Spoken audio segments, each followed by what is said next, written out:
जन प्रिय प्रिय करो पूजित श्री चैतन्य कृपा भरौ भुवि भुव भारा वहन तारक वंदे रूप सनातन रघुजुगो श्री जीव गोपालक।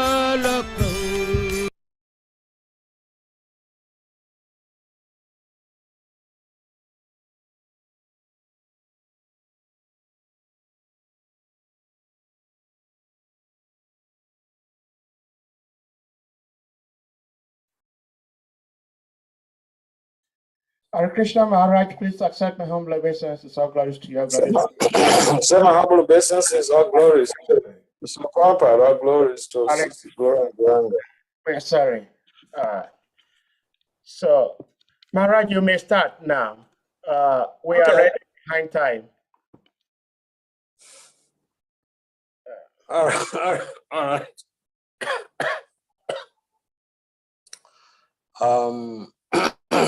Okay. Omekiana Timiranda Sia Gyan Janasrakaya. Saksurun Militam Janitus Mai Si Gurubenam Ha. Suchetaya Manobisa. Starfitam Jena Brutale. Swayam Rupam Kadamaya Dadati Swa Padantikam. Vandasi Krishna Chaitanya, Nityananda Sukhodatu. Go to Thai Puspawanto, Chita Chanda Tamun. Namo Mahavadana Ya Krishna Prema Padayate Krishna Ya Krishna Chaitanya. Namne Gura Tize Namaha. Jaya Sri Krishna Chaitanya Prabhu Nityananda Si Advaita Kara Siva Sari Sikora Bhaktabin. Namo Vishnu Padaya Krishna Pristaya Bhutale Simati Bhakti Simati Bhakti Swamitinam Namaste Saraswati Devi Gaura Bani Pacharine Then we say Sasuni Vani Pasatari Satari Pancha Kalpatari Byacha Kripa Sundabhya Evacha Patitanam Pavanibhyo Vaishnavibhyo Namo Hare Krishna Krishna Krishna Hare Hare Hare Rama Rama Rama Hare Hare. So welcome to the platform on Gaura Purnima, the very auspicious Gaura Purnima day. So happy Gaura Purnima to all of you. And I would like to start off. I understood time, allotted time is 45 minutes, so I will act accordingly. Thank you, Maharaj. Can you hear me, Sahadev? Yes, we can hear you clearly. Okay. All right. I like it, Tilak. I love it. Very good. Very, thank you, upfront. Yeah, so I am supposed to be, I'm supposed to be talking on Nimai Pandit and Nagara Sankirtan. By waiting 45 minutes, I wonder what could happen with those two topics. They are all very broad topics. So I'll get into Nimai Pandit. First of all, we need to have some understanding of how this Nimai Pandit. See, I'm going strictly according to what you guys prescribe so that I don't jump the gun. Okay. So, Nimai Pandit, Lord Gauranga derived that name Nimai from the name tree under which he was born, right here in a yoga pit. I hope all of you have been to yoga pit, and if you have not been to yoga pit, there is an urgent need for you to do that, because all people who are involved in some religious practice, they do what is called, they go for pilgrimage. And if you have not been to the birthplace of Bhakti Mahaprabhu, that is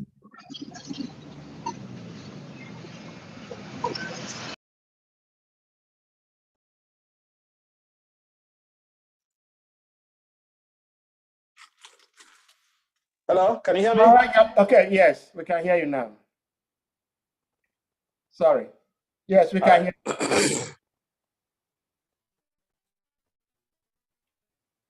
So, I was saying that all religious practitioners, they embark on pilgrimage. Pilgrimage means that, the followers of that tradition, they go to the holy place of where the prophet or the incarnation of Godhead or the Supreme Lord, the appearance place or whatever, where the Lord or his incarnation or his empowered incarnation came and enacted some specific pastimes. So like, in case of the international members of the International Society for Christian Consciousness, we have Mayapur, which is we were there during the beginning of the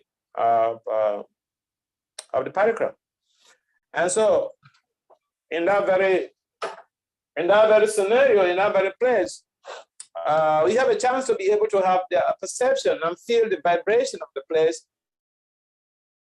and get some blessings.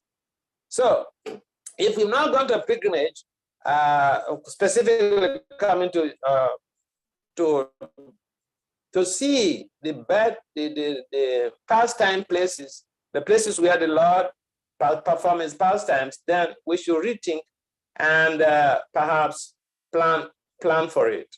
It's not too late. So that is my humble plea for all of us who have not been on pilgrimage to the theaters here in the Navadip area. So, Lord,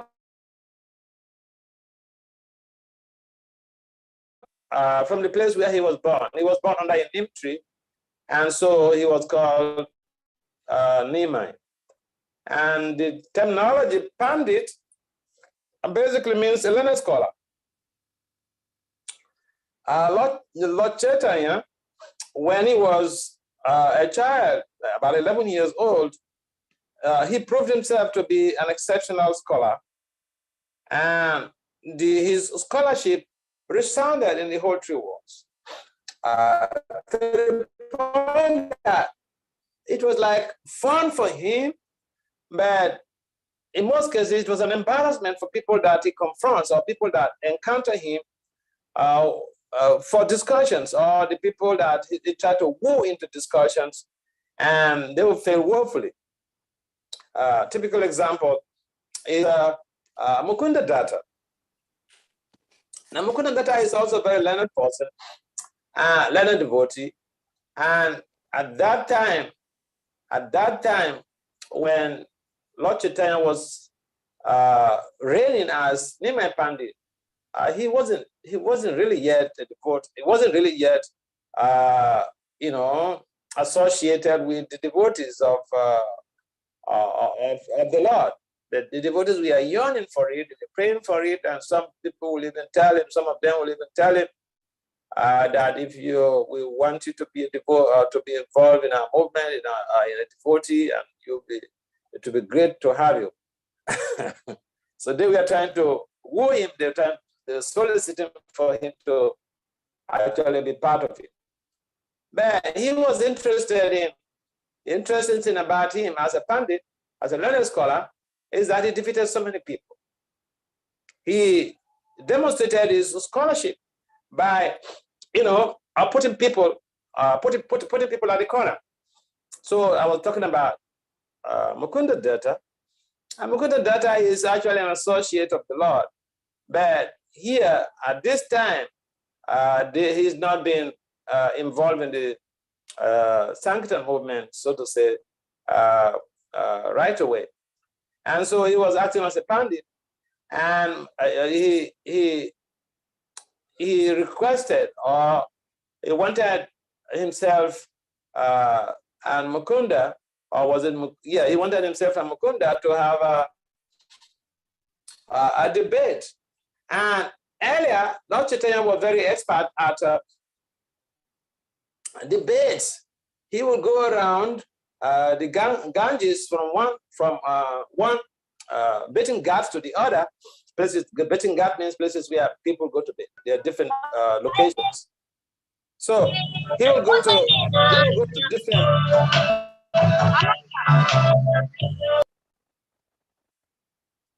Sahadev, can you mute yourself? Yes, I did mute the person who was having her audio on. Sorry. Okay, thank you. So, different betting guards are places. Betting guards are places where people go to take a shower at the bank of the people. The places that people go and have a dip in the Ganga. They're called betting guards. So, lots of time will go from one betting guard to the other, trying to fish out or trying to locate. And at one point in time, he gathered all these boys, and they said,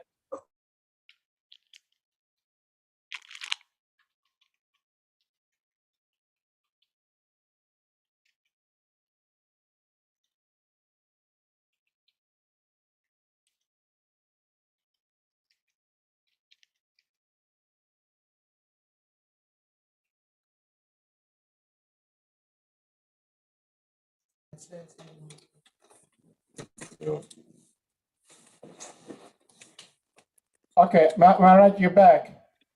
can you hear me? Yes, we can hear you.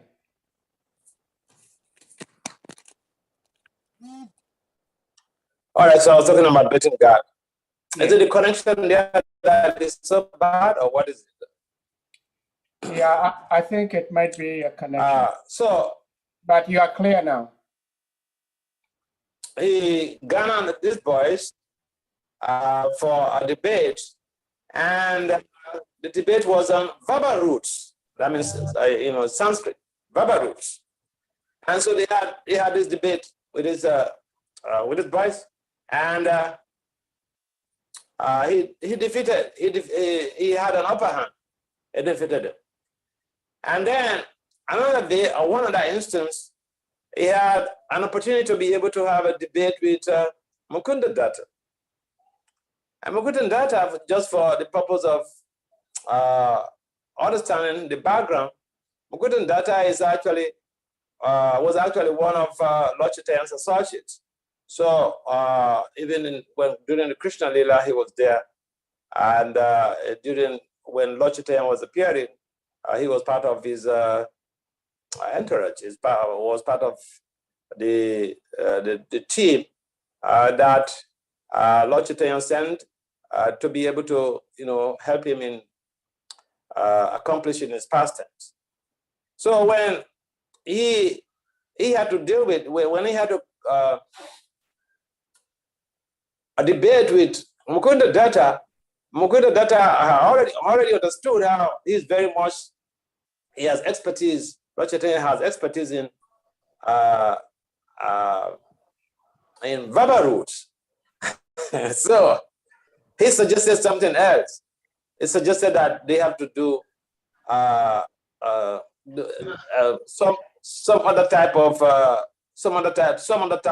topic.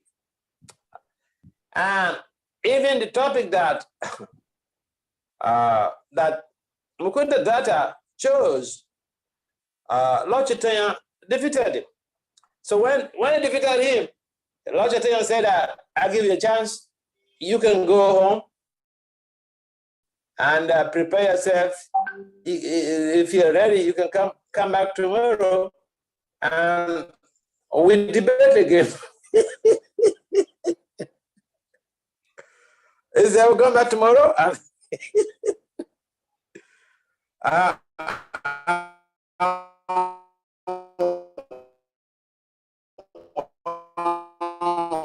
We'll debate again. So, but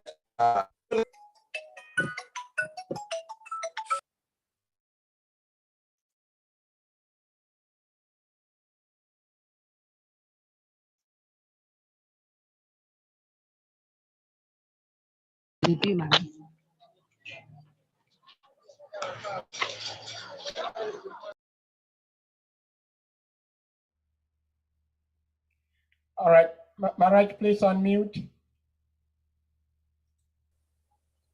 okay, that's a lot of challenges there, right? Yeah, but it's okay. We can hear All you. right, so when when he gave a chance to Mukunda Datta to go and prepare after the defeat. Lord Chaitanya, he was, although he was very scholarly, but he was also a little bit compassionate. So he told Mukunda that, all right, I give you a chance, you can go. But Mukunda that never came back.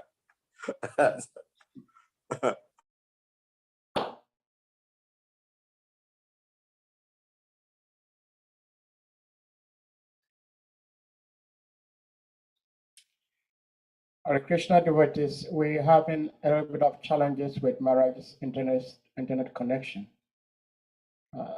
Please hold your peace. Okay, he's back. Maharaj, you may unmute. What did you say? No, I was telling the devotees we're having a little issue with internet connection, but you came back. Yeah. We can hear you. Yeah. So the co-debater, he never came back after he was defeated. I'm acquainted that. And we have other cases where Lord Chaitanya actually had debates with, and he defeated the people woefully. I can recall the case of the Pandit, the Kashmiri Pandit. The Kashmiri Pandit was such a renowned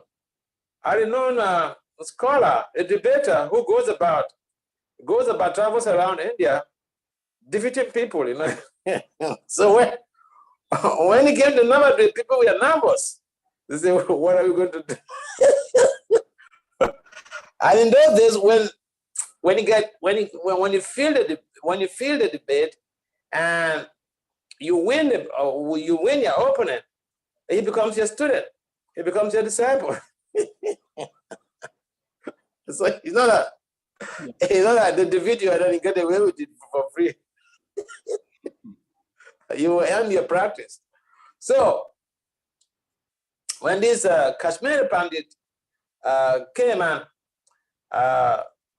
was raving around, and he was so much proud of his learning, and so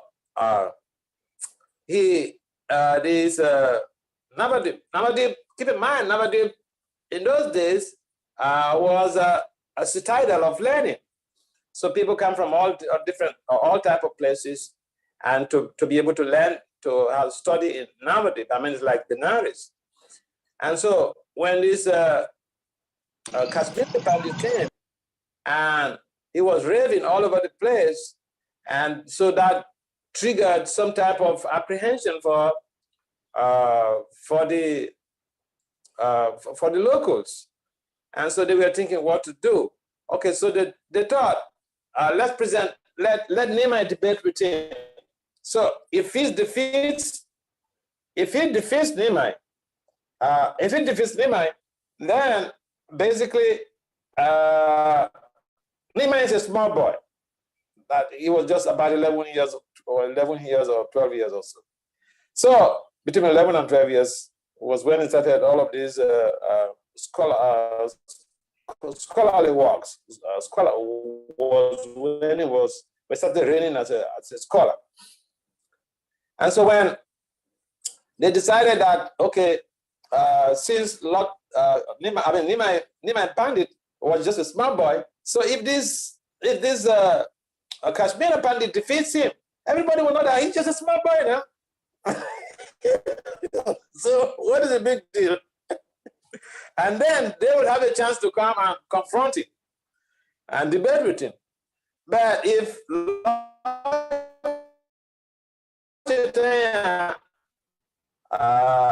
Nimai Pandit is defeated, then so they started.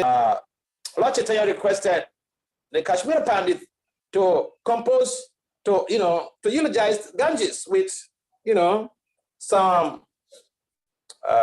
composition, because he's very learned, so he could compose poems and all those type of stuff. So this Kashmiri Pandit, he quickly composed 100 verses of praise of Monaganga. So Lord Chaitanya was listening with rapt attention. And so when he finished, Lord Chaitanya actually expressed appreciation of the Pandit's scholarship. And then Lord Chaitanya said, he asked him to show in the 64th verse, out of there were 100 verses that he composed in praise of Monagantis. So he said, out of these 100 verses, he should discuss on the 64th verse. He should point out the merits and then the demerits of that very composition. So the Pandit Kashmiri, he said, there is no fault in my presentation. There's no fault in the in the 64th verse. There is no fault in it. You're just a smart boy. What do you know?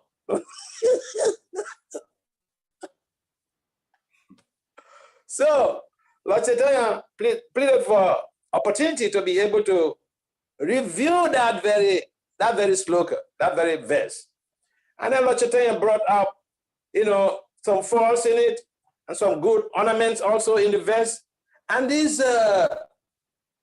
Pandit, he was shocked.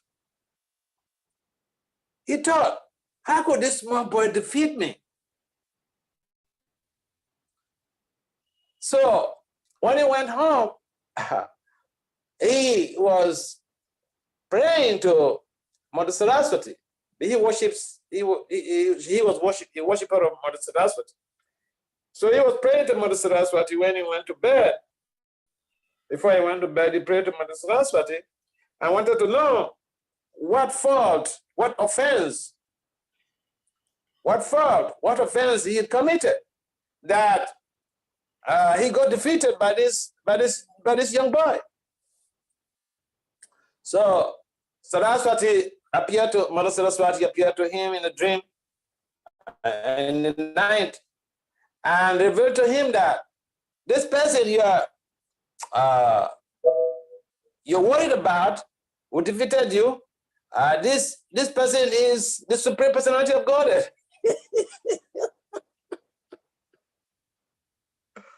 So the next day, he came to Lord Chaitanya Mahaprabhu.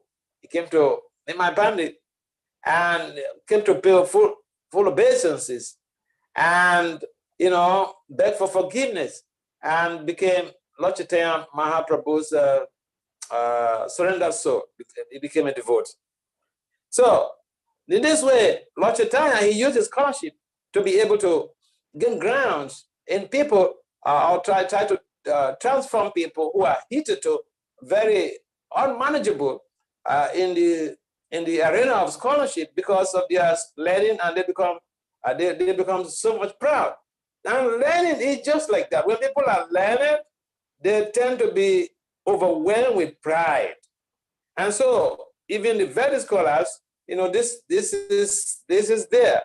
And Lord Chaitanya is whole idea. And also, you remember, some of you will recall that even the head of the Mayavadi sannyasis, Lord Chaitanya defeated him. So he used his scholarship to be able to preach, to turn people to Krishna. Now, one of the educational or scholarly pastimes of Lord Chaitanya also has to do with Murari Gupta.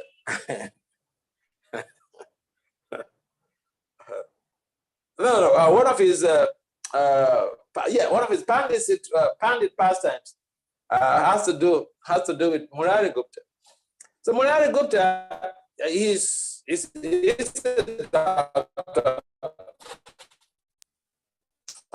He was a doctor and with his followers, and so they were walking, and he was talking to his followers on Yoga Sutras. And at that time, Lord Nimai Pandit and some of his friends, they were walking behind Murari Gupta. And so they were hearing him and they were mimicking him. They were making caricatures of Murari Gupta. And so, so much pronounced. And so Murari Gupta, he got to a certain point that he rebuked him. And he said, who is boy of proper behavior? And so Lord Chaitanya was offended, was supposedly offended by that.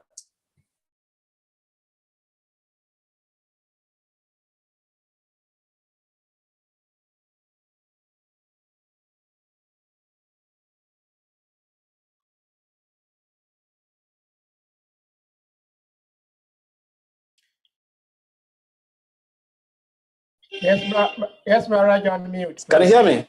Yes. Hello? Yes, we can hear you, Maharaj. Okay, so when, all right. When Murari Gupta lost his temper and rebuked Nimai Pandit, that who said that this boy has proper behavior? He said, I've seen him, I've heard about him. He's a very learned scholar, but this is not proper.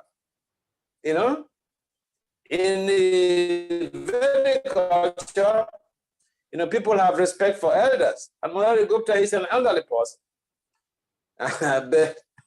But Lord Chaitanya, and then when he chastised Lord Chaitanya like that, and Lord Chaitanya said, he became apparently angry. And then he said, all right, I will teach you something during your meal. When you're having a meal, I will teach you something. So that was like a very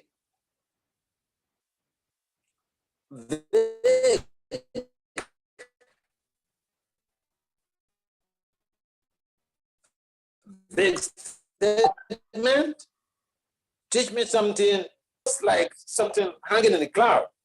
Anyway, so when he went back home and during his lunch, he set his lunch. They brought his lunch to him, and he was taking his lunch, and here comes Nimai Pandit. He dressed himself very gorgeously, and then he came into Murari Gupta's place as he was eating. And then Murari Gupta said, I was asking that, why are you here? Why have you come here? He was raising alarm. So Nimai said, you don't worry, don't get up. I'm just by myself. I'm alone, I'm just by myself. So if it's a small boy and he's telling you, you don't worry, I'm just by myself, means that, if you're just by yourself, what can he do to you? So Murari, he continued taking his meal, and Chaitanya was standing there, Nimai was standing there. But then, unknown to Murari, Nimai has planned something very mischievous. And so, at some point in time, Nimai just started peeing into his plate, into Murari's plate, his meal. So, Murari raised an alarm. Murari raised an alarm. So, these are some of the mischievous pastimes of Lord Chaitanya as a young scholar who goes about taunting other boys or taunting people around. Even he goes to the Ganga, and he jumps into the Ganga, and people are bathing in the Ganga. He will go dive into the waters and then go and start drawing their legs. And so people noticed that he was involved in so much of mischief. But the point is that when the Lord is even involved in this type of mischief, he doesn't do it to ordinary people. He's doing it to people that he has a connection. And so Lord Chaitanya's status as a mischievous, a mischief maker was very much known in Navadvip. And for the girls, he will talk to them. Some of them he will tell them that he will marry them, and some of them he will say bless them to have nice husband. And any of the girls that was not comfortable with him, he will say that, all right, you have an old husband, a moneyless husband, and the girls will be in anxiety and they will beg him and all this type of stuff. So he enjoyed having this type of mischievous activities with young people and even with the elderly. There was a certain situation where a Brahmin was traveling, and this Brahmin was hosted by Nimai's father, Jagannath Mishra. So the Brahmin, he was a worshipper of Gopal, Ladu Gopal. So he had Jagannath Mishra brought some boga. He simply wanted to eat some fruits and go to bed. But Jagannath Mishra said that he could provide him with some boga, some foodstuff, and if he likes, he can cook by himself, because this was like the culture with high-profile Brahmins. They worship their deities and they have to cook for the deities, and whatever that the deity eat is what they would eat. So this Brahmin was like that. He was very staunch Brahmin. And then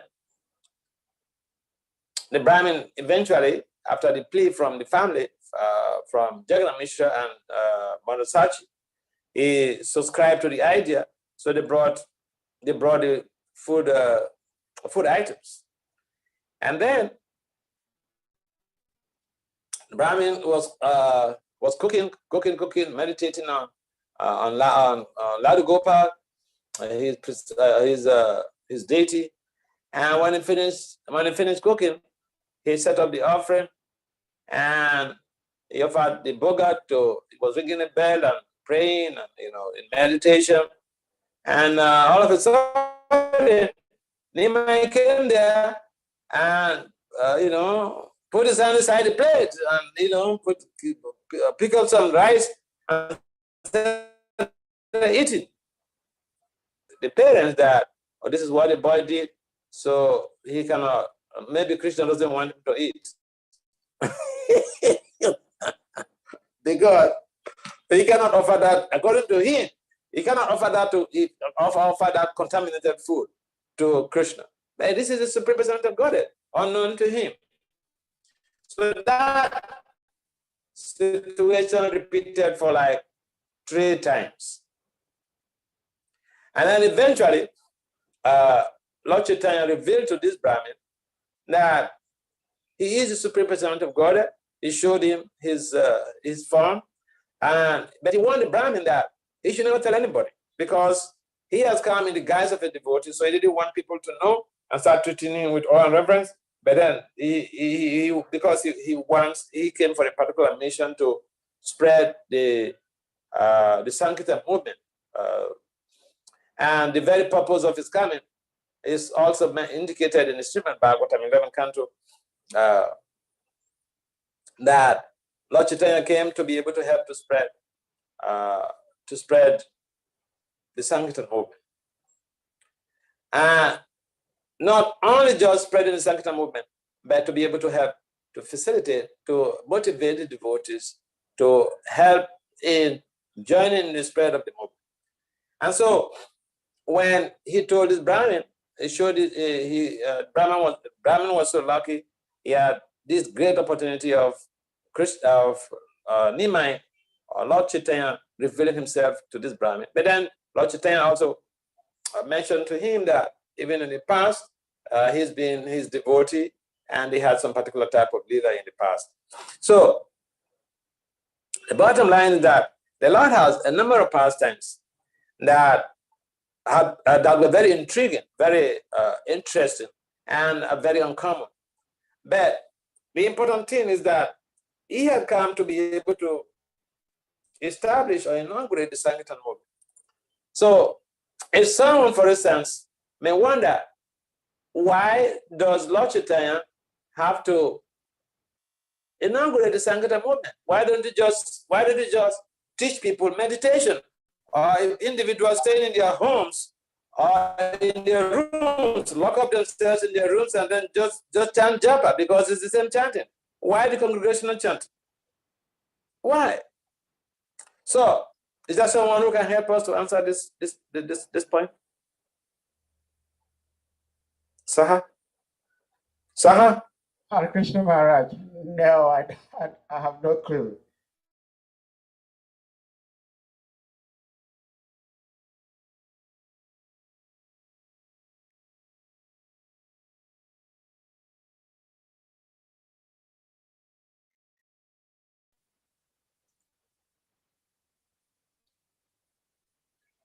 Haribo, Hare Krishna. are you hearing me? Yes, Maharaj, I can Lord. hear you. Yes. We can hear you, Maharaj. Hare Krishna, can you hear me? Yes, Maharaj. Yes. Okay. All right. So I was asking that, I was throwing a question to the floor, to the platform, that why did Lord Chaitanya have to inaugurate the Sankirtan movement or inaugurate a congregational chanting? Why not individually? People sit down in their homes and sit down in their rooms and just chant as many rounds as possible. Why not that? Why is not behind it? I can only speculate. I don't know. Yeah, anyone to help us to respond to that? Well, my speculation would be that the more the merrier. So if many people can come together, okay, and chant the holy names, it's much better, because we help each other that way than individually.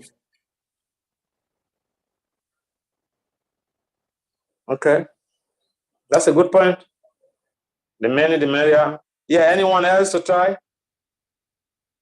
Yes, Mara, you mentioned yesterday about the scientific aspect of it, why Chaitanya Mahaprabhu established the congregational chanting. How is scientific? Oh, I mentioned that yesterday. Already.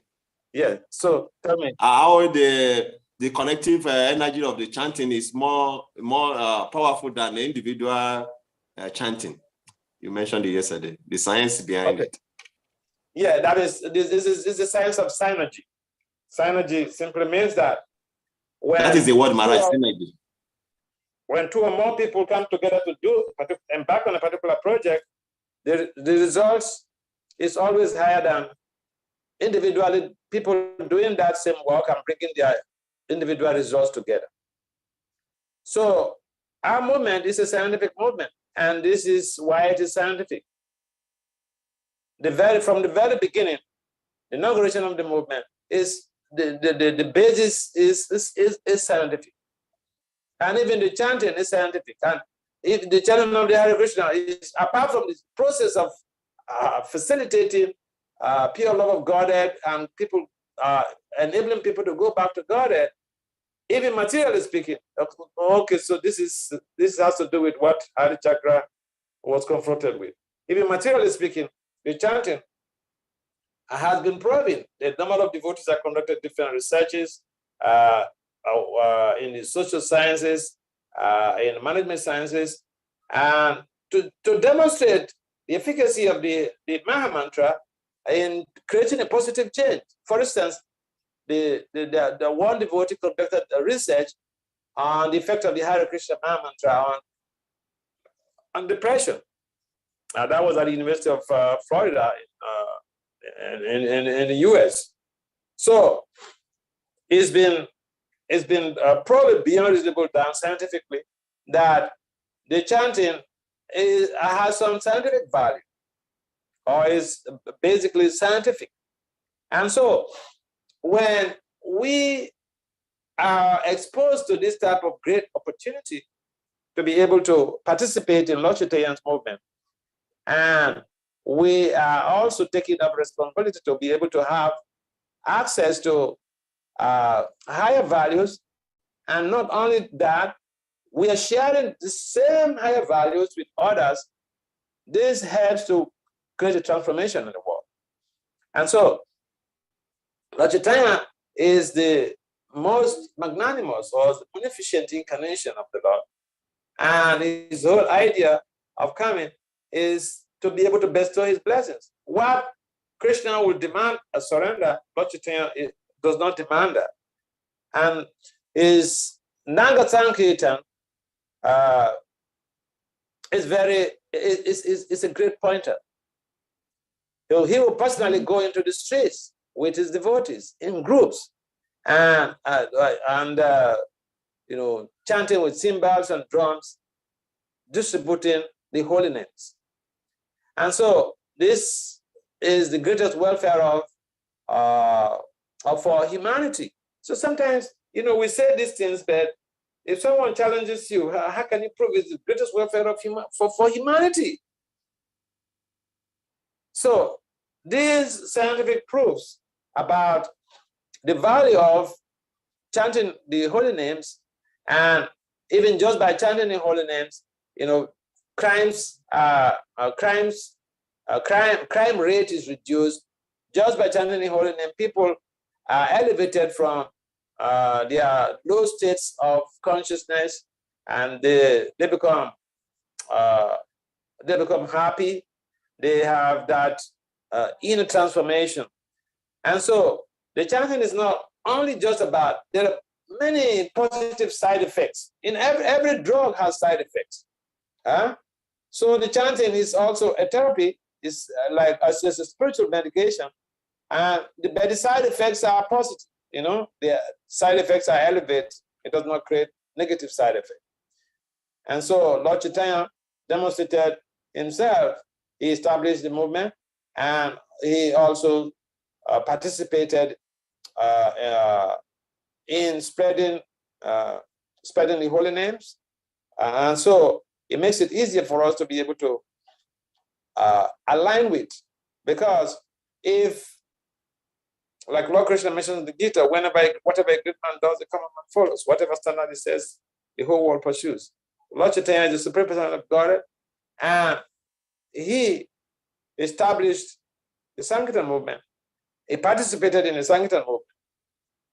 And so it makes it easier for us to be able to become involved in the Sankirtan movement.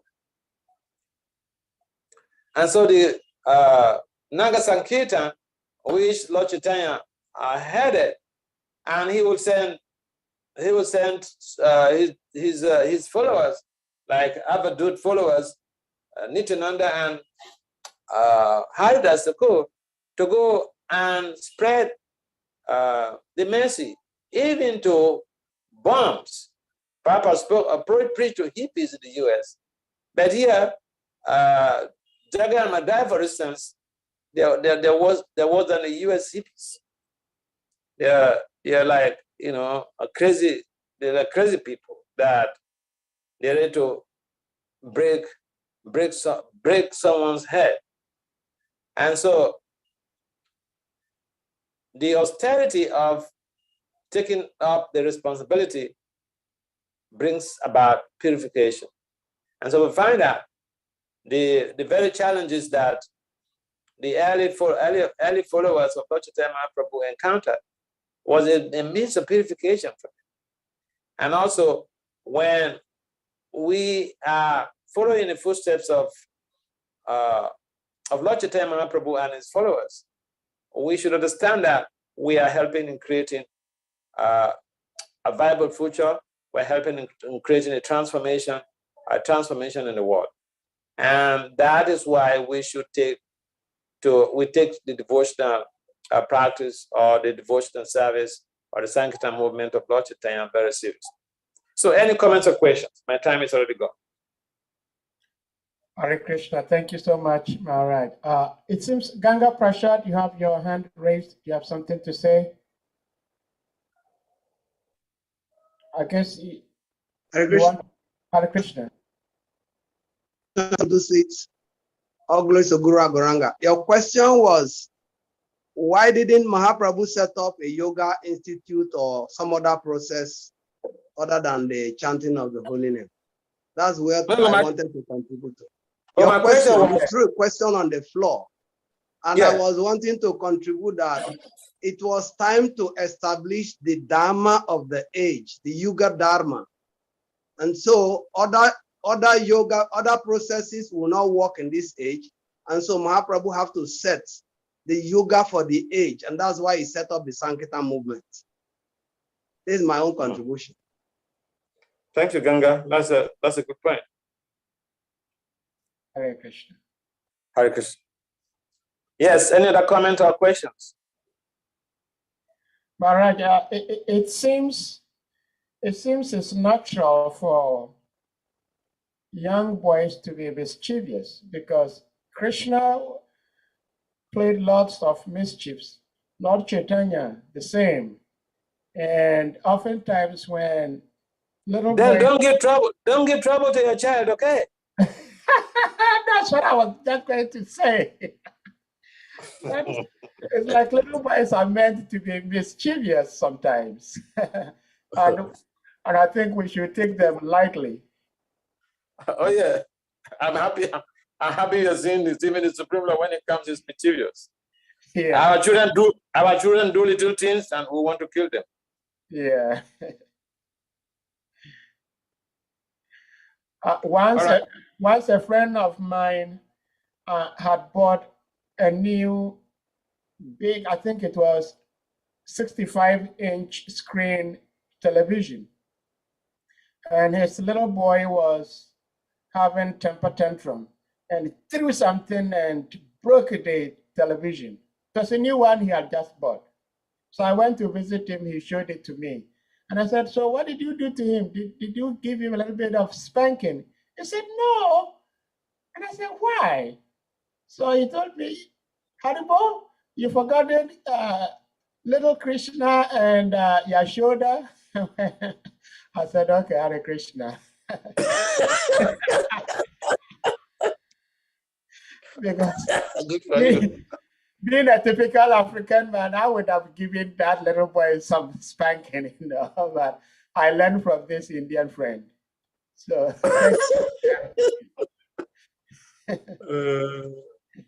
all right. Thank you. Thank you so much, Maharaj.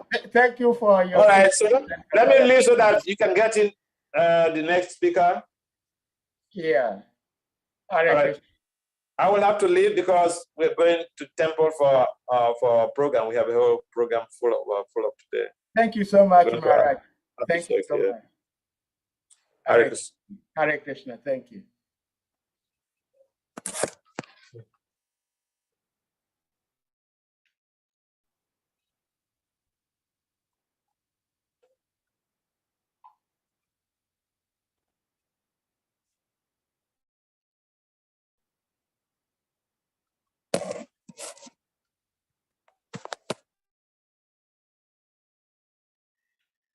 Hare Krishna, according to the schedule, the next speaker, let me see here. The next speaker is supposed to be His Holiness Bhakti Charadishna Maharaj. I did not see him here. So I see His Grace Srivas Vanachari here. So Prabhuji, you may go and you speak on your topic. And then when Maharaj comes, he will speak on his. If that will be okay with you. Prabhuji, you may unmute.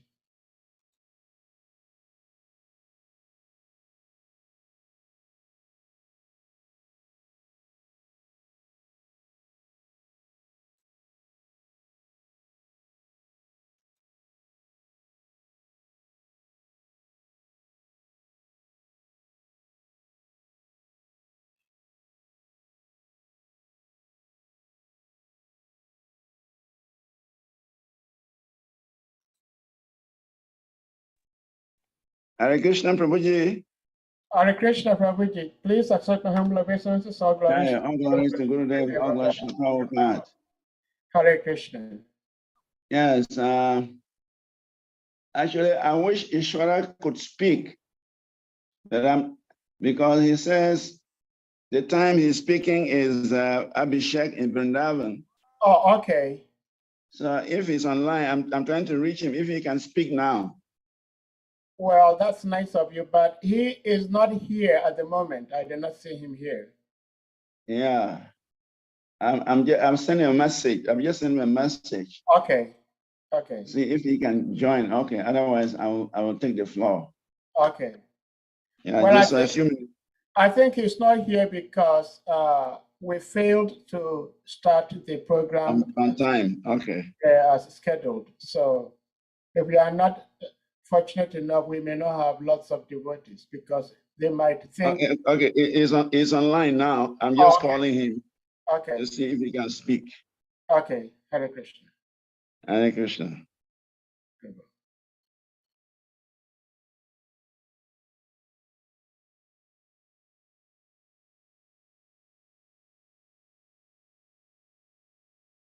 Hare Krishna, Ishwara Prabhu. So can you speak now? The platform is open. Can you speak now 45 minutes before you go for your Abhishek?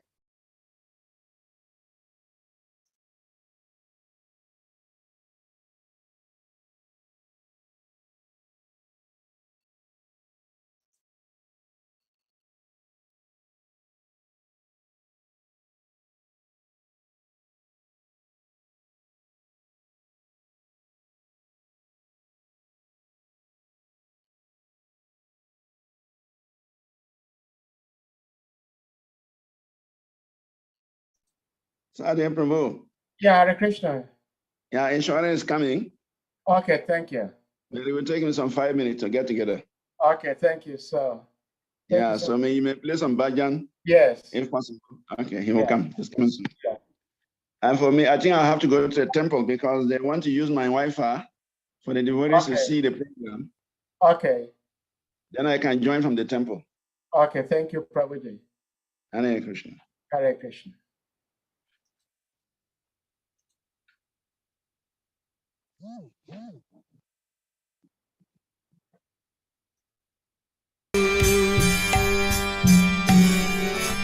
Vande Rupa Sanatana Raghujuga Riji Bhagwan Krishna Kirtana Gana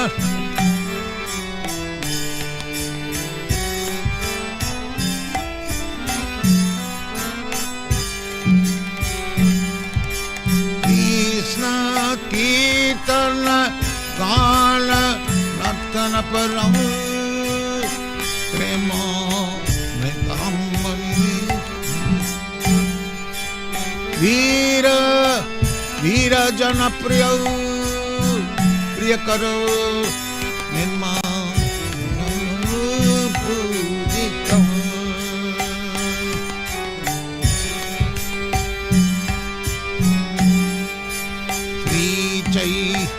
Tanna Kripa Bharav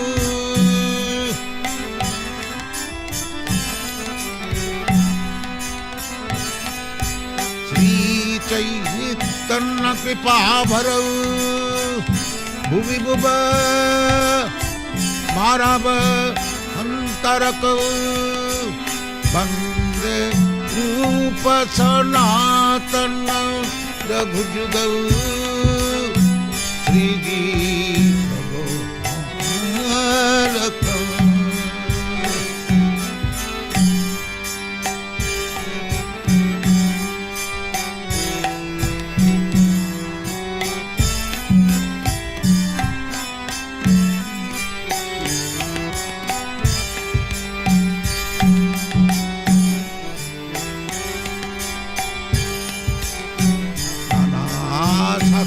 Charanai Kamipuna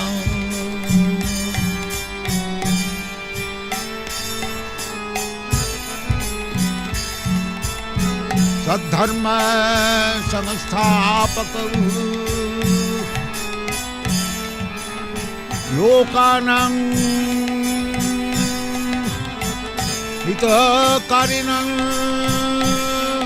त्रिभुवने मन्नं शरणं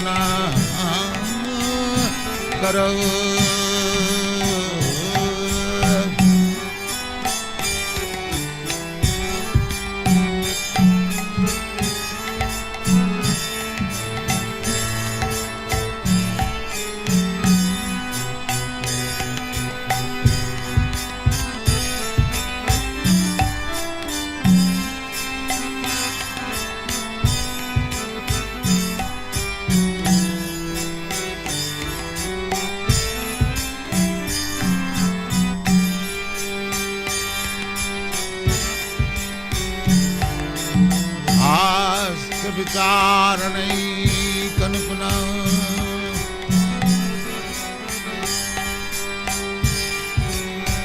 तद्धर्म संस्थापक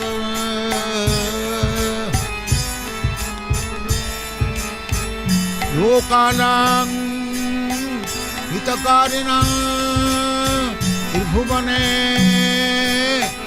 मन्नं शरणं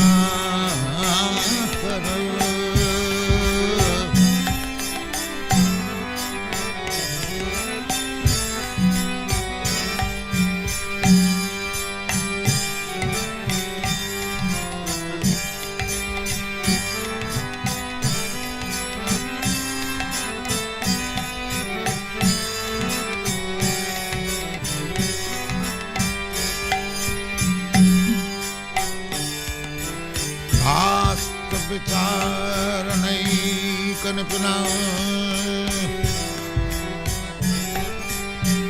तद्धर्म संस्थापक लोकानां हितकारिणां त्रिभुवने मन्नं शरणं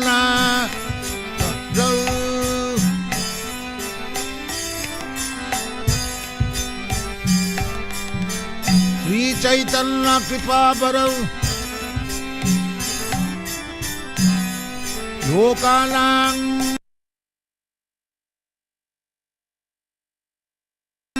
हितकारिणां त्रिभुवने मन्नं शरणं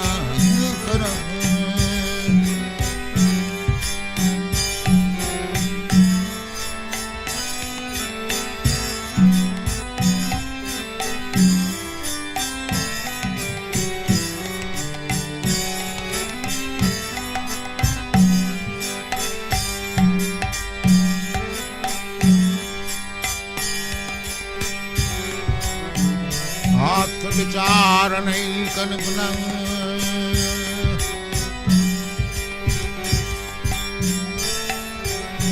तद्धर्म संस्थापक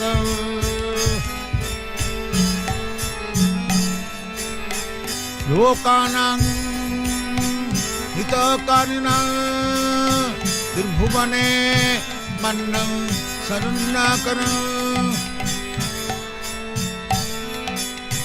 राधा कृष्ण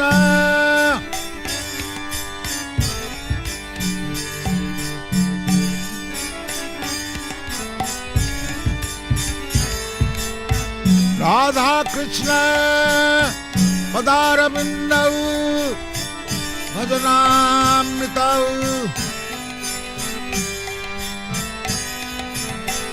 राधा कृष्ण पदारविन्दौ भजना नंदेन मत्तालिका वंदे रूप सनातनं रघुजुगौ Shri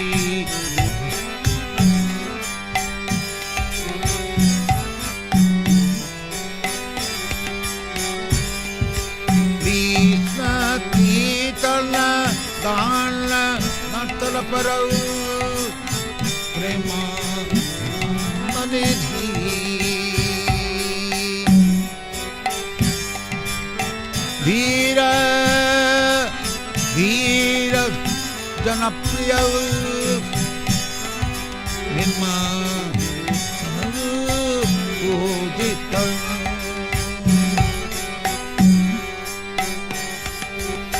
Sri Chaitanya Kripa Bharau Bhubi Bhuba Mara Mahanta Rakau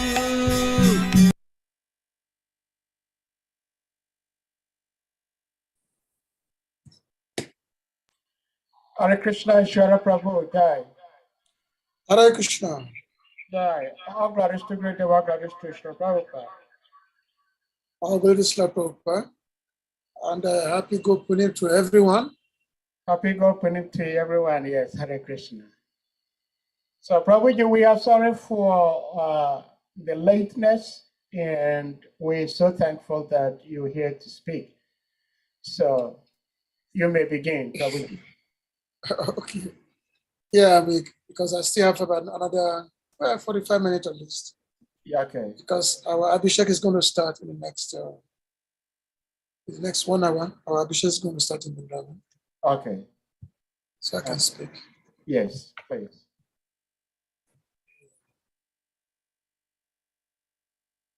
Jnana Tremendasya Janagana Salakaya Chaksu Samulita Yena Tasmai Sri Gurave Namah Chaitanya Manobishtam Stapita Yena Bhutale Swayarupa Akadamayam Dadati Swampadantikam Vandeha Sri Guru Sutam Padakamala Sri Guru Vaishnavamscha Sri Rupa Sakajata Sakanara Kanata Vitanta Sajivan Sadveta Savadutam Purajana Saita Sri Krishna Chaitanya Devan Sri Radha Krishna Parasakana Lalita Sri Vishaka Vitamsha Hey Krishna Karuna Sindhu Dina Bandhu Jagatpate Gopesha Gopika Kanta Radha Kanta Namastute Tapta Kanchana Goranga Radha Bindvaneshware Vishabhanu Sutidevi Panamami Hari Priye Pantaka Patarubhyascha Kripasindhivya Vacha Patetanam Pavanavebhyo Vaishnavebhyo Namo Namah Sri Krishna Chaitanya Prabhu Nityananda Sri Advaita Gadadhara Sivasadi Gaura Bhakta Vrinda Hare Krishna Krishna Krishna Hare Hare Hare Rama Rama Rama Hare Hare Jaya Jaya Sri Chaitanya Jaya Nityananda Jaya Beta Chandra Jaya Gaura Bhakta Vrinda Jaya Jaya Sri Chaitanya Jaya Nityananda Jaya Beta Chandra Jaya Gaura Bhakta Vrinda Jaya Jaya Sri Chaitanya Jaya Nityananda Jaya Beta Chandra Jaya Gaura Bhakta Vrinda. So today, it's a very auspicious day, the most auspicious, because we are celebrating the appearance day of Sri Chaitanya Mahaprabhu, known as Gaur Punim. Punim is the full moon. Once a month, there's a Punim once a month. And on this particular day, Sri Chaitanya Mahaprabhu made his appearance. I just read one verse from the Chaitanya Charitamrita. So this verse will serve as an introduction to, in terms of what Mahaprabhu, Chaitanya Mahaprabhu, what is his mission, the reason for his appearance. So this is from Adilila, chapter 1, text number 4. Anapita charim chita karuna bhattam karuna yabatina kalao Samapayetu minato jalara samsobhati shiyam. Aripurata sundara duty kadamba sandipitaha. Sadaridaya kandaris purati vasati nandana. So this is a composition by Srila Krishnadas Kaviraj Goswami. May that Lord, who is known as the son of Srimati Sakiduri, be transcendentally situated in the innermost chambers of your heart. Resplendent with the radiance of molten gold, he has appeared in the age of Kali by his causeless mercy to bestow what no incarnation ever offered before, the most sublime and radiant spiritual knowledge of the mellow taste of his service.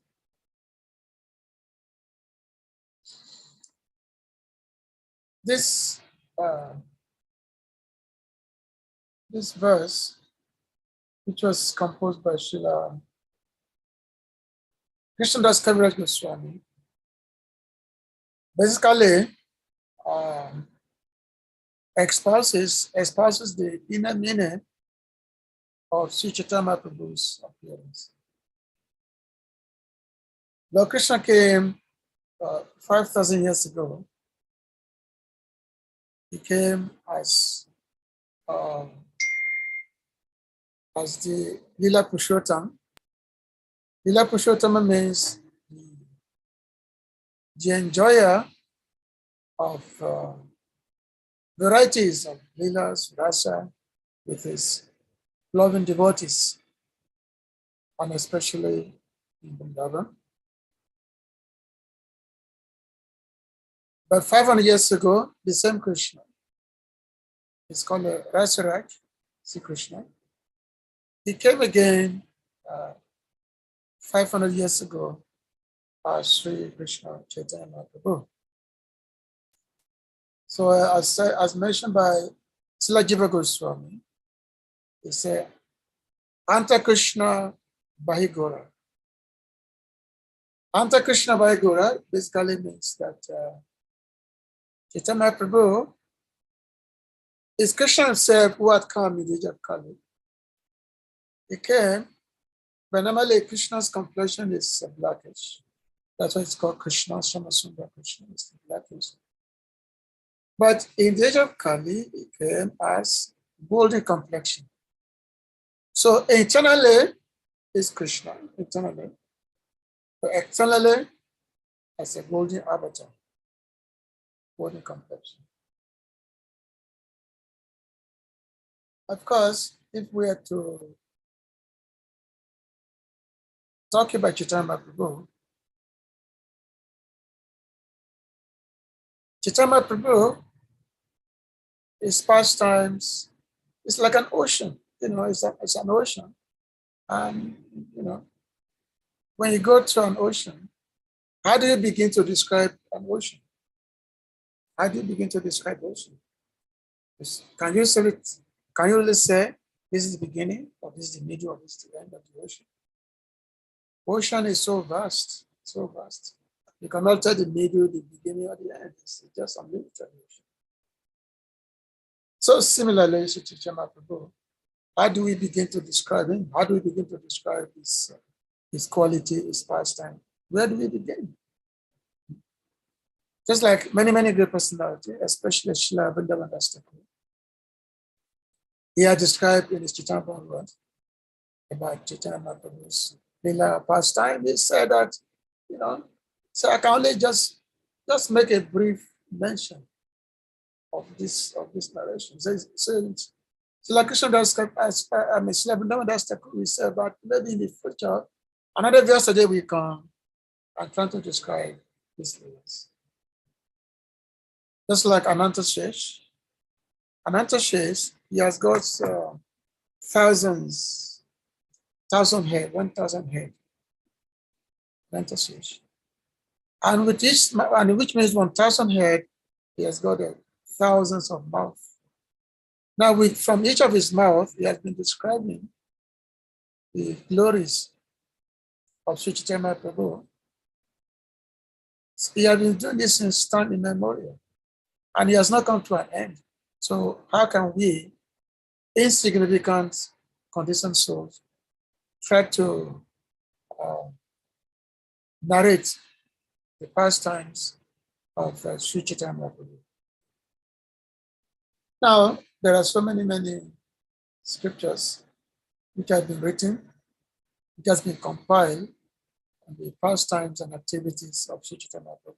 Just like Lord Krishna, for example, you have the many books like Srimbhagavatam, many Puranas, Harivamsa, Mahabharata, which are very vast scriptures, which describe the activities, appearance, life of Lord Sri Krishna, and specifically the pastimes with his loving devotees.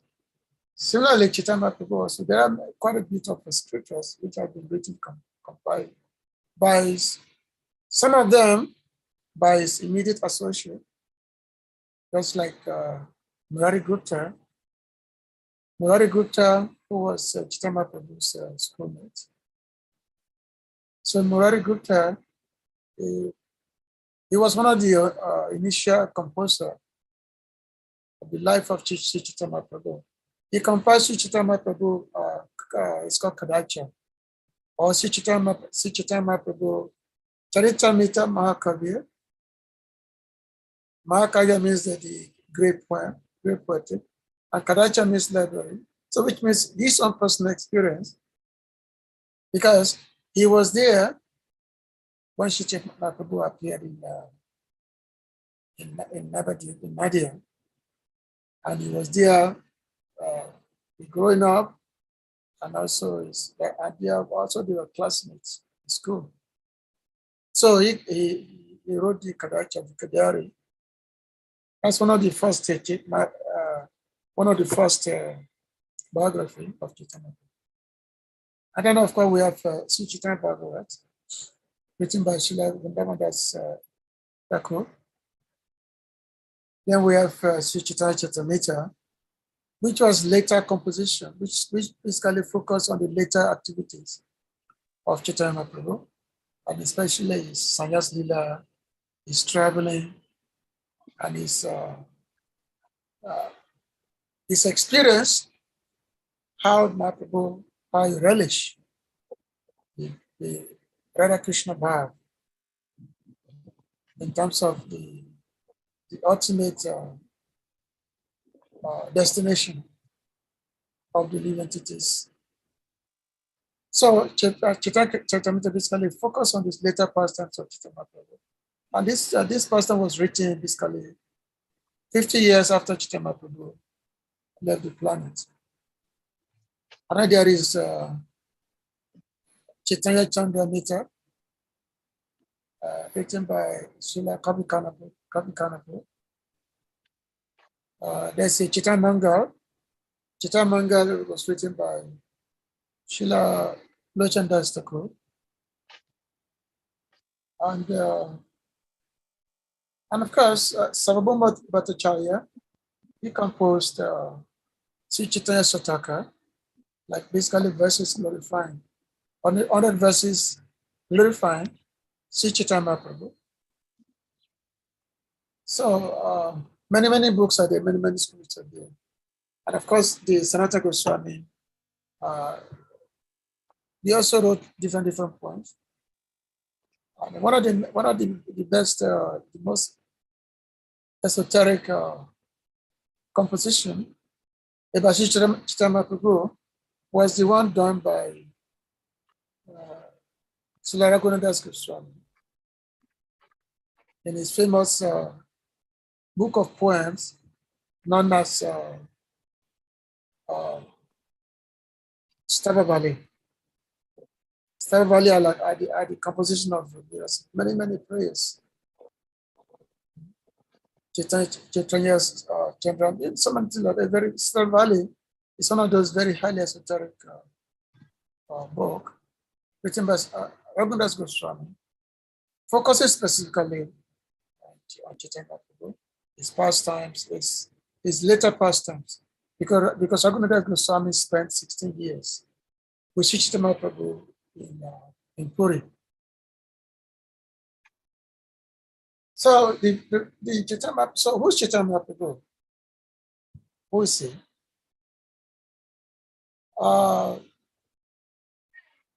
Sometimes some people will refer to Chaitanya Prabhu as a Yuga avatar.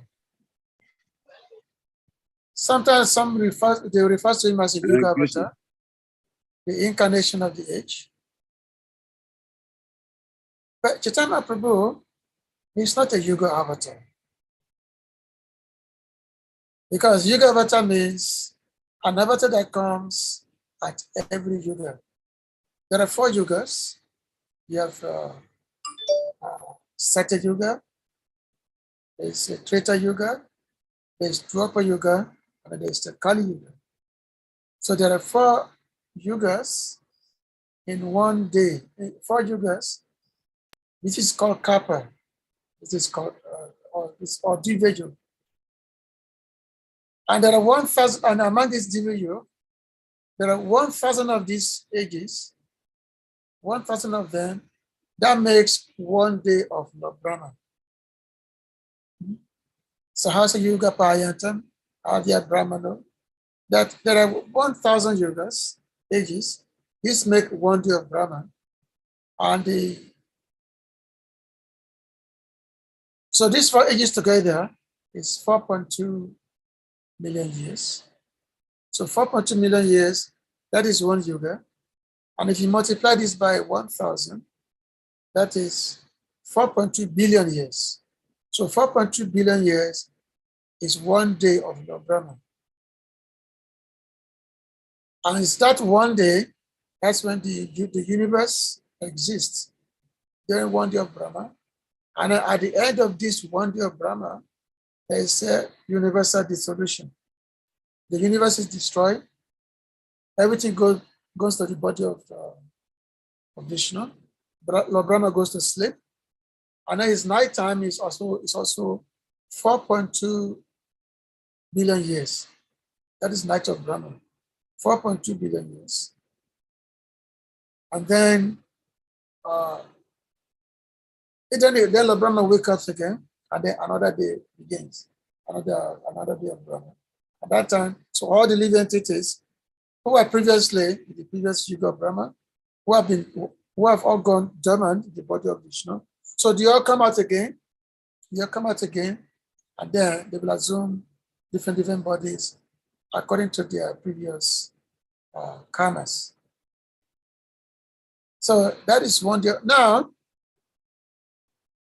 1,000 ages or 1,000 yugas, 1,000 divya yugas. So there are 4 yugas in each of them. And in each of these yuga, there is incarnation of the Lord. The Lord comes, and now the Lord comes mostly to establish the principles of religion. Like Lord Krishna said, Yada Yada Yamasha, Glani Bhavati Bharata. Abhitanama Damasha, Glani Bhavati Bharata. So the Lord said that in every yuga I come again and again in every yuga to establish the principles of religion. But what's so special, what's so unique about these yugas, because each yuga, the Lord comes to establish the religious principles. So that's the specific nature of the yuga avatars. However, in 1 day of Brahma, Lord Krishna comes. In 1 day of Brahma, Lord Krishna comes. So basically, Lord Krishna comes 1 day, only 1 time he comes, and then from there he comes he descends in his own original form. And by that time, all various incarnations, all various expansions, they all merge within the body of Lord Krishna. So which means all the expansion like Lord Vishnu, they all come they sit within the body of Lord Krishna. And then within the body of Lord Krishna, many pastimes are performed. For example, the relish is relationship. Relish is loving affairs with his devotees, loving devotees, especially in Vrindavan. Now, when it comes to kill the demons, because the demons are there at that time, just like 5,000 years ago, there are many, many demons who are there. So, because within the body of Lord Krishna are various Vishnu forms. So, because Lord Krishna himself, he only deals with his devotees. He doesn't come in contact with the demons. But when it comes to creating demons, so all those avatars, all those expansions, who are within the body of Lord Krishna, so they all manifest the pastimes of killing the demons. And of course, because those demons were killed, during the presence of Krishna, so not usually those demons, they get liberation. They get liberation only during the manifestation of the Krishna. Otherwise, in the other pastimes, in the other manifestation, when you love the demon don't get liberation. But only the Krishna himself, when he comes, and demons are killed, so they get liberation. So, just as Lord Krishna comes, only one day of Lord Brahma. Similarly, Sri Chaitanya Prabhu, because Krishna himself, he also comes only in one day of Lord Brahma. So it's not that every Kali Yuga, Chaitanya Prabhu comes, no.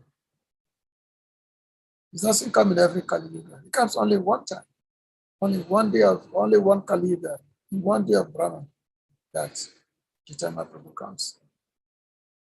So that's something that is significant. So, because in every age, there is a religious process for every age.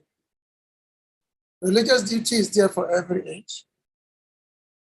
So, for the age of Kali, specifically it's mentioned that the age of Kali, the religious process is the chanting of the holy name. It's through the Harinam. That's the recommendation for the age of Kali. Why? Because in the age of Kali, people have no good quality. Humanity have no good quality in the age of Kali. People are very, very lazy to pursue spiritual life. It's called the age of iron. They always getting this stuff. Manda Samanda Mata, your Manda Bhagyo Padricha. People are very, very unfortunate, in the age of Kali. So it's mentioned that Krishna Bhana and Tusa Krishna, Sango Pagasha, Pasadam. That in the age of Kali, so Lord Krishna made his appearance. He made his appearance in a different complexion. Krishna Bhana, Tusa Krishna means he did not come as a blackish one. He comes in a golden complexion. And in this golden complexion, what's he doing? Jaga Sankirtana Praya that he came along with his associate, and is engaging in the congregational chanting of the holy name of the Lord. So because when Krishna comes in this age of Kali, and because the age of Kali is also, there also be an incarnation for the age of Kali, whereby the spread of the holy name, the chant of the holy name, which is the religion for the age, needs to be established. So this the combination is there, whereby Sri Krishna comes as a Chaitanya Prabhu, and his appearance coincides with the inauguration of the religious of the age, which is Nam Sankirtan, process. So therefore, together, so Chaitanya Prabhu said to be inaugurate the Sankirtan movement. It's mentioned in the Sankirtana Priya, Sankirtana Pitarao. For example, Chaitanya Prabhu, Alanitananda, they were described to be the grandfather of the Sankirtan movement. Now, does this mean that before the appearance of Chaitanya Prabhu, does this mean that there was no Sankirtan movement? There was no Sankirtan. Nobody was chanting the holy name of the Lord. No, the holy name was going on. The chanting of the holy name was going on before the appearance of Chaitanya Prabhu. So that's something we have to try to see the difference there. As a matter of fact, when Chaitanya Prabhu appeared more than 500 years ago, which is 537 years ago, when Chaitanya Prabhu appeared, he appeared during eclipse. There was an eclipse, which means it was a nighttime, evening time, when the sun set. When the moon rise,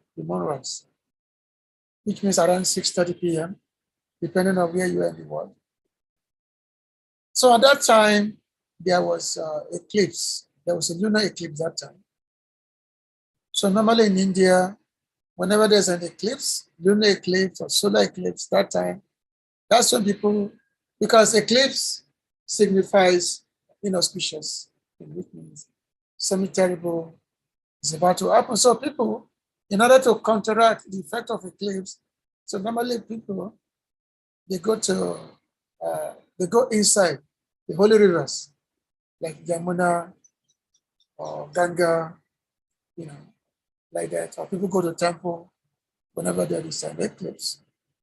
So during the time of Chaitanya Prabhu's appearance, so all the inhabitants of Nadia, they all went inside the Ganges River, inside, and everyone went to take shelter of the river Ganges, and everyone was chanting the holy name of the Lord. Everyone was chanting the Hare Krishna Mahamantra. And when Chaitanya Prabhu was growing up, when he was a child, sometimes he would just be crying, When he was a baby, he would just be crying. And then the parents, the family members, the relatives, they will try to find different ways to pacify the crying child. They find different ways to pacify him. Then the baby Nimai will still be crying. So then somebody started chanting the Harina. Somebody started chanting the holy name of Krishna, Hare Krishna, Krishna Krishna, Hare Hare. Hare Rama, Rama Rama, Hare Hare. Somebody will be singing, and then the baby will stop crying. He'll be smiling. So the people, the parents, the relatives, they know the secret of how to pacify the child. Like, oh, this is how to stop him for. This is the remedy for stopping him from crying. So whenever my Prabhu will cry, everyone will be chanting. Name my child. So everyone will be chanting, to be singing the name of the Lord, to be singing. So, and then that time, the baby will stop crying, the baby will be smiling and all that. So, many persons. But now, it's to be said that Chaitanya Prabhu introduced the congregational chanting of the holy name. So what does it mean that he introduced congregational chanting of the holy name? Because the holy name chanting was already going on before his appearance. And what's going on? So what is it that Chaitanya Prabhu has introduced? What has it introduced? This is something that needs to be deliberated upon. So this is what Chaitanya, Srinadas Kaviraj Swami, is saying here in this verse which I just read, that Anapita Chadi Chida Karuna Yabatina Kalau, Samapayi Chuna to Jolarasam Swabaki Atisuyam, Ari Purata Sundara Jiti Kadamba Sandipitaha, Siddhari Daya Kandari Sprati Basaki. That But that Lord, who is known as the Son of Srimati Sachidevi, be transcendently situated in the innermost chambers of your heart, resplendent with the radiance of multi-God. He has appeared in the age of Kali by his costless mercy to bestow what no other incarnation has ever given offered before, the most sublime and radiant spiritual knowledge of the mellow taste of his service. Back to us. So Chaitanya Prabhu, he came to give something which no other incarnation has ever given before. There have been numerous incarnations of life. As we said before, every age, so many incarnations comes. Even Lord Krishna himself came 5,000 years ago. Lord Krishna came 5,000 years ago. He appeared, he killed so many demons. And he has very loving pastimes with his devotees of Vrindavan. And then, when he finished his Leela, the demigods, they went to Dwarka and they prayed to Lord Krishna that, our dear Lord, the purpose of your incarnation has been accomplished. They've been here for 125 years, and now, all the demons have been killed, the religious principles have been established. Now we'll feel that now there is no need for you to be here anymore. So if you like, you can close your pastimes in the planet if you like. You can close your Leela if you like. So the demigods, they pray to Lord Krishna this way, oh, our dear Lord, you've come, your mission has been accomplished. We invited you to come. Now, since the purpose of the incarnation has been accomplished, you can now close your Leela within this universe. So the Lord listened to the prayers of the demigods, and then he departed, he left. So the Lord Krishna came, he really so many pastimes, especially Ras Leela, which is devotees of Vrindavan. These pastimes are fully elaborated in the scriptures, especially Srimad Bhagavatam, Haru himself, and all that. But specifically said here that Chaitanya Prabhu came, he has given what no other incarnation has given before. The prayer to him is Namo Mahabudanyaya Krishna Primapadaya Krishna Chaitanya Namani Gaura Krishna Namaha. Namo Mahabudanyaya, the most magnanimous incarnation, Namo Mahabudanyaya. I offer my respectful obeisance unto that, the most magnanimous incarnation. Why? Because he has come to give what no one has ever given before, what no other incarnation has ever given before. And what is this? What is that special thing that Chaitanya Prabhu has ever given before? That the most sublime radiance of spiritual knowledge, not just ordinary spiritual knowledge, but the knowledge of the mellows of loving devotional service unto Krishna. Krishna Bhakti Ras. Radhabhav. As a matter of fact, in the next verse, he mentioned here, Radha Krishna Panaya Kititi Ladini Shakti Asmat Ekatmana Api Bove Puradeya Vedan Gadatav Chaitanya Kam Pakatam Madhurata Dwayan Takyam Aptam Radhabhava Vitiswaritam Nami Krishna Swarupam. The loving affairs of Radha and Krishna are transcendental manifestations of the Lord's eternal pleasure giving potency. Although Radha Krishna are one in their identity, they separated themselves eternally. Now these two transcendental identities are again united in the form of Sri Krishna Chaitanya, bowed down to him, who has manifested himself with the sentiments and compassion of Srimati Radha, although it's Krishna himself.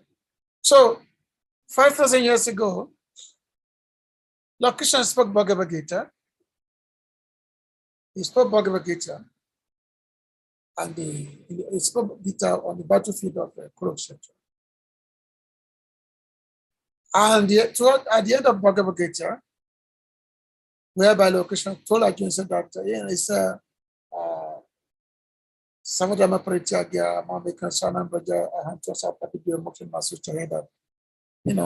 Give up everything, give up all religion, just surrender unto me only. And then he said, the Lord said, Mamana Bava Babato, Bhatajimana Maskuru, he said that you should think of me only, or, you should be absorbed in me. Bhava means the absorption, the internal absorption. You should be absorbed in Mamana Bava Babato. In loving devotional service, you should absorb your mind in me only, having no other consideration. This is called Bhava Bhakti. And indeed, if you do so in this way, you will come to me. So Krishna will come to me. So Krishna said, surrender to me, be absorbed in me. I need this. Just do this thing until you come to me. But how to do this? Krishna did not reveal. He did not say how to do this. How does one become absorbed in Krishna? How does one become absorbed in Him? Which means this part of absorbing Krishna, this actually go beyond the realm of Vaidhi Bhakti. You go beyond the realm of Bhakti. Especially in the Bhagavad Gita chapter 10, text 8 to 11. And these 4 verses, this is said to be the Chatusloka of the Bhagavad Gita. It's like the internal portion of the Bhagavad Gita. This is the 4 revelation, which actually shows that what it means to be a Christian, what the Christian talk about, how one can be his loving associate.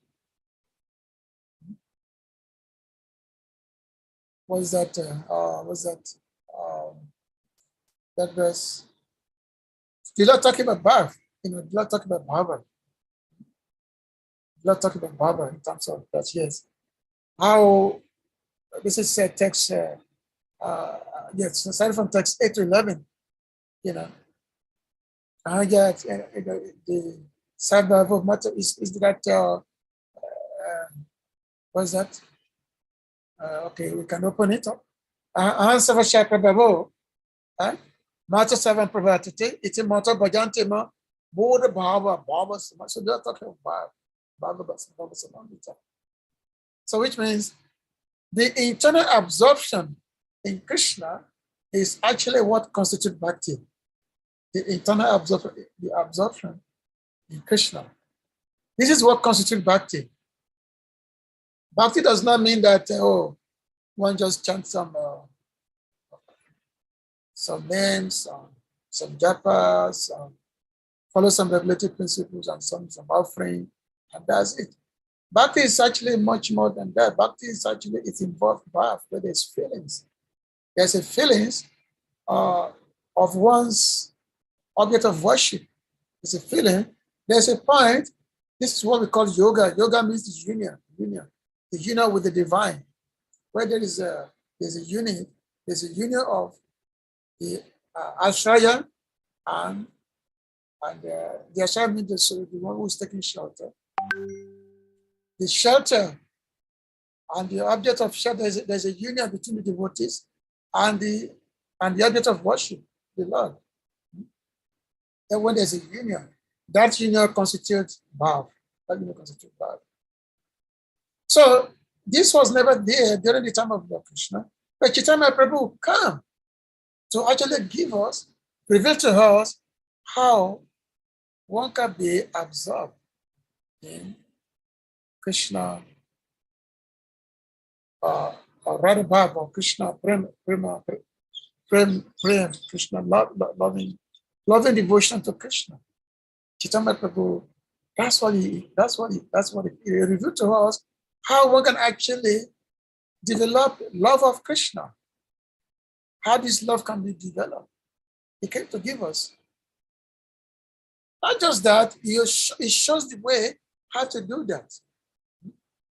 He shows the way how to do it by practicing himself. He shows how to practice it. And another thing which makes Chaitanya Mahaprabhu different from other incarnations is that he made this thing open to all, open to one and all. It's like a floodgate. It's like a floodgate. You know, when the gate is open and then the big flood just rushing, and without any consideration, you know, whatever the flood touches, everything the flood gets affected. So Chaitanya Prabhu, he opened the floodgates of Krishna praying to one and all. He opened the floodgate of love of Krishna to one and all without any consideration, without any qualification. No qualification required, no consideration required. Adama patita jive, dware dhive. Adama means those who are irreligious, Adama. Those who are irreligious. And the patita means those who are fallen. Adama, irreligious persons. Patita, those who are fallen.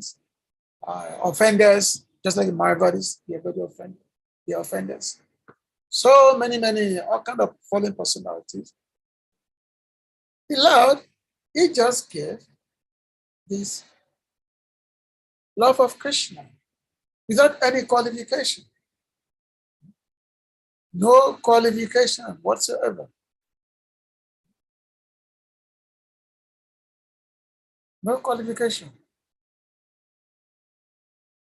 There's one prayer which was composed by one great Acharya.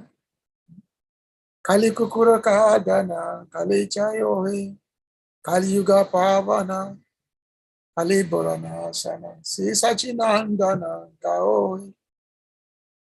That's, you know, this age of Kali, this is called, it's like a dog. Kali kukura kadana Kali chayohi. That the age of Kali is like a dog. It's like a dog. However, if one want to take shelter, if one simply take shelter of Sri Chaitanya Mahaprabhu by simply chanting his name, then one can be free from the dog-like mentality of Kali Yuga. I just sang the whole song. Kali kukura kahadana, Kali chayohi, Kali yuga pavana, Kali boyada, Sisa chinandana gaohi, Gadara madana nicharira panadana, Advaita Prabhu Gita Gaura, Nimai Vishwambara Srivasa Iswara, Bhakta Samoa Gita Chora, Adeya Sashadara Mayapura Ishwara, Nama Pravatana Sura, Vijana Sikshaka Yasikulana Yaka, Mandavarada Baba Pura, Savaboma Sodana, Kajapati Tara, Ramananda Posana Vira, Upananda Vadana Sanatana Palana, Arida Samodana Vira, Vajarasa Bhavana Nistamata Shatana, Kapati Vigatana Kama, Sudha Bhakta Palana Suskagyana Tada, Chalabhakti Dosana Ram. That if you want to be rid of the influence of the dog-like personality of Kali, then just sing the glories of the beautiful son of Mother Sachinandana. He is the savior of the Kali Yuga and is Kali Yuga Nashna, the destroyer of all fear caused by the age of quarrel. He maddens Sri Gadara with his name, Gadara Madana. He is the treasure of the life of Sri Nityananda Prabhu, and He is the most worshipable object of Advaita Chaya, Advaita Prabhujita. He is affectionately named Nimai by his mother due to being born under the name tree, and he has been named Vishwambara by his grandfather. He is the only Lord of Sri Srivas, and he steals the hearts of all the assembled devotees. Lord Chaitanya is the moon over Nadia, Nadia Sashada, the Lord of Sri Mayapudha, and the divine propagator of his own name. He is the instructor of family men, Vijana Sikshaka, and he is also the hero of those who are in the renounced order. He is the husband of the goddess of fortune and is overflowing with the ecstatic moods and sentiments of Srimati Radharani. Lord Chaitanya is the corrector and purifier of Sarvabhauma Bhattacharya and the deliverer of King Prataparudra, the source of nourishment of Srila Ramananda Roy. He is a great hero. He increases the ecstasy of Srila Rupa Goswami. He is the maintainer and protector of Srila Sanatana Goswami. He gladdens Haridas Thakur, and he is very grave, Dhira. Lord Chaitanya is the source of all the transcendental mellows of Gajadam. He is the destroyer of all mischievous and wicked mentality, and he dissolves the mundane lust of the deceitful, insincere souls by his causeless mercy. He maintains and protects his pure Vaishnava devotees, and he chastises dry speculative knowledge. He destroys pretentious and hypocritical devotion, and he is the reservoir of pleasure.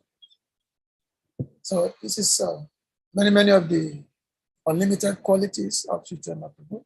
Chaitanya Prabhu is the deliverer of Kali Yuga, so that's why it's called Kali Yuga Parvan. He's the Mahapatita Parvan of Kali Yuga.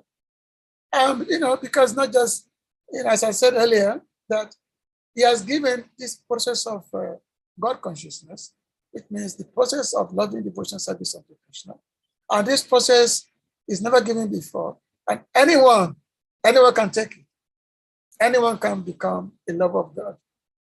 It doesn't matter what the mentality is.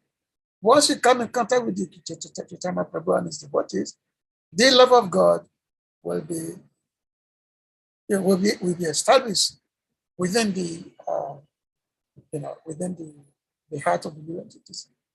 The most notable experience was the situation of Jagai and Madai.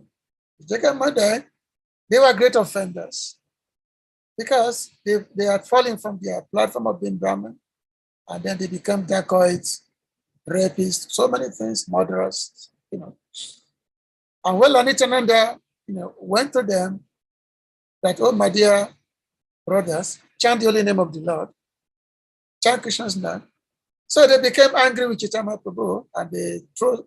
So Madai, he threw pots and smashed the head of Chaitanya Prabhu. That blood was coming out. So when Chaitanya Prabhu came, when he was informed that Nityananda Prabhu had been hurt by these two dacoits, so Chaitanya Prabhu became angry. He took up his Sudarshan Chakra, wanted to kill these two fellows. But immediately Nityananda Prabhu said, oh, my dear Lord, this is not your mission. Your mission is not to kill. It's not to kill the demons in this age. Because if you do that, then you have to kill everyone, because everyone in the universe is demoniac. But that's not the purpose of your mission.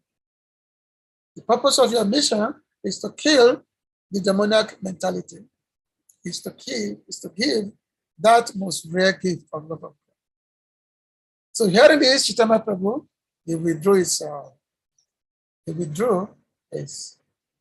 Sudarshan Chakra and told these two fellows to chant the holy name of Krishna. They chant the holy name of Krishna, embrace them. Immediately, all their sinful activities vanished.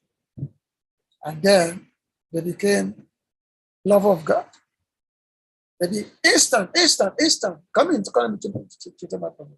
They became love of God, even though they are the most sinful persons. But they became love of God. So this is the special mercy of Chaitanya Prabhu. In Unato Jwalarash, which the Unato Jwalarash, when they start describing the loving affairs of Radha Krishna, this point in Unato Jwalarash, this is the topmost level of the loving affairs of Radha Krishna, the topmost level.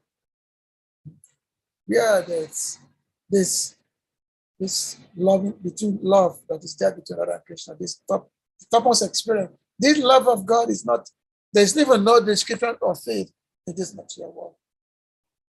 Material world can have no understanding of what it is love of God. But this is what Chaitanya Prabhu actually gave. So therefore, Chaitanya Prabhu is called in Mahabhadanya Yavata, the most magnanimous incarnation, because he came to give what no other incarnation has given. So therefore, we are very, very lucky that we've been born in this age. We've been born in this age, and we come in contact with Nam Sankirtan movement. This Nam Sankirtan of Sri Chaitanya Prabhu. And this age is so glorious, this Kali Yuga is so glorious, that even the demigods, they want to take birth in Kali Yuga so that they can take part in the Sankirtan movement. Okay, when I say Sankirtan movement means the Sankirtan movement of Sri Chaitanya Mahaprabhu. So I guess the next speaker is coming, and I have to leave very soon for the Abhishek. So thank you very much for listening. Jai Sri Chaitanya Mahaprabhu, Punim ki Jai Sri Chaitanya Mahaprabhu, Mahabhav ki Jai. Jai. Hare Krishna. Hare Krishna. Thank you so much, Sri Shara Prabhu. That was a very nice, beautiful presentation on the Lord Chaitanya's descent. I see. I know you're going to have another program, but I have one quick question for you. So since there is no demand of qualification to participate in the Lord Chaitanya's Harinam Sankirtan, which is so nice, because if there were qualifications, I wouldn't be here. I don't have any. I don't have any at all. But is it expected of us that at some point we develop some qualities, even though there is no qualification needed when we want to get into it? But once we get into it, is there some qualities expected of us to try to imbibe? That's just my question. Hare Krishna. Yes, thank you so much. Yes, once we come in contact with it, once we start taking the Harinam,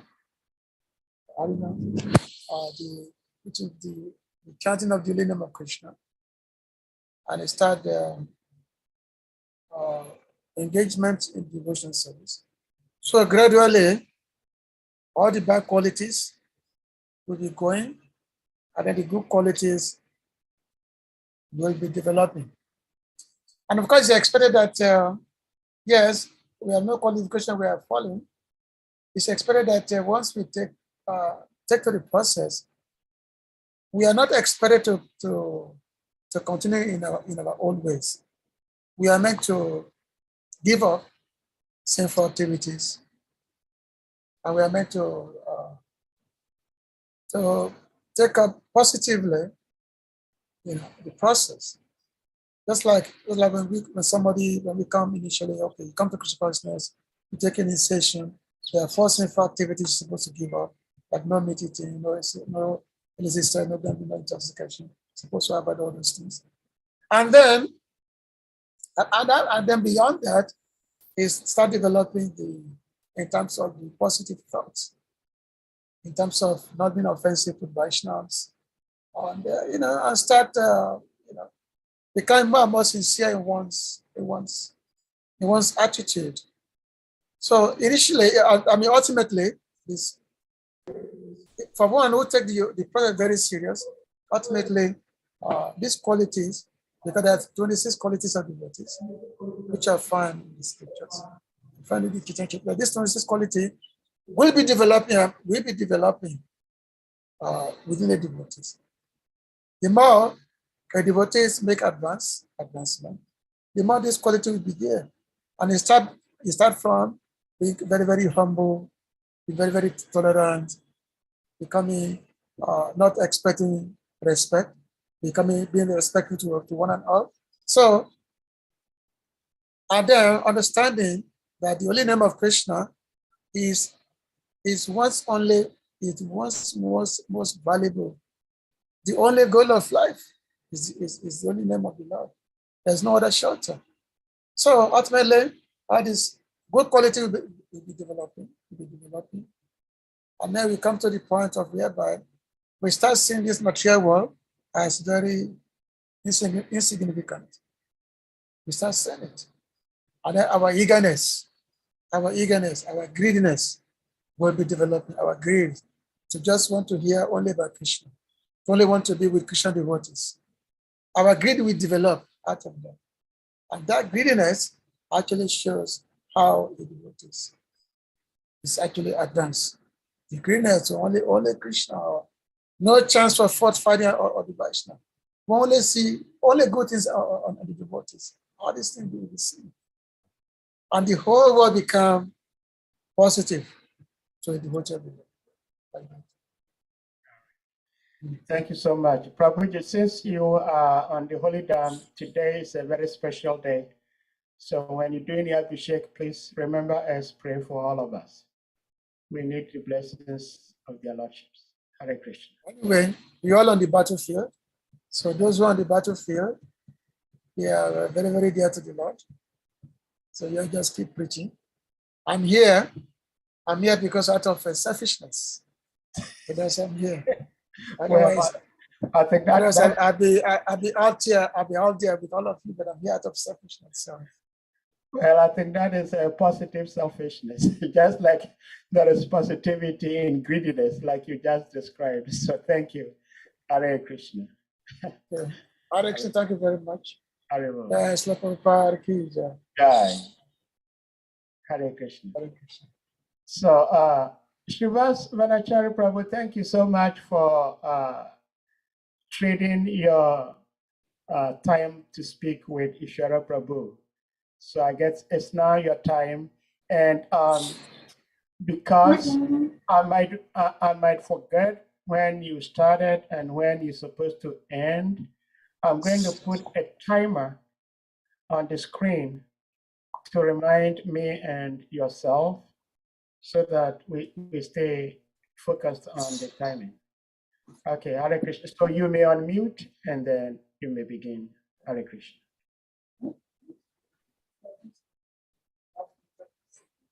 Omagyanatimeridasya Jnanam Janashalakaya Chakshuramale Asmai Sri Gurave. I think there are other devices open if they can turn it off. Yeah, I think the speaker. Okay. Harinam Prabhu, can you turn down the speaker? Reduce the speaker.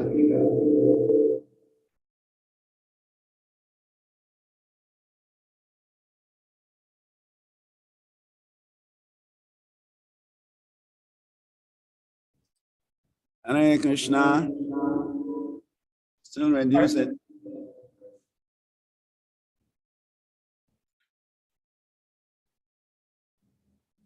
Hare Krishna. Go down a little bit more. It's still Echo. Echo, there's echo.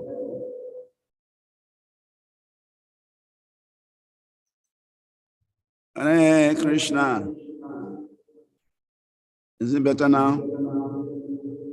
Yeah, it's okay. There is still some echo, but it's okay. There's still some echo. Still reduce a little bit.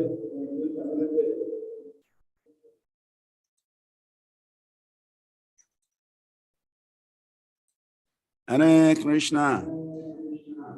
Well, it's much better. It's better now. Okay. Okay. Om Gyana Tamiridasya Gyana Jana Salakaya Chakshuramalitam Yena Tasmai Sri Gurave Namaha Sri Chaitanya Manobhistam Stapitam Yena Bhutale Swayam Rupa Kadamahyam Dadati Swapadantikam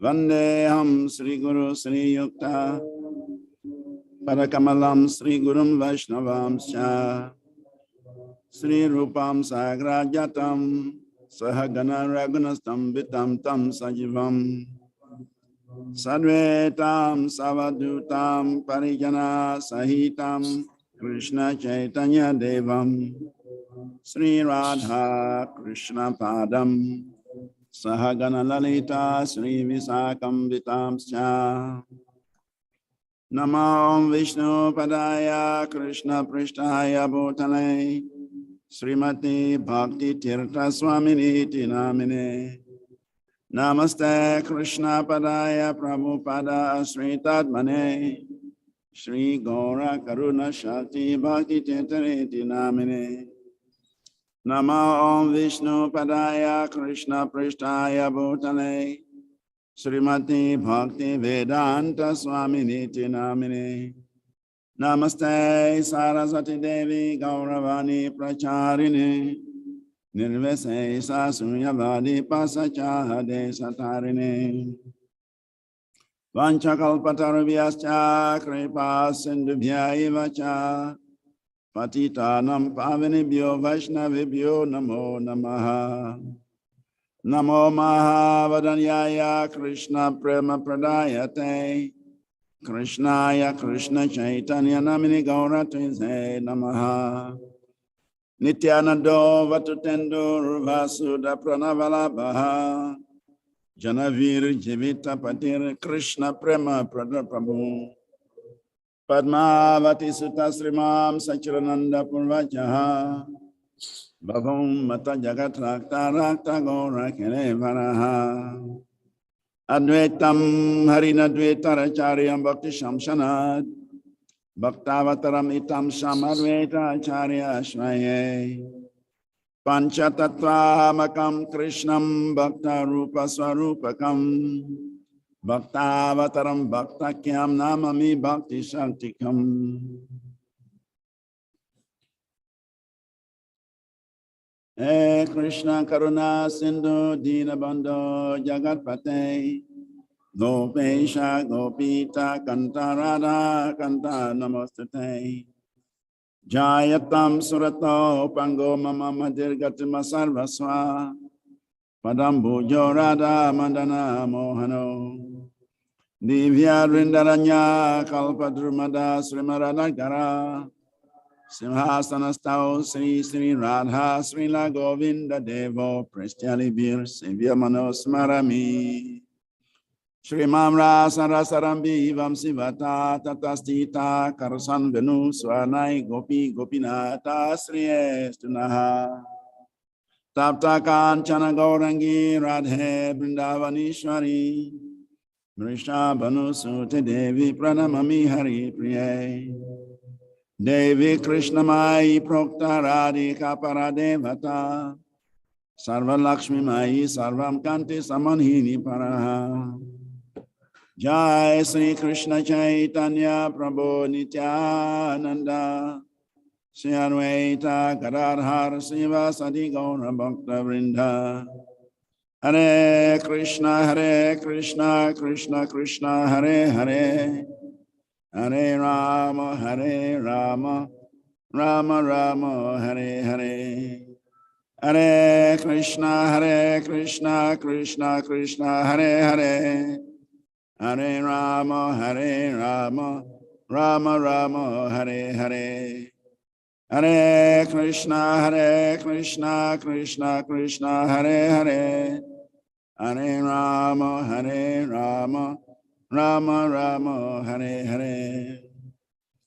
Mukam karoti vachalam pangum lagayate grim yat kare patamahan vande Shri Guru Dina Taranam Paramanam Haravam Sri Chaitanya Ishwaram Akanda Mandalakaram Vyaptayana Characharam Tatpadam Dashitam Yena Tasmai Sri Gurave Namaha.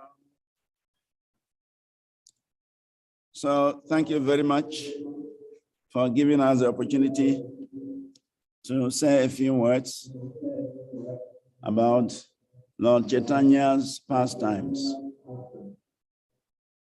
Gaura Lila is a very vast ocean that even Ananta Sesha, the expansion of the Supreme Personality of Godhead, cannot describe in thousands of years. So how can we, very insignificant living entities, describe the glories of Sri Chaitanya Mahaprabhu? Sri Chaitanya Mahaprabhu appeared in this world in 1486, according to Western calendar, around this time of the year, in the month of Falguna, and he lived on this earth for 48 years. For the first 24 years, he remained in Mayapur, and he enthused the devotees in Navadvip Mayapur with the nectar of the holy names of Krishna. As it is reported in the Chaitanya Charitamrita. Vande Sri Krishna Chaitanya, Krishna Bhavamrita Hiyaha, Aswadyan Swadayam Bhaktam, Prema Diksham Asikshayat. Chaitanya Mahaprabhu, he came into this world to distribute the love of Godhead. He came into this world to distribute the nectar of the holy name of Krishna. And he personally tasted that nectar, and then he initiated his followers into the same nectar. So, for 24 years, Chaitanya Mahaprabhu enthused the devotees in Mayapur, Navadvip Mayapur, with the nectar of the holy name. And after 24 years, he accepted the sannyas order and he left for Jagannath Puri on the order of his mother. When Chaitanya Mahaprabhu accepted the sannyas order, his desire was to go to Vrindavan because he was in the mood of Srimati Radharani, and therefore she wanted to enact the pastimes of Vrindavan, Vraj Lila. And so he was eager to immediately go to Vrindavan so that he can participate, enact and participate in those pastimes. But when his mother heard him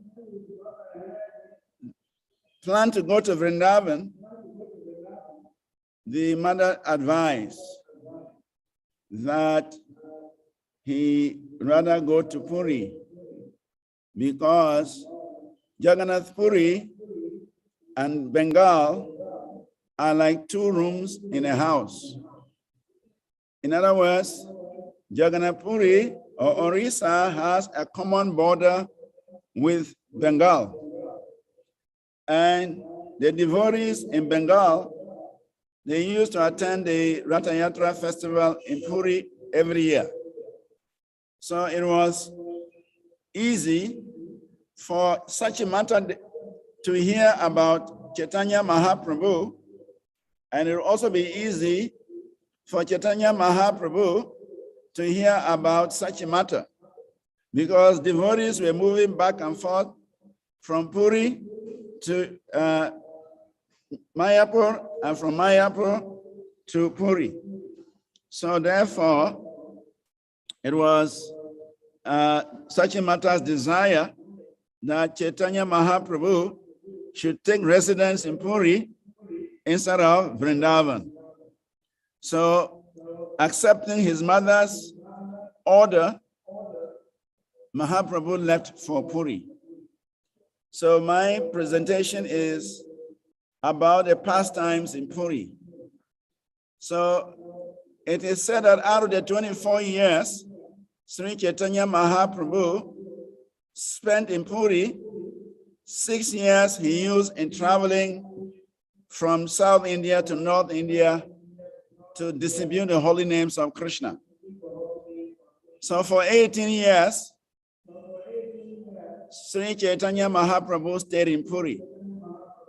And in these 18 years, Sri Chaitanya Mahaprabhu performed all kinds of wonderful pastimes for the satisfaction of his devotees.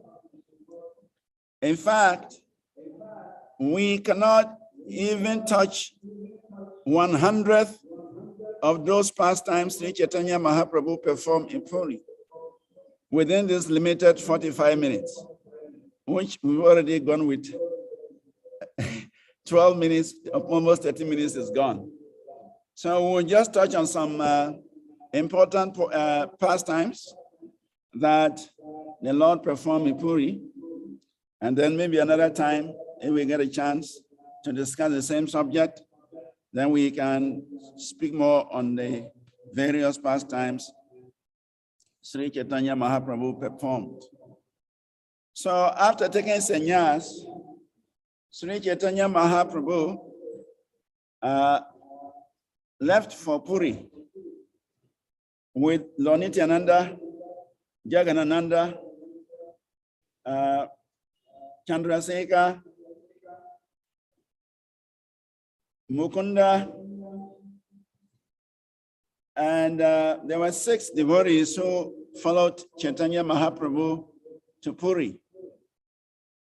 So they traveled together, but when they were getting to Puri, Chaitanya Mahaprabhu gave his danda, his sannyas danda, to Nityananda Prabhu to keep while he took a bath in a river. And then Lord Nityananda, he looked at the danda and began to laugh. Then he started talking to the danda that how can the Supreme Personality of Godhead, Sri Chaitanya Mahaprabhu, carry an ordinary bamboo rod? He is the Supreme Lord, and everybody is worshiping him. Even the demigods are worshiping him. Why should the Supreme Lord carry a bamboo rod, an ordinary bamboo rod? So, speaking like this, Lord Nityananda broke the danta into 3 parts and threw it into the river. Meanwhile, Chaitanya Mahaprabhu finished his bath, and then he came out, and then he could not find his danda anywhere.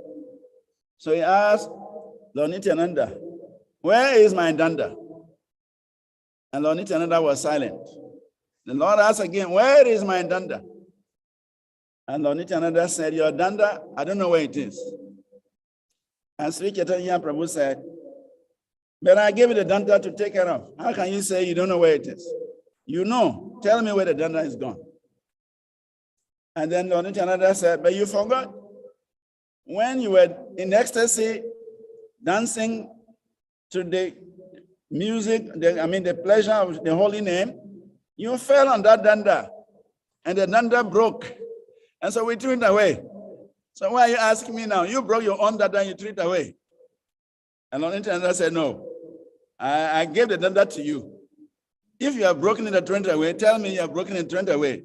Don't put the blame on me." And so based on that, Mahaprabhu exhibited some transcendental anger. He became angry with Lord Nityananda.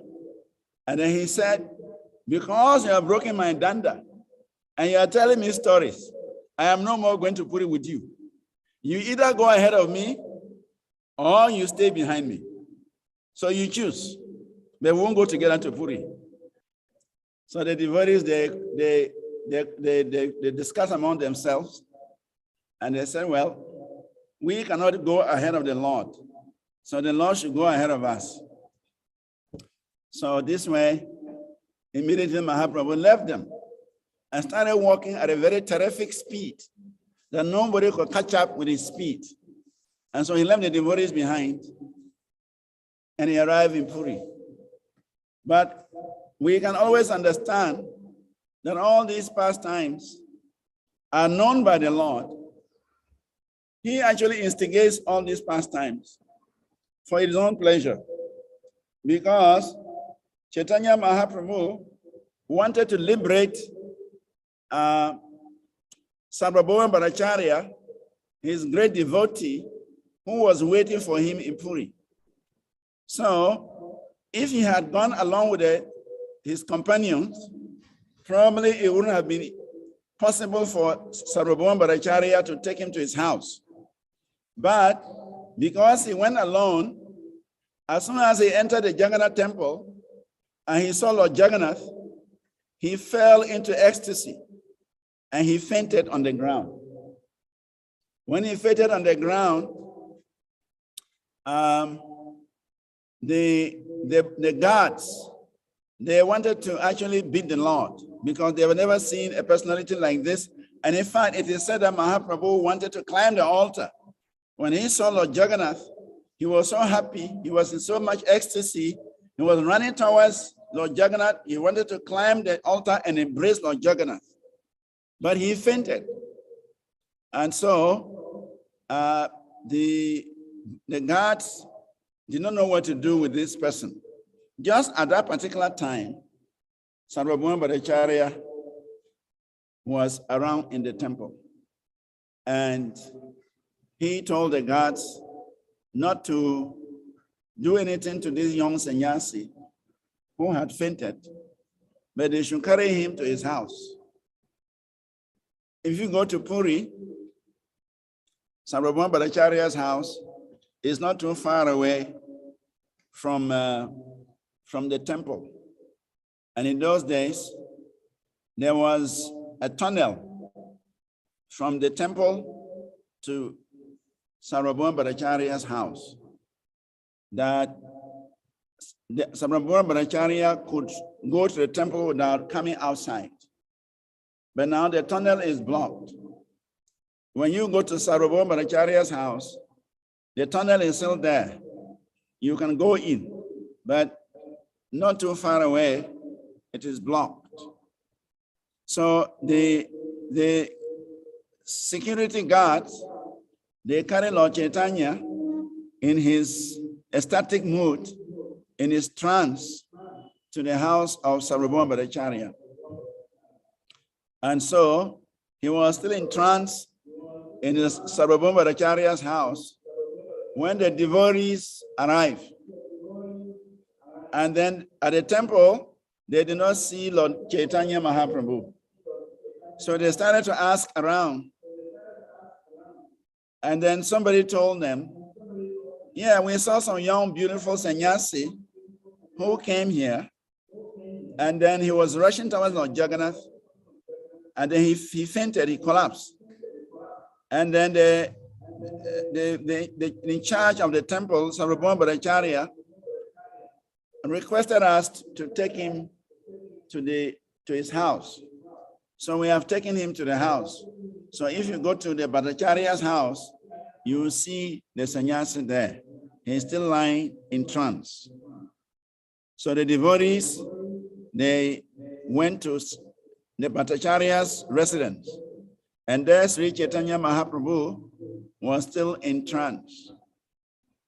So, but they understand the mood of Sri Chaitanya Mahaprabhu. When he falls in that trance, the only thing that can bring him back to normal is to chant the holy name very loudly into his ear, or perform some very powerful Sankirtan, And when the kirtan enters his ear, he will come back to his external consciousness. So the devotees began a very powerful kirtan, and they chant so loud that Lord Chaitanya could hear the kirtan, and gradually he came back to external consciousness. And so when he came back to external consciousness, then Sarvabhauma Bhattacharya began to talk to him. He said, "My dear sannyasi, you are such a young sannyasi. Why are you not studying Vedanta Sutra? It is the duty of every sannyasi to study Vedanta Sutras. Otherwise, he will fall down. So you are so young and you are so handsome that you attract the opposite sex. So therefore, better you study Vedanta Sutra. So I will teach you Vedanta Sutra." So Chaitanya Mahaprabhu, out of his great humility, he didn't say anything. He just sat down and accepted what Sarvabhauma Bhattacharya was saying. So it is said that for a whole week, Sarvabhauma Bhattacharya was speaking Vedanta philosophy. But Chaitanya Mahaprabhu was not responding. So after he spoke for a whole week, then he decided to find out why his student was not responding. So he asked Chaitanya Mahaprabhu, "Are you understanding the subject matter of Vedanta philosophy? Because I've been speaking for 7 days and you're not saying anything. You're not showing whether you understand or you don't understand. So please tell me, do you have any questions to ask?" It was at that moment Sri Chaitanya Mahaprabhu opened his mouth. And when he opened his mouth, it was like a thunderbolt for Sarvabhauma Bhattacharya. He said, the Vedanta philosophy is as clear as the daylight sun. But he, Sarvabhauma Bhattacharya, was now putting clouds, dense clouds, over the sun. And he expects people to understand or see the sun with those dense clouds. And then Sri Chaitanya Mahaprabhu began to speak the Vedanta philosophy. He nullified all the presentations Sarvabhauma Bhattacharya presented because he was speaking from the monistic platform. He was speaking from the speculative platform. And so Chaitanya Mahaprabhu presented the theistic platform of the Vedanta Sutras. And in this way, he smashed Sarvabhauma Bhattacharya to pieces. And then he actually gave him the Vaishnava presentation of philosophy. And at the end of it, Sarvabhauma Bhattacharya understood that this personality is no other person than the Supreme Lord, because he was a topmost scholar in Puri. Everybody in Puri respected him. Even the king, Prataparudra, worshipped him as a spiritual master. But here, he was defeated by a young sannyasi who he was thinking could be his student. But now he has become his master. He has become his teacher. He has become his professor. So Sarvabhauma Bhattacharya, he accepted Lord Chaitanya as his teacher. In fact, it is said that the following day, after Mahaprabhu had defeated him, Mahaprabhu brought him Mahaprasad from the temple, and then from Jagannath temple. And then when he woke, Sarvabhauma Bhattacharya was still sleeping when Mahaprabhu arrived in his home. And then he woke him up and gave him the Mahaprasad.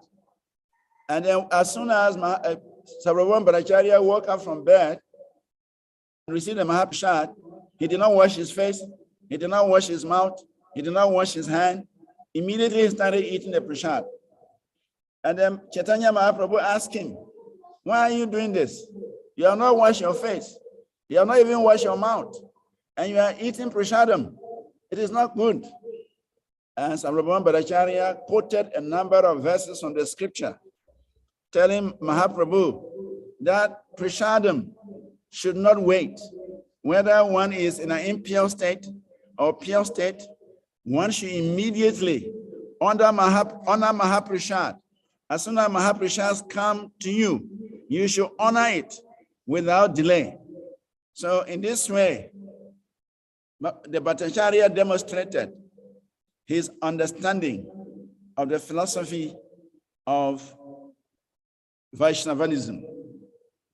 So it was interesting that the people of Puri saw the Bhattacharya, who was known as the Shiromani, the topmost of all philosophers, join Chaitanya Mahaprabhu's Harinam team.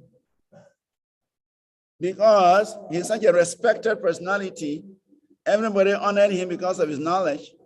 But now they see that the Bhattacharya was now wearing tilak. He has now joined Chaitanya Mahaprabhu's Harinam team with his hands upraised, and he was dancing in kirtan. The Puri people were surprised to see this development. So it is said that Sarvabhauma Bhattacharya wanted to educate Chaitanya Mahaprabhu, but the opposite happened. Chaitanya Mahaprabhu actually delivered Sarvabhauma Bhattacharya from his impersonal attachment. So it is said that the first pastime Chaitanya Mahaprabhu performed in Puri was to deliver Sarvabhauma Bhattacharya. Actually, when you visit Jagannath Puri, you can immediately feel the presence of Sri Chaitanya Mahaprabhu, because the house of Sarvabhauma Bhattacharya is still there. The very spot where Sri Chaitanya Mahaprabhu sat and listened to Sarvabhauma Bhattacharya for 1 week, it is still there. There are many, many pastime places, like the Gambira. Gambira is where Sri Chaitanya Mahaprabhu stayed in Puri. The very room where Sri Chaitanya Mahaprabhu stayed, it is still there.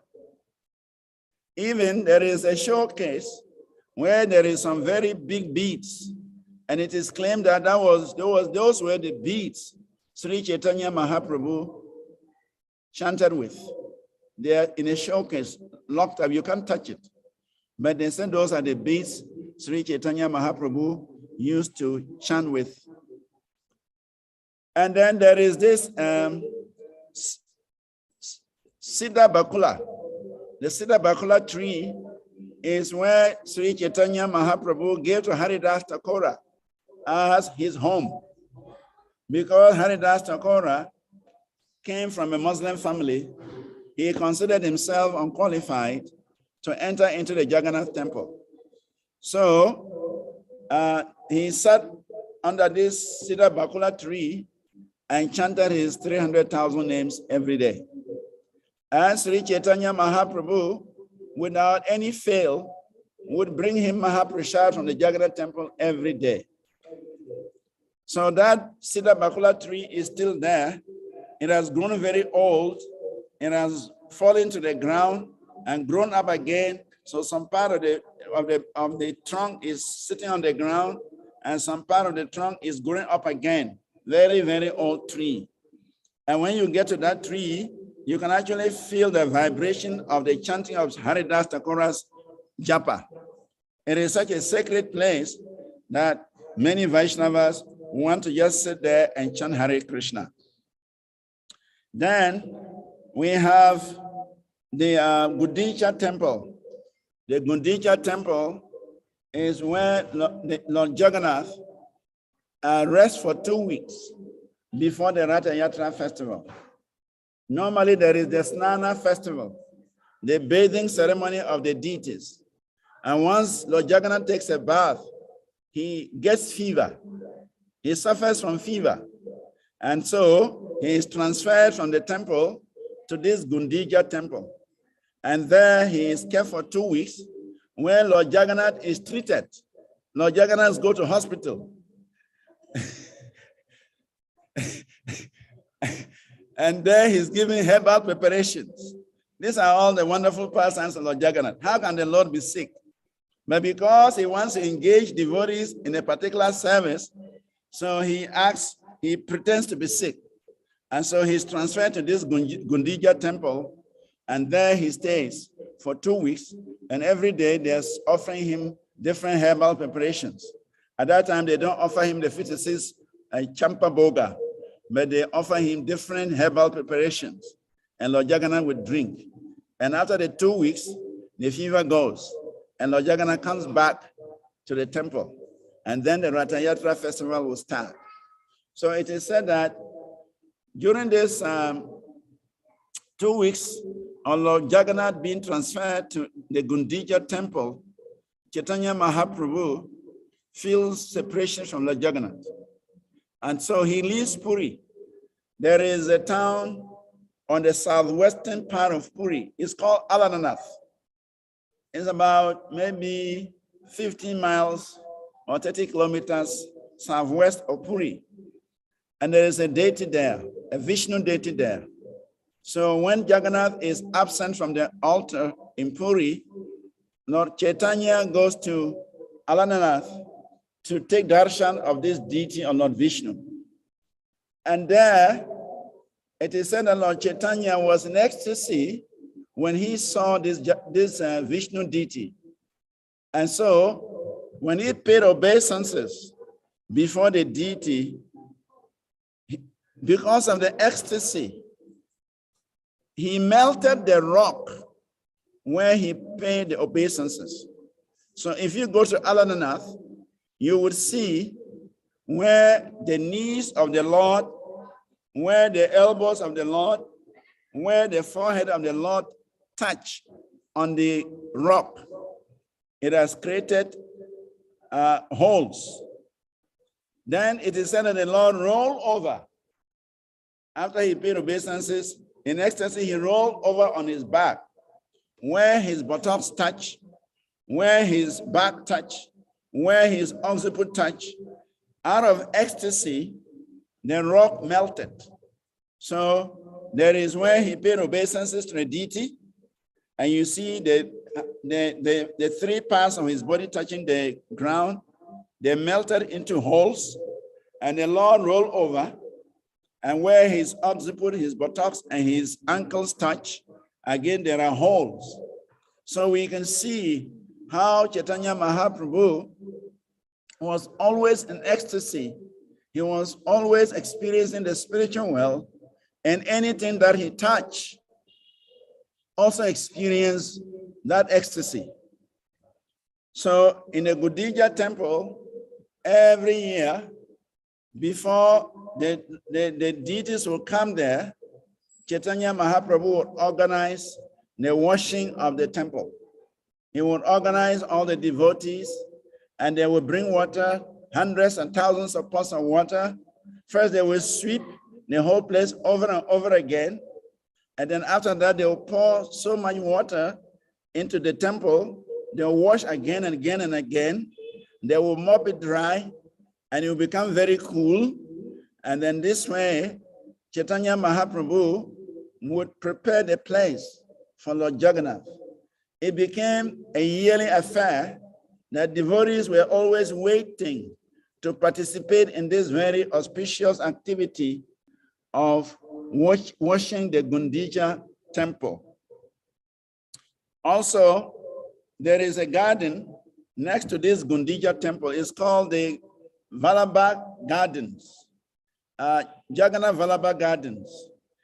They're a very special garden where Lord Jagannath performed his pastimes. So it is mentioned that Chaitanya Mahaprabhu used to go to those gardens when the Jagannath, when he's tired of dancing in the Jagannath Ratha Yatra. In the Jagannath Ratha Yatra, Lord Chaitanya Mahaprabhu would dance very ecstatically. He would jump very high. It is said that Lord Jagannath used to wonder how the Lord is dancing. In fact, it surprised not only Lord Jagannath, but the whole universe. Jiyat Krishna Chaitanya Sri Rata Gre Nanata Yaha Ye Nasi Jagannatha Chitram Jagannato P Vishmitaha. May the Supreme Personality of God, Sri Chaitanya Mahaprabhu, who danced in front of the car of Sri Jagannath, be glorified. By seeing his dancing, not only was the whole universe held in wonder, but Lord Jagannath himself became very much astonished to see how Chaitanya Mahaprabhu danced in the Ratha Yatra. So it is said, after dancing so heavily, after jumping so high in ecstasy, then he will go to the Vallabha Gardens to rest. So it is mentioned how the king of Puri, or the king of Orissa, Prataparudra Maharaj was attracted to Chaitanya Mahaprabhu, and he wanted to have darshan of Sri Chaitanya Mahaprabhu. So he told Sarvabhauma Bhattacharya that he wants to meet the Lord. And so Sarvabhauma Bhattacharya went to Sri Chaitanya Mahaprabhu and informed him that the king wants to meet you. The king wants to take your darshan. And Sri Chaitanya Mahaprabhu reacted. He said, don't you know I'm a sannyasi and I'm not supposed to meet a king? If I meet a king, my sannyas life will spoil.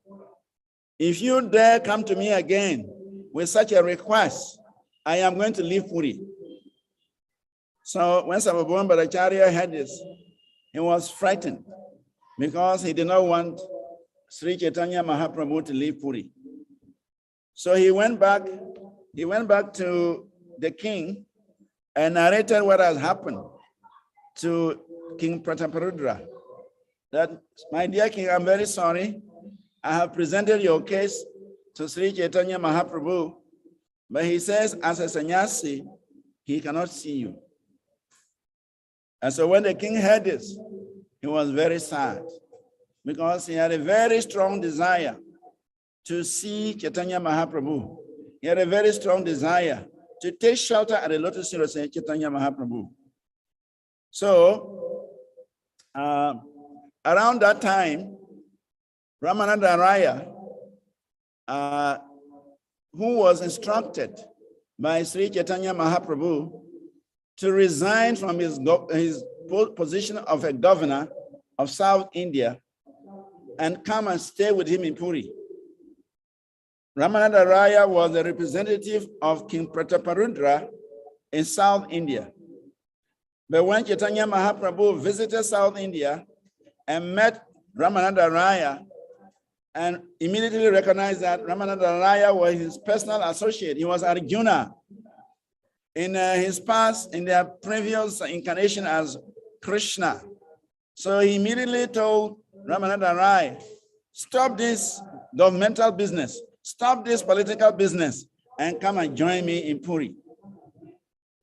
So by the time Chaitanya Mahaprabhu came back to Puri, Ramananda Raya had come to Puri to take permission from the king, Prataparudra, in order to be with Chaitanya Mahaprabhu.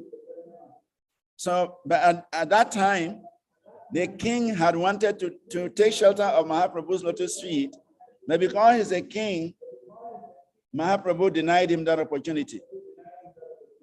But it so happened, when Ramananda Raya came to the king to seek permission to resign from his job as the governor of South India in order to serve Sri Chaitanya Mahaprabhu very intimately, the king was so happy.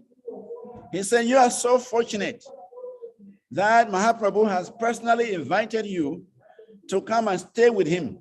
You are the most fortunate person in this universe. I am so unfortunate that even to have darshan of him is not possible. You are fortunate. So who am I to stop you? You should go ahead and serve Sri Chaitanya Mahaprabhu.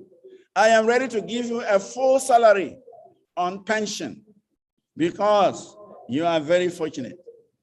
So Ramananda Raya was given full pension. He could receive his full salary, even though he was no more the governor of South India, even though he was serving Sri Chaitanya Mahaprabhu's notice street. So when Ramananda Raya went to see Sri Chaitanya Mahaprabhu, he told Sri Chaitanya Mahaprabhu this story, that Prataparudra Maharaj is very kind to me.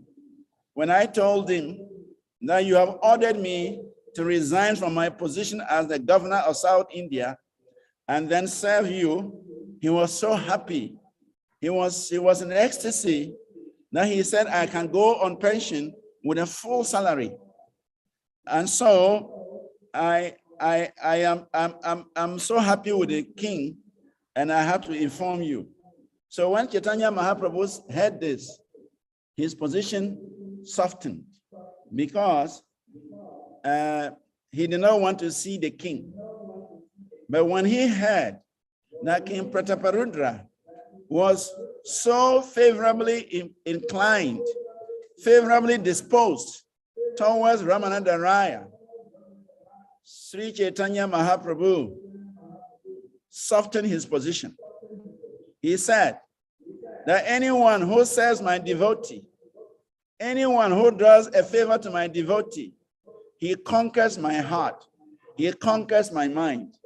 So therefore, since this king, Prataparudra, has favored Ramananda Raya with a full salary on pension, he has touched my mind, he has touched my heart.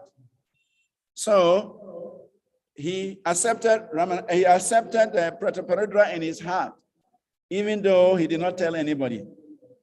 But Sarvabhauma Bhattacharya, when he told the king that he cannot see Chaitanya Mahaprabhu, and the king looked very morose, very disturbed, he started thinking what to do. And then some idea hit his mind. He thought that if the king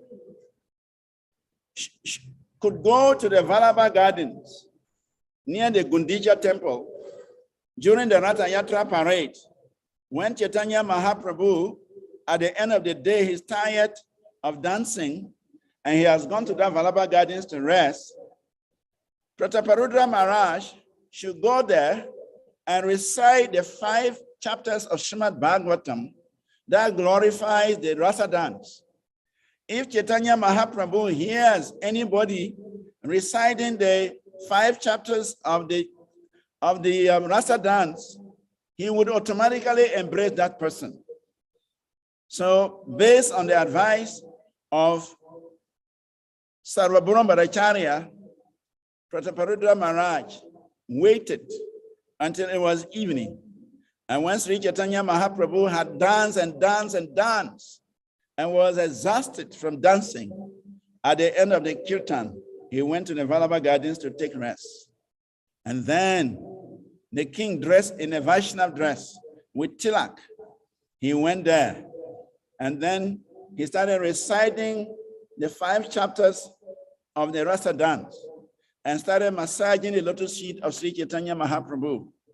And then when Mahaprabhu heard the recitation of the Rasa dance, his pleasure increased like anything. And he immediately embraced the king. After he embraced the king, because he was in ecstasy, he cannot even identify who is that person he has embraced. Then he asked him, who am I embracing? Who is this person I'm embracing? And then the king said, I am your humble servant. I am Prataparudra Maharaj, your humble servant. But already, Chaitanya Mahaprabhu has already embraced him. He has already blessed him. And he has chanted the 5 chapters of the Rasa dance, and he has pleased Sri Chaitanya Mahaprabhu. So Sri Chaitanya Mahaprabhu did not take any offense for the king to embrace him or embracing the king. He rather blessed the king with devotion. So my time is up, actually. So maybe 1 minute for us. If there is any question, 1 minute, and then we can allow the next person to speak. That's what I said. Mahaprabhu's pastimes are unlimited. These are just 2 or 3 things, but Mahaprabhu did so many wonderful things in Puri, many things. In fact, one of the side attractions in Puri is the deity that Mahaprabhu entered into. It is called the Tota Gopinath deity. If you go, the deity is still there. There is a crack on the knee of the deity. It is said that that's where Mahaprabhu entered. Yes, emerged. So it is wonderful to go to that deity and pray before that deity, because that deity is not different from Mahaprabhu. And he performed so many pastimes in that temple. That's where Garadhara Pandit, he was the pujari of that deity. And every day Mahaprabhu will go there and listen to Srimad Bhagavatam from the lips of Garadhara Pandit. So there are many more pastimes we can narrate from Puri, but due to time limitation, we will end here. Thank you very much. Hare Krishna. Hare Krishna. Thank you so much. Wonderful, wonderful pastimes of Sri Chaitanya. It's amazing. I don't know if anybody has a question for Prabhuji. You may do so before the next speaker comes in. But Prabhu, I'm so much thrilled about the good fortune of the bamboo tree, because Lord, like you were saying, people were asking, what is Lord Chaitanya doing with this bamboo stick? That he loved using the bamboo stick as a danda, and the Lord Krishna also loved using the bamboo for his flute. That's right. Up to the point that I understand the gopis, who are naturally so rivalry, were so much jealous of the bamboo tree that they feel the bamboos are now going to be so proud that they are having so much difficulty catching on with Krishna. But the bamboo stick is so happily and freely finding itself in the hands and on the lips of Shri Krishna. So my question here is, of course, we know bamboo to be a tree, a plant, so it's a living thing. But I want to speak of something like a rock, where in modern day material science is considered non-living entity. But we heard like Bhaktivinoda Maharaj praying to be a stone in the spiritual world. And there are beings who assume the form of stone, but they're still living beings. So what do we say? What if rocks, mountains are living beings or non-living beings? Hare Krishna. Hare Krishna. Thank you very much. Actually, it is said that there was a conversation between the bamboos and the gopis. The gopis were transcendentally envious of the bamboo sticks. They say that the lips of Krishna, the gopis want to have those lips. They want to taste the lips of Krishna, the sweetness of Krishna's lips, but they're not getting. But the bamboo is so fortunate that the bamboo is always staying on Krishna's lips in the form of his flute. So they were wondering what kind of austerities have the bamboo performed to associate with Krishna's sweet lips constantly, and they who are desiring Krishna's lips, they cannot get. And the bamboo said, you don't know the austerities we are performing. We have been standing on one leg for centuries upon centuries. We are standing on one leg under very severe weather conditions just to get this mercy. If you want to enjoy the lips of Krishna, come and stand with us on one leg in this situation.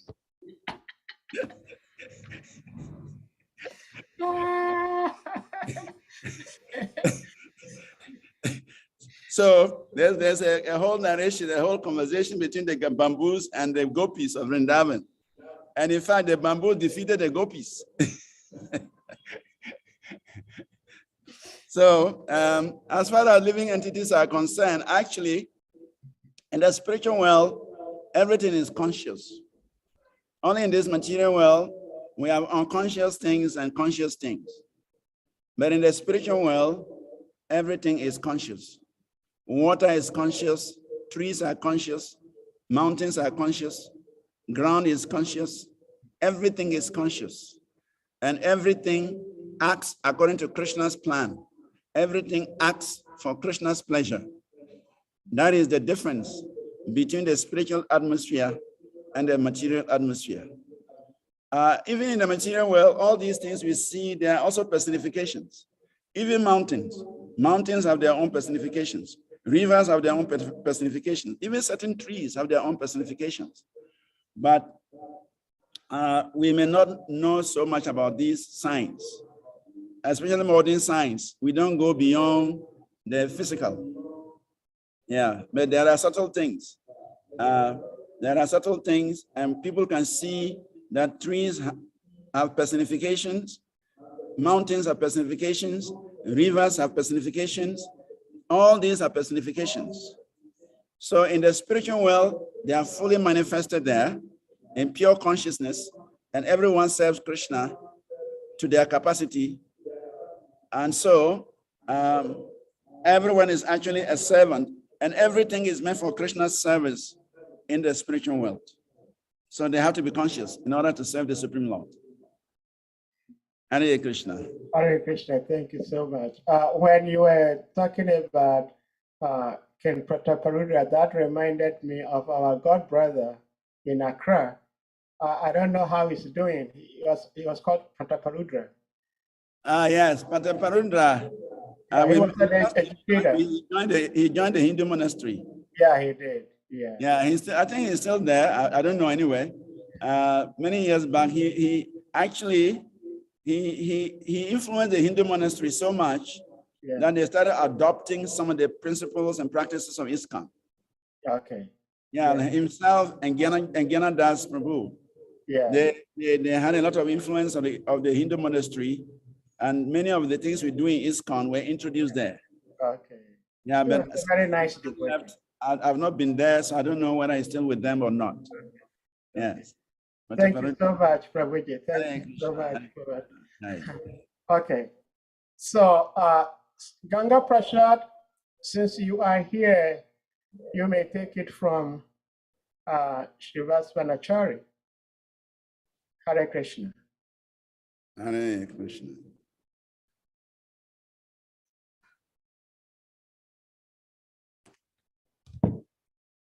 Yeah? Hare Krishna, Prabhuji. Hare Krishna, yes, Prabhuji. I am not prepared to speak now.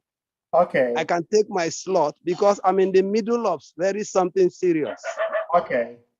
I'm sorry about it. I'm just attending the class so I can hear, but I'm not able to speak now. So if there's a swap, we'll be waiting for you. Okay. Hare Krishna. Thank you. Hare Krishna.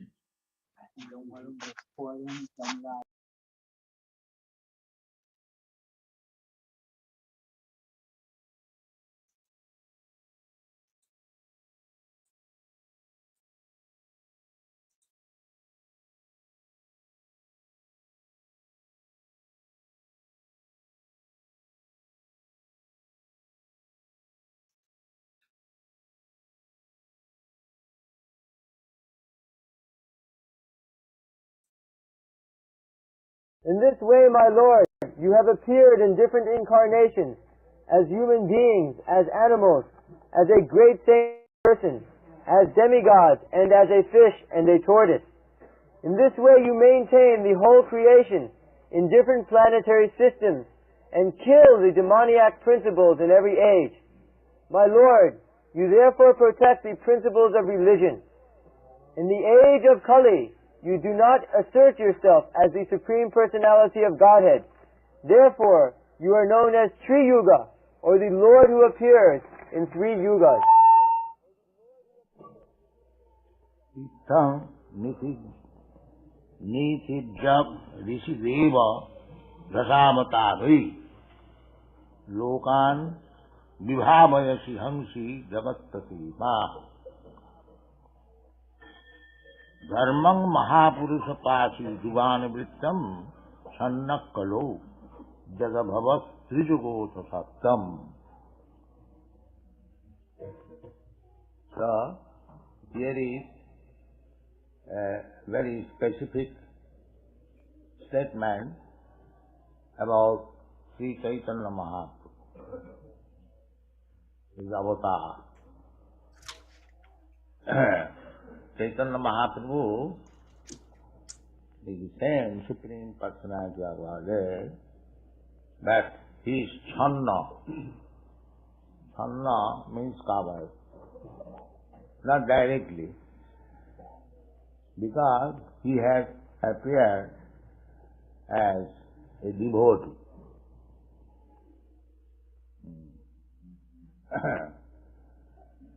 Avatar, Rupa Goswami has found out that he is avatar of Krishna. All the devotees, Sarvabhauma Bhattacharya,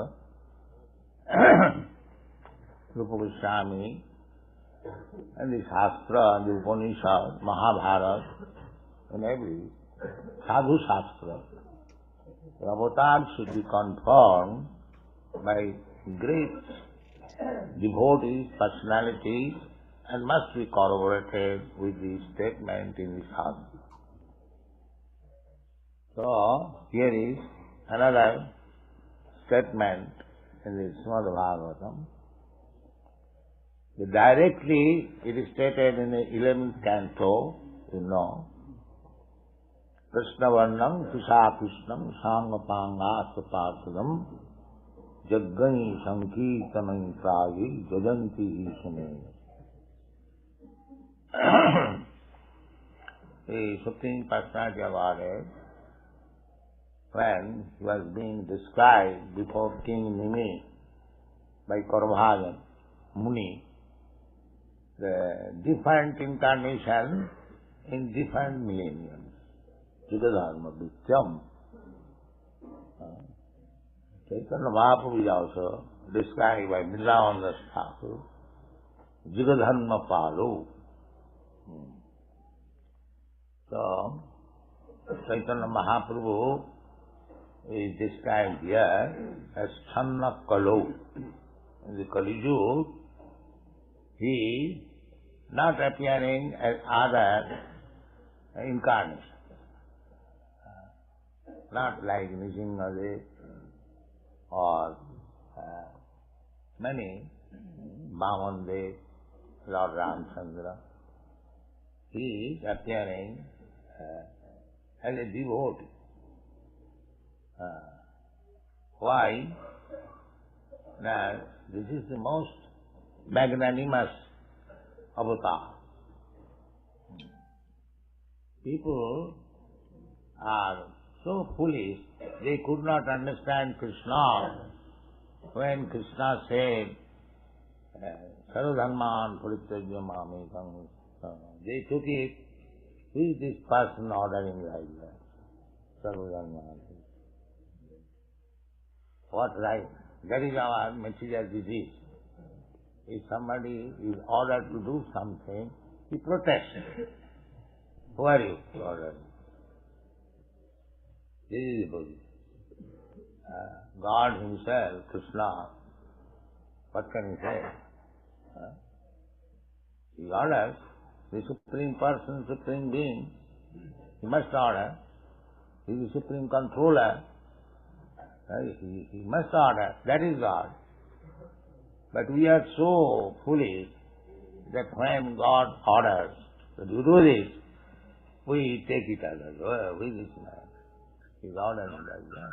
And Sarvadharman Parityajya, giving up everything. Why shall I give? Sarvadharman, I have created so many dharmas, isms. I shall give it up. Why shall I give it up? Therefore, the same Lord came again as Chaitanya Mahaprabhu. Today is Chaitanya Mahaprabhu's appearance day. So we must discuss this study thoroughly. The Rupa Goswami understood it. Therefore we have to go to Guru. Rupa Goswami is our Guru. Narottam Das Thakur said, Rupa Raghunatho Pade Hari Vyakuti. Kave ham bujhavo siddhi. If we want to understand the transcendental position of the Supreme Personality of Godhead, then we have to go through Guru Parampara system. Otherwise it is not. Rupa Raghunatha Pade, Hoye. Unless we accept this process, unless we submit, this whole process is submission. Krishna wants this, Sarvadharman Parityajya. So, if you want to approach Krishna, you have to become very submissive. And to whom? Krishna is not here. To whom I shall submit? No, to his devotee, to his representative. The business is submission. So, Sri Chaitanya Mahaprabhu appeared this day for giving mercy to the fallen souls who are so foolish they cannot take to Krishna consciousness. He is personally teaching how to take to Krishna consciousness. That is this Kirtan. You'll find you have seen the picture in our teachings on Lord Chaitanya that in prayer he was engaged in chanting and Rupa Goswami is offering his obeisance. That is the first meeting with Rupa Goswami, and he composed this verse, Namo Mahabhadanaya Krishna Prema Pradayate.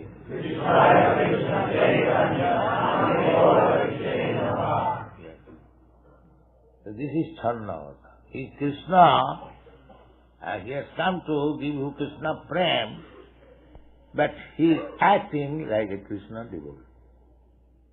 This is power. He is not commanding now, you do this. Yes, he is commanding do this, but in different way. Because people misunderstood, who is this person commanding? Even some so-called rascal scholar, yes, it is too much to demand. They are remarkable. Yes, sophisticated person, they are thinking like that. But our process is to submit. Unless we submit, there is no hope of advancing in Krishna consciousness. That is Chaitanya Mahaprabhu's teaching. Tinadapi Sri Sunichena Tarodapi Sahisnana Amanina Amanina. If you want to chant Hare Krishna mantra, then you have to take this principle, Tinadapi Sunichena. You have to become humbler than the grass. Grass, it is lying on the street, everyone is trampling down, never protest. In the lawn, everyone is trampling the grass, there is no protest. Karorapi Sahisnuna, and tolerant than the tree is giving us so much help. It is giving us fruit, flowers, leaves, and when there is scorching heat, shelter also, sit down underneath. So beneficial, still we cut. As soon as I like, I cut it down. But there is no protest. The tree does not say, I have given you so much help and you are cutting me. No. Tolerant. Therefore Chaitanya Mahaprabhu has selected Karorapi Sahisnuna and Amanina Manadena. For oneself, one should not expect any respectful position, but the devotee should offer all respect to anyone. Amanina Manadena Kirtaniya Sada. If we acquire this qualification, then we can chant Hare Krishna Mahamantra without any disturbance. This is possible. So Chaitanya Mahaprabhu came to teach these principles. He is Krishna himself. There is no Chaitanya Krishna Paratattam Paramya. Paratatta, the supreme truth, is Chaitanya Mahaprabhu. The supreme truth is Krishna. But Chaitanya Mahaprabhu is not different from Krishna. Na Chaitanya Krishna Paratattam Paramya. Jadadvaita Brahma Upanishadi. The Brahma, Advaita, monist, Brahma, which is described in the Upanishad, that factor, Jadadvaita Brahma Upanishadi, Paramatma and the Paramatma, Brahma, Paramatma and Bhagavan. This is the three features of the Supreme Absolute Truth. Vadanti tat tattavidas satyam jadgyanam advayam brahmeti paramatmeti bhagavaneti sabda. The Absolute Truth is one, advaya. There is no difference. But he, according to our qualification of understanding the Absolute Truth, he appears as Brahma, impersonal Brahma. He appears as localized Paramatma, Super Soul. And he appears as the beloved Supreme Personality of Godhead, according to the receiver. Jedathamang prapadanti. That is it. If you want to understand the Absolute Truth as impersonal Brahma, you realize that. If you want to realize the Absolute Truth as Paramatma, everywhere, all pervading, you can realize him. And if you want to see him as the most beloved, then you can also. That is the meaning of Jedathamang Prapadanti. You can realize the Absolute Truth. Anyway, he is prepared to manifest himself as you desire. As you desire does not mean that also he is present, because here it is stated that Neti Jag Rishi Deva Dasavata. According to the evolutionary process, so there was water all over the universe. At that time, Dasavatar, Kesavadhitamena Sarira, Jaya Jagadi. Similarly, he became tortoise, then he became Nishingadev, he became Vamandev, so many. That is going on. Nitya Lila. Don't think the avatar comes only to the human society. But he appears amongst the animals, amongst the insects, amongst the trees. Therefore in the Bhagavad Gita there is statement, among the trees I am this tree, among the animals I am this animal, among the persons, among the fighters I am this. He is everything. But just to point out a few, in another place he says,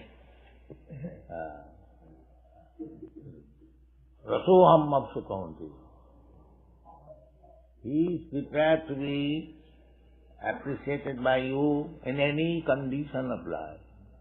If you take his instruction how to realize it. And if you manufacture your own way, that is not possible. Even if you are most ordinary man, still you can realize it. There is no difficulty. How? Krishna says, Rasoham apsukauntiya. My dear Arjuna, I am the taste of the water. Now who does not drink water? Everyone. The animal also drinks water, and the human being also drinks water. But the animal cannot understand God, although God is there in the water. The man can understand, because he is human being, therefore human being is different from animal. If we remain like animal, we are drinking water, but we are not realizing Krishna, then we are animal. This is animal. And if we drink water, everyone drinks water many times. So many times we can remember Krishna. And that is the process of devotional smaranam. Savanam kirtanam Vishnu smaranam. So every time if you drink water and remember Krishna, then you are on the devotional service. Very difficult. But the rascals will not take it. That is difficult. Very difficult. Everyone drinks water. And as soon as you drink water when you are thirsty, and the taste of the water appeases your thirst. So, if you simply remember that in the Bhagavad Gita it is stated that this taste is Krishna, then immediately remember Krishna. And as soon as you remember Krishna, it is devotional service, smaranam. Where is the difficulty? Where is the difficulty for becoming Krishna conscious? Rasoham apsukaunteya pravasmi sasisudaya. I am the illumination of the moon and the sun. So who does not see the moonshine and the sunshine? In daytime you see the sunshine, and then at night you see the moonshine. So if you see the sunshine and moonshine, and if you remember Krishna's instruction that this sunshine, moonshine am, so where is the difficulty? Rasoham apsukauntiya prabhasmi sasudaya pranava sarvavedesu. Now if you think, I am so learned Vedantist, why shall I study the sunshine, moonshine and what? I shall chant Om. Rascal, this Om I am.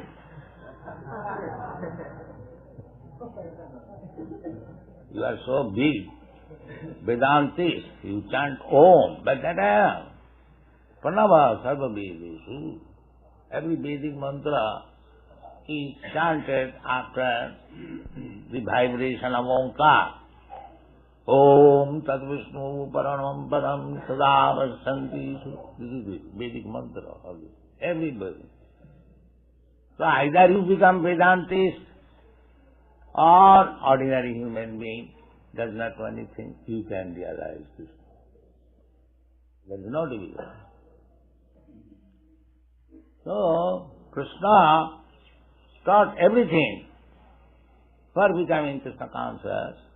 But still, we are so rascal, we could not understand Krishna. Therefore Krishna came again. These rascals failed to understand me. Now I shall teach how to become a devotee of Krishna by my personal behavior. That is Sri Chaitanya Mahaprabhu. By his person. Don't think that because he's playing the part, just like somebody is giving massage to my body, so he's not giving properly. So immediately I take his hand and I began to give massage. Do like this. Do like this. That does not mean I am Messiah or I am servant of the person. Similarly, don't forget that Sri Chaitanya Mahaprabhu is the Supreme Personality of Godhead Krishna. Sri Krishna Chaitanya Radha Krishna Nahe Onno. You are worshipping Radha Krishna and there is Chaitanya Mahaprabhu's deity also. There are some parties, they protest. Why Chaitanya Mahaprabhu's deity should be placed along with Krishna? But they do not know Sri Krishna Chaitanya Radha Krishna Nahe Onno. It is not different. Sri Krishna Chaitanya is Krishna. It is confirmed by the Shastra. Here it is said, Channa Kalau Jag Abhavat. In the Kali Yuga, directly, he does not appear as incarnation, like Vishnudev or Vamandev or Lord Ramchandra, but as devotee. He is the same incarnation, Lord Chaitanya Mahaprabhu, Abhavat. Therefore, sometimes we are called as three yugas. There are 4 yugas, but he is known because in 3 yugas he appears distinctly, and in the 4th yuga, in the Kali Yuga, as devotee. That he is called 3 yugas. So, today, the birthday or appearance day of Sri Chaitanya Mahaprabhu, and this is the birthplace, this Mahaprabhu, and you are all present here. This is good fortune. Always remember Sri Chaitanya Mahaprabhu and chant Sri Krishna Chaitanya Prabhu Nityananda.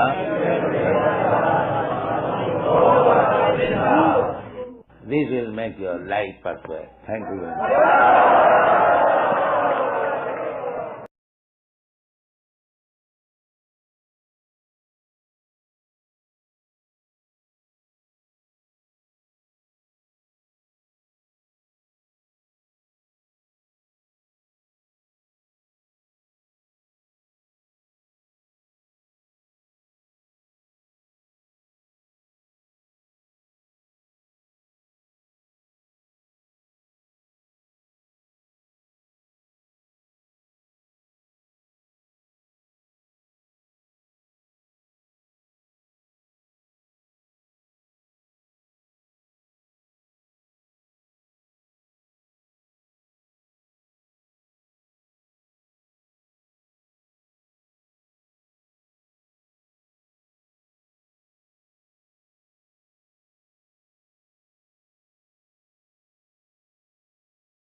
Hare Krishna.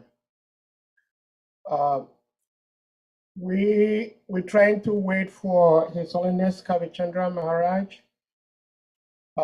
He is not here yet. So, Srivas Prabhu, what do you think we need to do? Do you want to continue speaking, or we play Srila Prabhupada's lecture?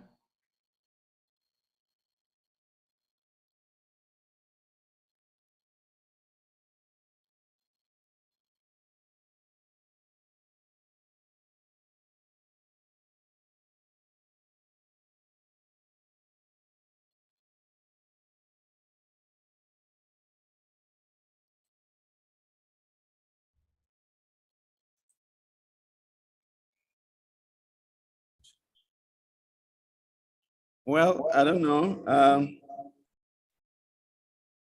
I can still do some narrations of some pastimes of Sri Chaitanya Mahaprabhu.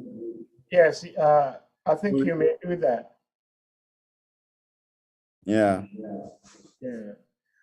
If Harinam Prabhu can lower the volume of the speaker a little bit. Yeah. The Yes.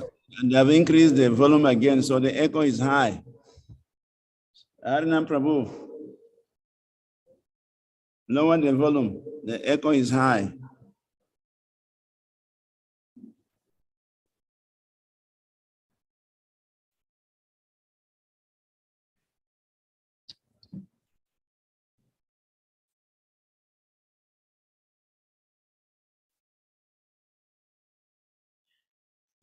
Okay, Hare Krishna. Hare Krishna. Hare Krishna. Is it okay?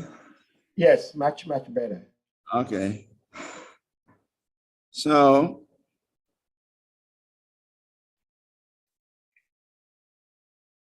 Kangum lagayate sailam, mukam avataye chrutam, yat kripatam van avavande, Krishna Chaitanya Ishwaram. It is said that by the mercy of Sri Chaitanya Mahaprabhu, a layman can cross mountains, and a dumped fellow can recite the Vedic scriptures.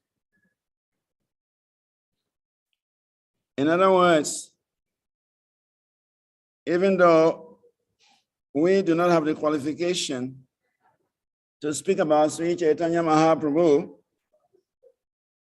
but by his causeless mercy, even a lame fellow can cross mountains, and a dumb person can be a great orator.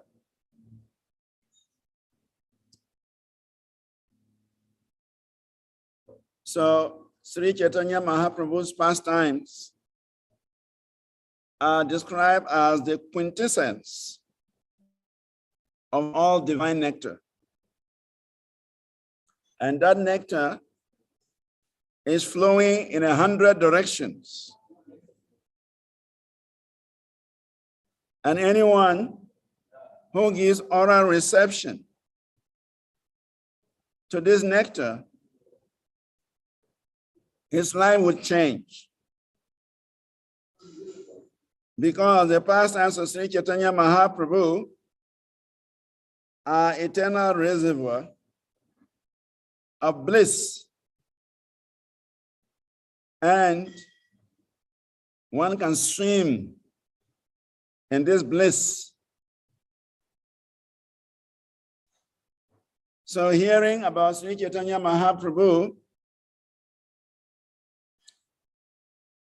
should be our constant occupation.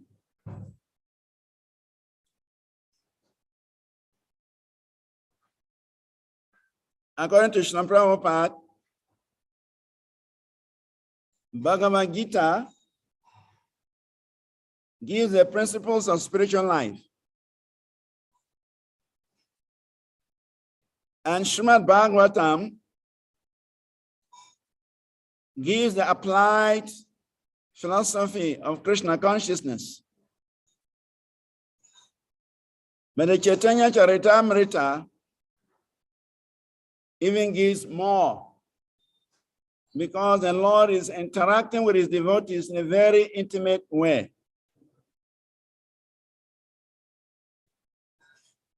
So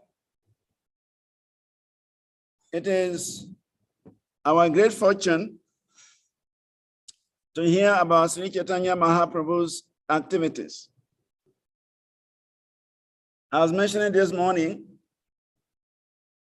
that one Acharya says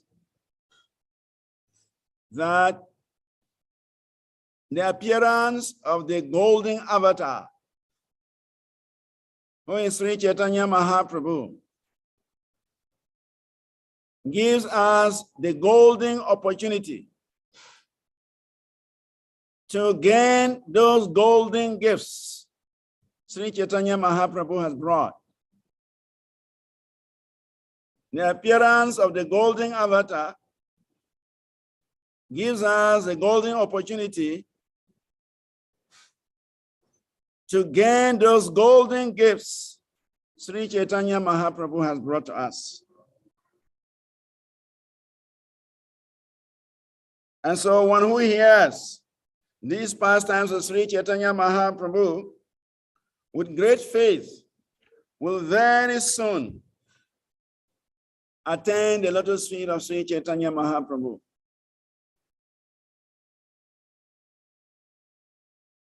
By hearing Bhagavad Gita, we understand the science of Krishna. By hearing Srimad Bhagavatam, we understand how Krishna interacts with his devotees. And by hearing Chaitanya Charitamrita, we can actually taste spiritual life.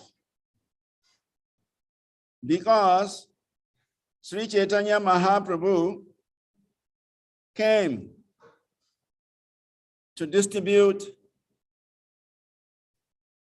the nectar of the holy names of Krishna. So the Puri pastimes are very important. Just as the Vrindavan pastimes are important for Sri Krishna, the Puri pastimes are very important for Sri Chaitanya Mahaprabhu.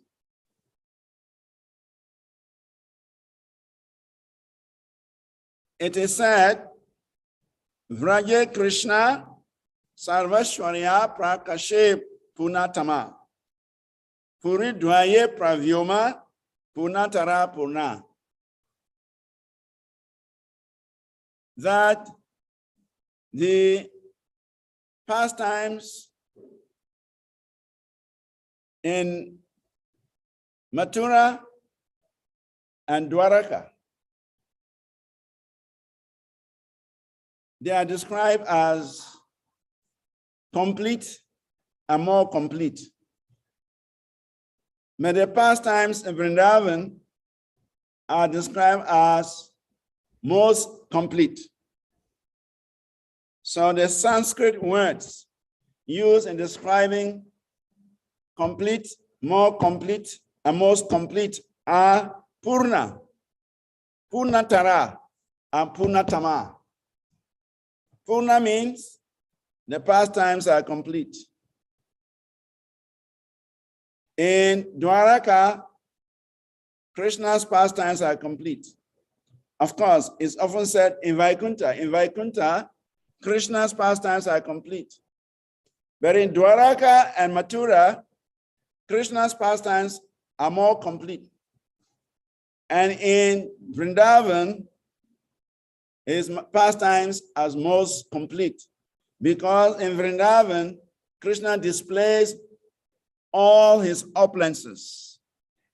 Similarly, in Puri, Krishna's pastimes are complete. Chaitanya Mahaprabhu displayed all the ecstasy. He displayed all the relationships. He displayed all the intricacies of spiritual life in Puri. For instance,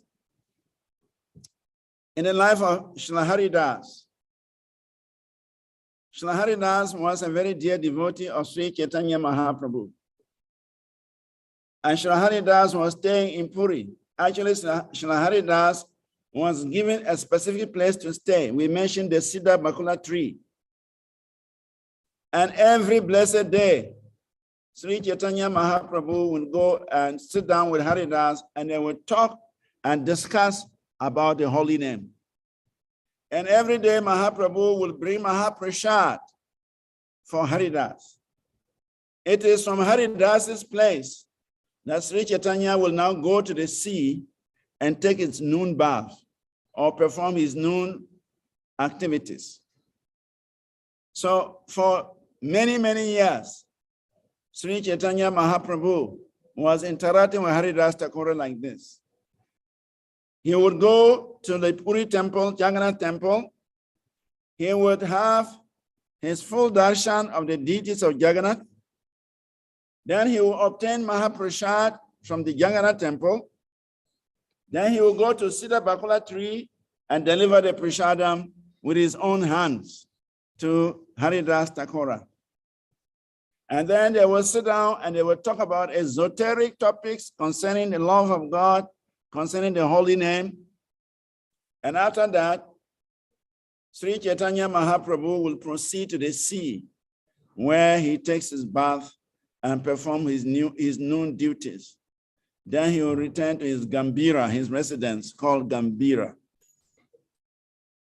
So this went on for many, many years. But one day, Sri Chaitanya Mahaprabhu arrived at the Siddha Bakula tree and saw Haridas lying flat on the ground. So Sri Chaitanya Mahaprabhu asked him, "What is up? What's up?" That's the normal question Sri Chaitanya Mahaprabhu would ask Haridas. What is up? What is the news? You ask him, what is the news? And Haridas will begin to narrate the news of the holy name. He will begin to narrate the realizations of the holy name. He will begin to narrate the ecstasies of the holy name. So every day, Mahaprabhu will come and ask him, what is the news? So one day, Sri Chaitanya Mahaprabhu arrived at the Siddha Bakula tree, and he saw that Haridas was lying flat on his back. But he was still trying to chant. So Mahaprabhu asked Haridas, what is the news? And Haridas said, there is no great news today. It is only that my body is giving me trouble. I want to chant my 300,000 names, but the body is not allowing me. And Sri Chaitanya Mahaprabhu said, you have already attained perfection, whether you chant or you don't chant. So if the body is not allowing you to chant, just relax. Why are you struggling? And Haridas Thakur said, my dear Lord, I have taken a vow that I must chant 300,000 names every blessed day. And I don't want to relent or to go back on that vow. I have taken the vow to chant your names 300,000 times. And so I must fulfill that vow, even if I have to leave my body. So Sri Chaitanya Mahaprabhu said, Haridas Thakur, you are already a perfected being. Your chanting has delivered so many living entities from this world. So whether you chant or you don't chant, there is no difference. You are no more part of this material creation. You live in the spiritual world, even though you are physically present here. Then Mahaprabhu asked Haridas, so what do you want from me? What do you want me to do for you? Because Mahaprabhu could understand that Haridas was going to leave his body soon. And that's why he was lying on his back and cannot sit up. But yet, he was still trying to chant japa. So Mahaprabhu asked Haridas, what do you want from me? Do you need any boon from me? And Haridas said, my dear Lord, I want to keep my gaze. I want to fix my eyes upon your lotus feet. So kindly place your lotus feet on my chest, because from every indication, my life is coming to an end. And I want to fix my mind and fix my gaze on your lotus feet. So if you want to benedict me, kindly place your foot on my chest. And so Chaitanya Mahaprabhu, he obliged. He placed his lotus foot on the chest of Haridas. And Haridas claps the lotus feet of Lord Chaitanya.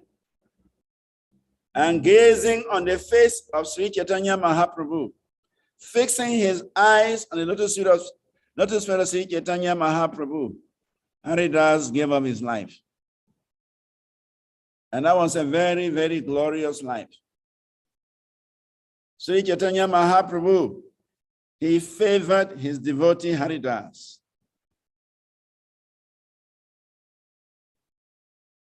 Kripa Shuddha Sari Yasya Vishwam Aplavanti Api Nicha Garvat Sada Bhati Tam Chaitanya Prabhum Bhaje. I worship Sri Chaitanya Mahaprabhu, whose nectarian mercy flows like a great river, inundating the entire universe. Just as a river flows downstream, Sri Chaitanya Mahaprabhu especially extends his mercy to every fallen soul. So, Chaitanya Mahaprabhu, he is very merciful to everyone. He is very kind to everyone. Actually, he appeared in this world just to distribute his kindness.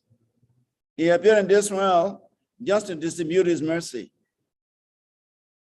So when Haridas Thakura requested the Lord to benedict him with his lotus feet, he immediately placed his lotus foot on his chest. And Haridas clapped, he grabbed the Lord's lotus feet with his two hands, and he fixed his gaze on the lotus face of the Lord. And in that way, Haridas Thakura breathed his last. In that way, Haridas Thakura gave up his life. What a glorious life that was. But that is the result of constantly chanting the holy names of Krishna. Haridas was always absorbed in chanting. Actually, Haridas, he had no other business except chanting. It is said that out of the 24 hours a day, Haridas Thakura would chant 22 hours a day. And he will use only two hours for sleep, for bathing, and for eating. For the needs of the body, he spent only 2 hours. And for glorifying the Supreme Personality of Godhead, he would spend 22 hours. So that means he was always immersed in the holy name. That means he was always immersed in the bliss of chanting. Actually, even though Haridas walked on earth, he was always in the spiritual sky. And that is why when he was sentenced to be beaten to death in 22 marketplaces, Haridas did not even feel the beating. The 10 soldiers with big canes, they were beating Haridas like anything. But Haridas was not feeling the pain. And so the goal of killing Haridas was not possible. They could not achieve it. They were beating and beating and beating, and then he was not dying. And they were in anxiety because the king had told them that if they cannot kill Haridas, they will have to be killed. So it was important for them to kill Haridas in order to save their own lives. But when they were beating Haridas so much and he wasn't dying, they had to now beg Haridas that, my dear Haridas, we have been ordered to beat you to death, but you are not dying. So please, kindly die so that we can be free. So when Haridas heard the lamentation of these soldiers, he entered into trance. He entered into samadhi. And so when they saw he was no more breathing, they threw Haridas into the river Ganga. Actually, there was a debate between the soldiers. Some said they should bury him. And some said, no, no, no. He's a Hindu. If you bury him, the ground will be polluted. So don't bury him. Throw him into the river. Let the river carry him away to some other place. So those who were of the opinion that Haridas' body should be thrown into the river, they won the case. And so they threw Haridas' body into the river. But it is said that that was Krishna's arrangement, because Haridas was not actually dead. He had just entered into samadhi because he wanted to free the sentries, the soldiers of the king. So when they threw Haridas into the river, Haridas came back to life. He came back to his consciousness. He swam across the river and began to chant Hare Krishna. And then people saw, because people have heard that Haridas was killed by beating. But in this moment, they saw the same person across the river chanting japa. So they went and told the king that Haridas is not dead. He is across the river chanting Hare Krishna. So the king sent people to go and see, and it was true that Haridas was chanting. And so everybody in that area surrounded to Haridas. They all became devotees of Haridas because they saw that he was such a powerful Vaishnava. So you can imagine, such beating by 10 powerful soldiers could not kill Haridas. But now it is time for Haridas to leave the planet. And Lord Chaitanya just came there on time. And Haridas requested the Lord to place his feet on his chest. And when Haridas did that, and when the Lord did that to Haridas, he clamped the Lord's lotus feet with his two hands tightly, and gazing on the face of Lord Chaitanya, he gave up his body. And what happened? Chaitanya Mahaprabhu picked up the body of Haridas and he started a kirtan. And from different directions, the devotees were coming. The news spread that Haridas Prabhu has left his body in the presence of Sri Chaitanya Mahaprabhu. So all the Vaishnavas in Puri, they all gathered at Siddha Bakula tree, and Mahaprabhu carried Haridas' body in his own hands. And he was dancing with Haridas Thakur's body. There was a tumultuous kirtan, and there was ecstasy flowing like anything. And then they took Haridas' body. Chaitanya Mahaprabhu took Haridas' body personally to the sea, because the sea is not very far from the temple and from the Bakula Siddha tree, Siddha Bakula tree. So they took Haridas' body and they bathed him in the sea. Normally, that is the procedure. When somebody passes away, his body is bathed in the holy waters and dressed up. And if it is a sannyasi or a guru, it is put into samadhi, it is buried. And if it is not a sannyasi or a spiritual master, the body is cremated. But in the case of Haridas Thakur, because he was a perfected devotee, Chaitanya Mahaprabhu personally put him in samadhi. So if you go to Jagannath Puri today, there is a temple where the body of Haridas Thakur was buried by Sri Chaitanya Mahaprabhu. So after Mahaprabhu danced and danced and danced with the body of Haridas Thakur in a tumultuous kirtan from the Siddha Bakula tree to the ocean, bathed him in the midst of kirtan. They brought him to a place, and Mahaprabhu used his own hands to dig the ground, and Haridas' body was placed in samadhi, and then he was covered with a mat, and a small tomb was put on top.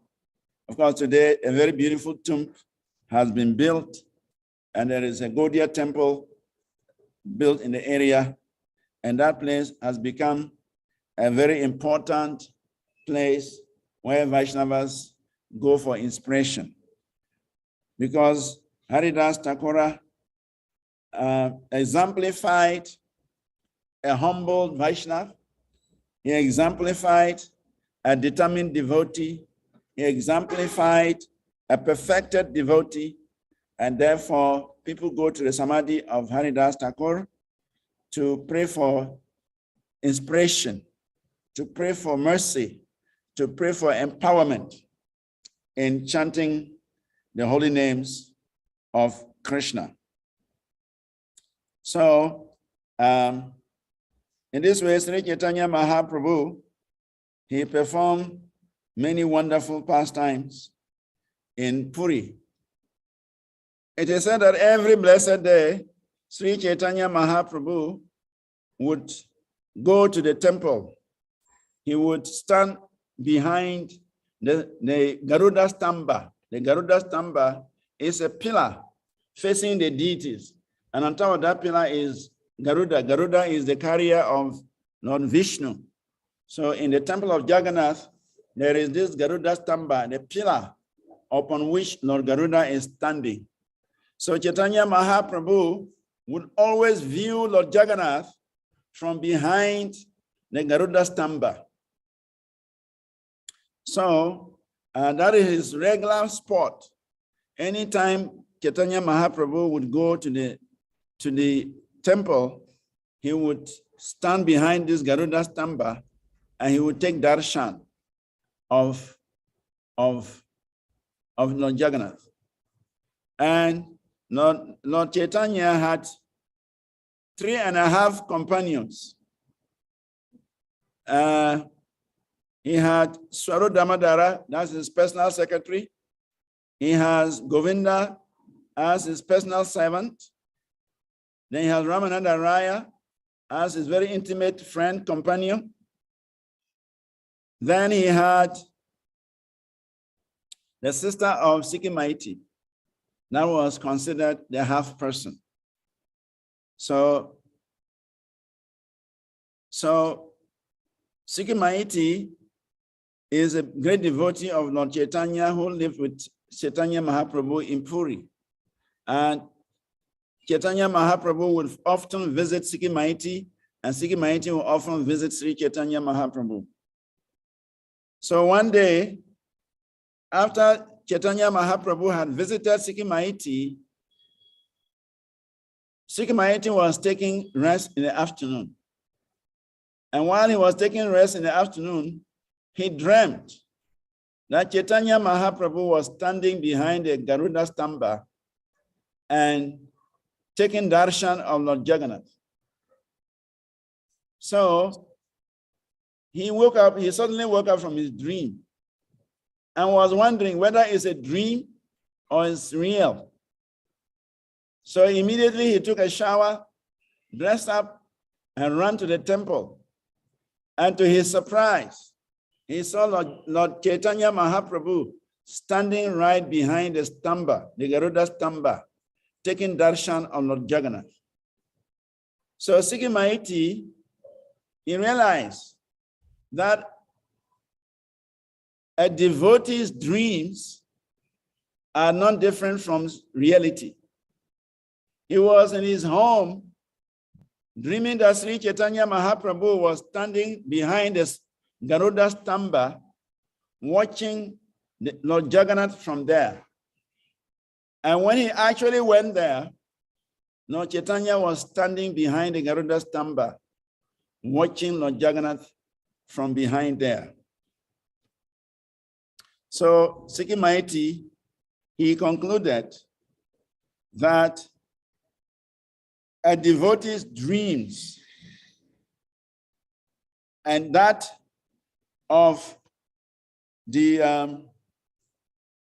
spiritual activities, there is no difference. It is also said that Chaitanya Mahaprabhu, he engaged the devotees in what is called Veda Kirtan, a static kirtan in Puri. He would organize different kirtans. In fact, his main occupation in Puri was reading Srimad Bhagavatam or hearing Srimad Bhagavatam from the lips of Garadhara Pandit and engaging the devotees in chanting kirtan in Puri. So, Sri Chaitanya Mahaprabhu, he merged the entire world into the ocean of ecstatic love by performing his beautiful dances within the temple of Lord Jagannath.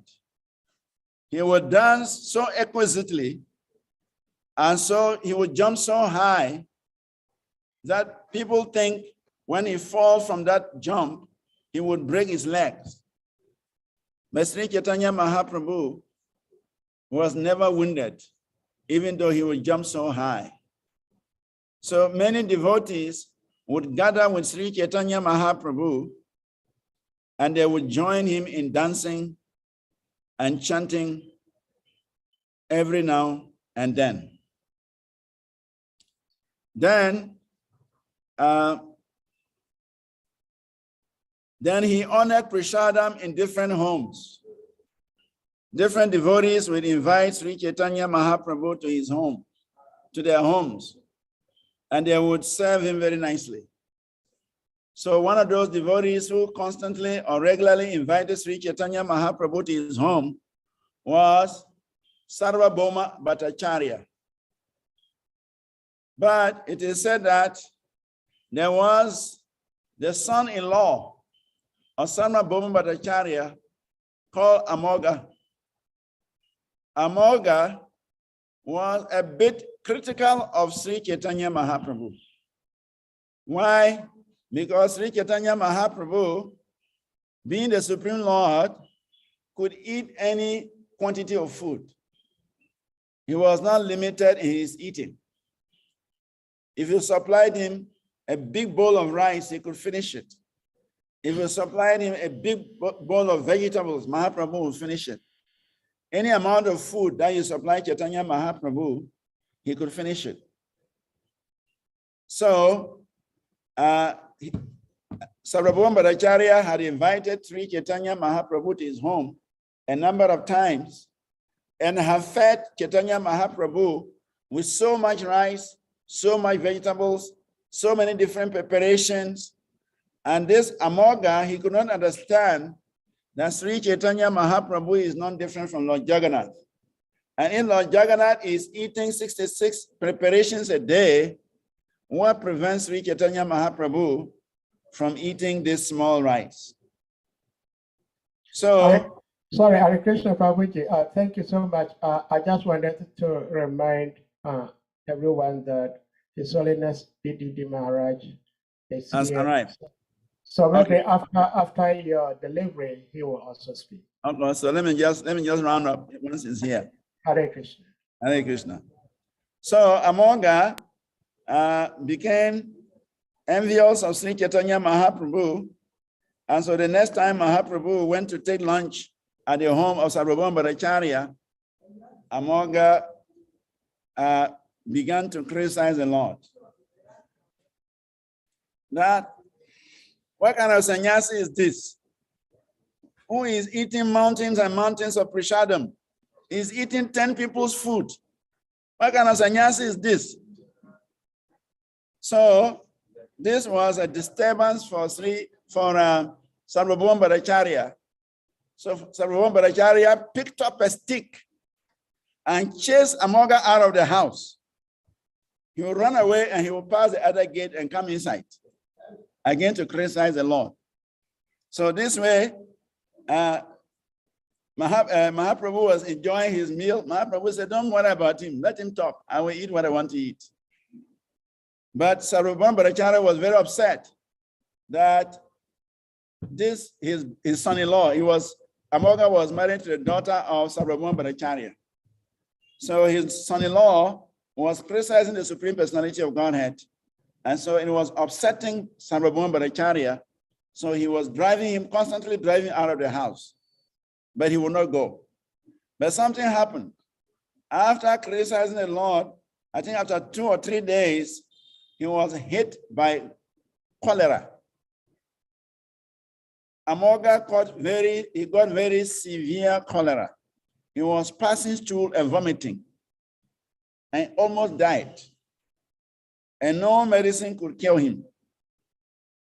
So when Mahaprabhu heard that Amoga was dying from cholera, Sri Chaitanya Mahaprabhu went there. He went there and then he touched him. He placed his hand on his chest and said, Amoga, wake up. Give up this envy.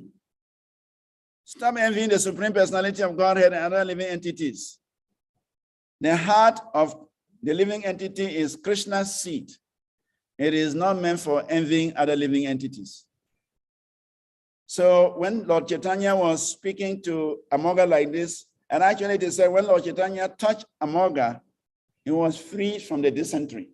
He was freed from the disease.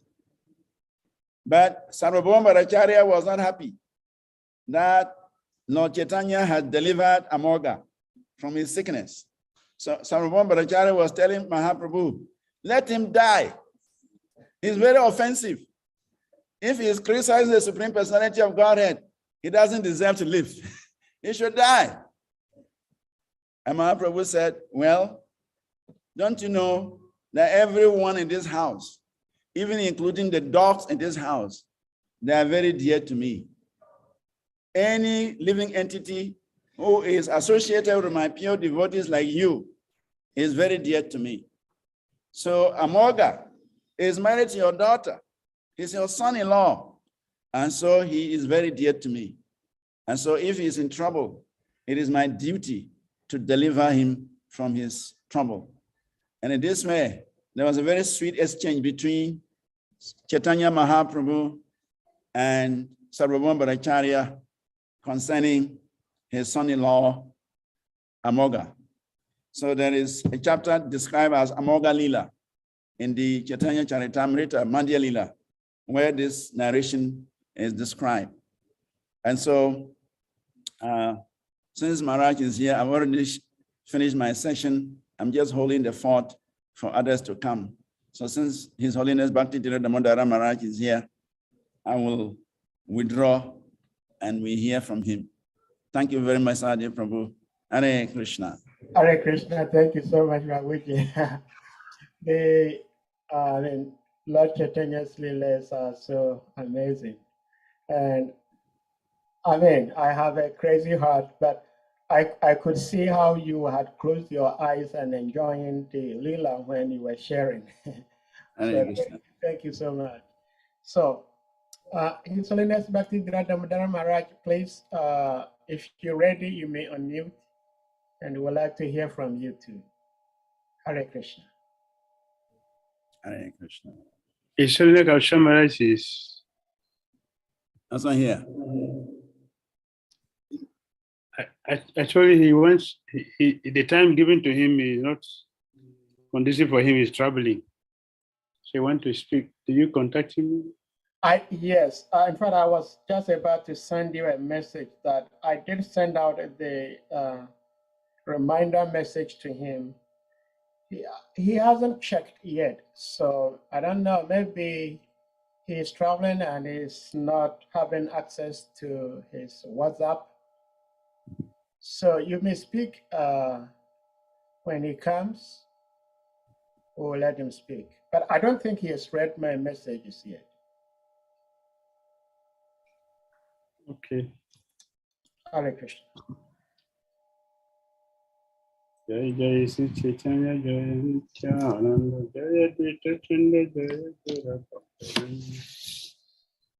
Jai Jai Sri Chaitanya Jai Nityananda Jai Advaita Chanda Jai Gaura Bhakta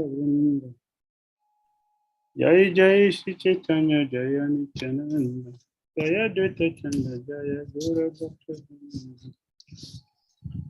Hare Krishna Krishna Krishna Hare Hare Hare Ram Ram Ram Hare Krishna Krishna Krishna Hare Hare Hare Rama Rama Rama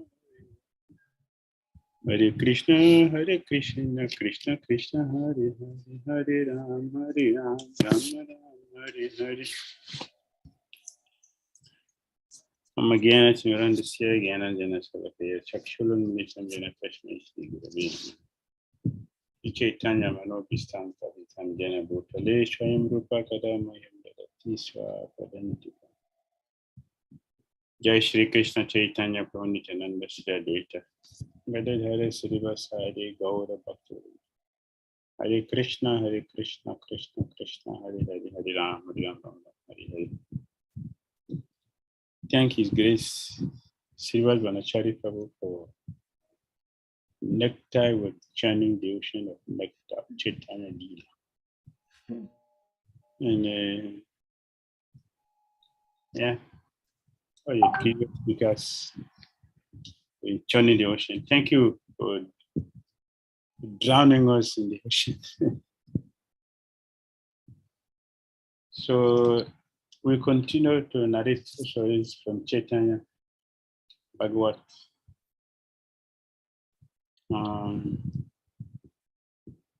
Jai Jai Kamala Nayana Gaura Chandra Jai Jai Tomara Pemira Bhakta Brinda. All glories to the lotus-eyed Lord Gaura Chandra. All glories to your devotees who are filled with the pure love of Godhead.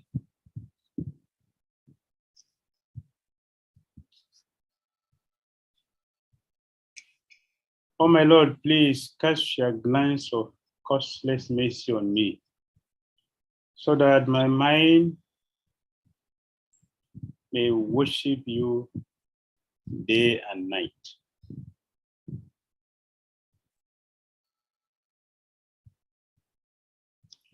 In this way, Sri Gaura Chandra advantage, and the happiness in the house of Sachi Mata increase for day and night. Seeing their son's beautiful face, the Brahmana couple constantly floated in an ocean of bliss. The word Brahmani refers to Sachi Devi, and the word Brahmana refers to Jagannath Mishra. When the most powerful Vishwarupa would see his brother, the reservoir of pleasure, he would smile and take him on his lap. All the relatives and friends of the Lord's family will gather around the child both day and night. Some will recite the mantras invoking Lord Vishnu's protection, and some will recite the mantras invoking for the Durga's protection. Others will chant the mantras while circumambulating the house. Whenever the lotus-eyed Lord cried, he will stop only upon hearing the chanting of the names of Hari. As everyone came to understand this great mystery, they will all begin to chant the names of Hari whenever the Lord cried. While the Lord was constantly surrounded by people, some mischievous demigod played the pranks on them. Lord Chaitanya Mahaprabhu appearance brings everyone together. Krishna Kavra Goswami said that the Muslim, here in Africa we say pagans, the pagans, which include the Christians, Muslims, and or in one word they say non-believers. Non-believers, you say pagans. Muslims, of course, they believe that Allah is there. Christians should believe that God is there. And if you look at it very carefully, you see that they will be counted also as among the non-believers. Who is a believer?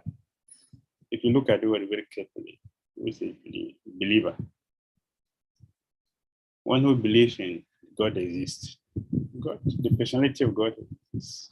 I wouldn't know how many Christians know God as God is a person and as a form, even though it's clearly mentioned that we're made in the image of God. But how many believe that God has form? Even the Muslim, they have a stone and a star as their symbol.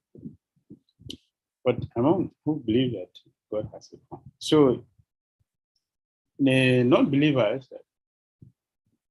include all pagan, Christian, Muslim, even some Hindus as well.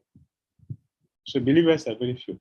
But Chaitanya Mahaprabhu Advent, his purpose of coming is to bring everyone together. So the Muslims, the Hindus, everyone was chanting the holy name of Krishna. Directly and jokingly, everybody was chanting the glories of the holy name of Krishna. When Chaitanya Mahaprabhu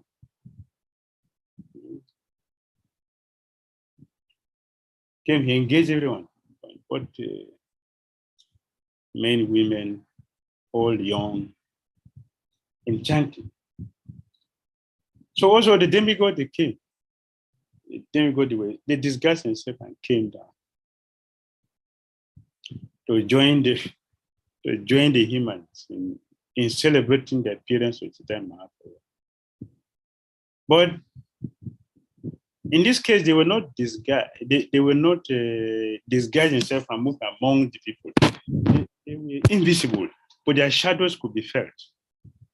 The demigod shadows could be felt. And then when people were misunderstanding, can you imagine you are seeing you seem to see some images in your room? How will you feel? It'd be like old, like maybe some ghosts are entering. Similarly, the demigod, they came with their wives. All of them, they came with their life. These guys, but their shadow, their presence were being felt. One could notice that some entities around. Therefore, mistaking them to be thieves. So they started chanting so many mantras. Here come the thief. Here come the catch a thief, catch a thief. I have look at somebody you don't see. You catch somebody you don't see, how will you catch it? Catch a thief, catch a thief. And some devotees were chanting the single mantra. And the devotees were boasting. Ha ha ha. Today you're lucky you run away, but let me tell you, you don't know the potency of the single mantra. You don't know the potency. If they come again, you'll be caught. The demigod were laughing like a child, they were laughing. The demigod were laughing. They were laughing seriously. And the people who were chanting so many mantras, they were chanting for Durga, they were chanting to the Singhadev, catch the thief, catch the thief. And some of them said, and some of them were chanting for Durga to protect Nimai from ghosts coming in or from thief coming in. Some say, yeah, when Chaitanya Mahaprabhu, this is fun, just 4-month-old baby lying there in the bed. Like Krishna was 3 months old when he was killing heavy, powerful demons. The same way Chaitanya Mahaprabhu, 4-month-old baby was lying in the bed. But when nobody is there, he will get up and scatter everything in the house. He will put everything all down. Say, hey, who has done this? What happened? Some people say, some thieves, they came here and they couldn't see what to steal, therefore they make the mischief. They threw everything down because they couldn't find what they wanted to steal. They didn't know Chaitanya Mahaprabhu, the baby lying down in the bed is the supreme personality of God. They're lying there pretending to be ordinary baby and he's enjoying himself. So when people are talking like this, how do you think Chaitanya Mahaprabhu himself was feeling? How do you think he's feeling? Chaitanya Mahaprabhu himself. And people are talking about him. Different people are talking. The demigods are laughing. They're also I think he himself will be laughing. yes, he will also be laughing, but he will not show his laugh. He will not show, he will laugh inside. So that nobody will understand him that he's doing that. But Sri Bilvamangal Thakura said that sometimes when Krishna was hiding, pretending to sleep. Although he's not sleeping, but he's pretending to sleep, and so that he can hear the nectarian topic the gopis are talking about him. And Krishna was trying to hold himself, but sometimes he couldn't help it. It will overflow. So he will hide his mouth. Only rare personality like Biva Mangal Thakur, Leela Shuka, they were noticing that and they're reporting it. So he wrote it in his Krishna Kanamrit. Because he could see, so he can recite it and make all of us also hear it. And that's the benefit of associating. If you associate, you will develop qualities of those who are pure. Association will develop the good qualities. So associating with the system have pure and the supreme passage of Godhead, one also will have chance to get his message. So this was going on every day. And someone chanted, Nrsimha, Nrsimha, and someone offered prayers to Aparijata, goddess Durga. It was a common practice at that time to chant the name of Nrsimha in order to be delivered from danger. People who were attached to the worship of Durga, however, chanted prayers to goddess Aparijita, Durga, another name for Durga. Someone else who would protect the 10 directions by mantra. In this way, a commotion arose in the house of Bodhisattva. The time how created the commotion. He lying down there, but he's creating commotion. And that everybody was celebrating. That is what the time came. Just like everybody is chanting the holy name of Krishna. The whole world is chanting the name of Krishna. That is what the time came to do. If we want to celebrate, Maharaj has come. Swami Kapsana has come. If we want to celebrate, accept my humble obeisances, Maharaj. Hare Krishna Maharaj. If you want to celebrate Lord Chaitanya Mahaprabhu's appearance day, if you want to really celebrate, or the incarnation of Chaitanya Mahaprabhu, it is through chanting the holy name. That's what he came to do. That's the best way to celebrate. So devotees who had gone on Harinam today, they did the best celebration. Of course, we're going to cook, we're going to say something, we're going to do Abhishekam. But devotees who have gone on Harinam today, like in Kenya, devotees went on Harinam this morning. That's the first thing they did. They celebrated the best. I know that devotees who have done that, they did the best. So His Holiness Kapsama is traveling. We want to go this time. So I want to stop here so Maharaj can speak. Okay, thank you so much. Jai, thank you so much, Maharaj. So, Hare Krishna, thank you, His Holiness Kavichandra Swami Maharaj. We're so happy to have you here today. We know you're very busy, so the floor is yours now. You may speak. Hare Krishna Maharaj.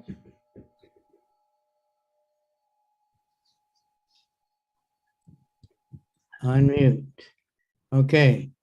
Om Gyana Tirandasya Gananjana Shalakaya Chaksur Militanyena Tasmai Shri Gurave Namaha Shri Chaitanya Manobhistam Stapitam Yena Bhutale Swayam Rupa Kadamayam Dadati Swapadantikam Nama Om Vishnu Padaya Krishna Prestaya Bhutale Shrimate Bhakti Vedanta Swaminiti Namine Namaste Saraswati Devi Gauravani Pracharine Nirvisesha Shunyavadi Paschatya Desa Tarane Vanchakalpatrubhyascha Kripa Sindhubhyascha Patitanam Pavane Vaishnavebhyo Namaha Namo Mahavaranyaya Krishna Prema Pradayate Krishnaya Krishna Chaitanya Namani Gaura Tuishe Namaha. So, Shri Gaura Purnima. Last I heard this Damodar Maharaj saying about Harinam. Actually, one of the very early letters, Prabhupada said Gaura Purnima, you should go on Harinam all day and then come back to the temple and talk about Lord Chaitanya and have a feast. Of course, we should do Harinam every day anyway. We should be thankful.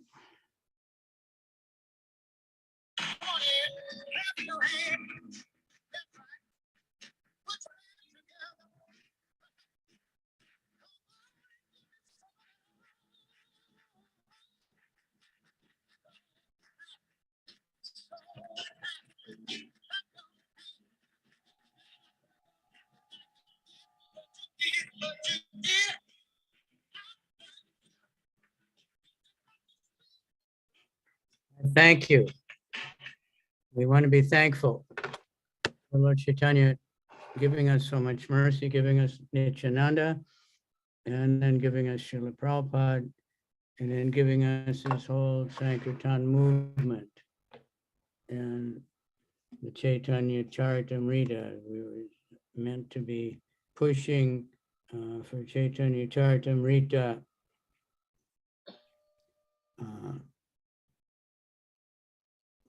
This time around, reading it, talking about Lord Chaitanya, and distributing sets of Chaitanya Charitamrita. The other day I had a class here, there was quite a good group, because they're having this festival for Indraduna Maharaj. And I asked how many have the Chaitanya Charitamrita. And this is in America, you know, almost everybody raised their hand. Yes, we have it. Said, how many read it? Then very few. The following is a class on the Chaitanya. Very few had actually read the book, even though they have the full set. And now anybody can have the full set on our phone or whatever we have. And so we should take advantage of this great opportunity Krishna has given us to know about Lord Chaitanya, hear about Lord Chaitanya. We can hear so much from classes, you know, and then it should be always classes about Lord Chaitanya. Prabhupada, he made a special effort for translating the Chaitanya Charitamrita,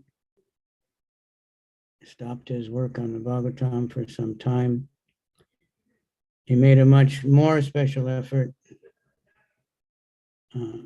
for getting it published. An amazing, transcendental story of Srila Prabhupada's miracles. It was a miracle that Krishnadas Kaviraj could write the Chaitanya Charitamrita, all the things that came about, that he was able to hear it and take notes. The following and is then, a class. then he was asked to write it at that, and he took permission from all the devotees.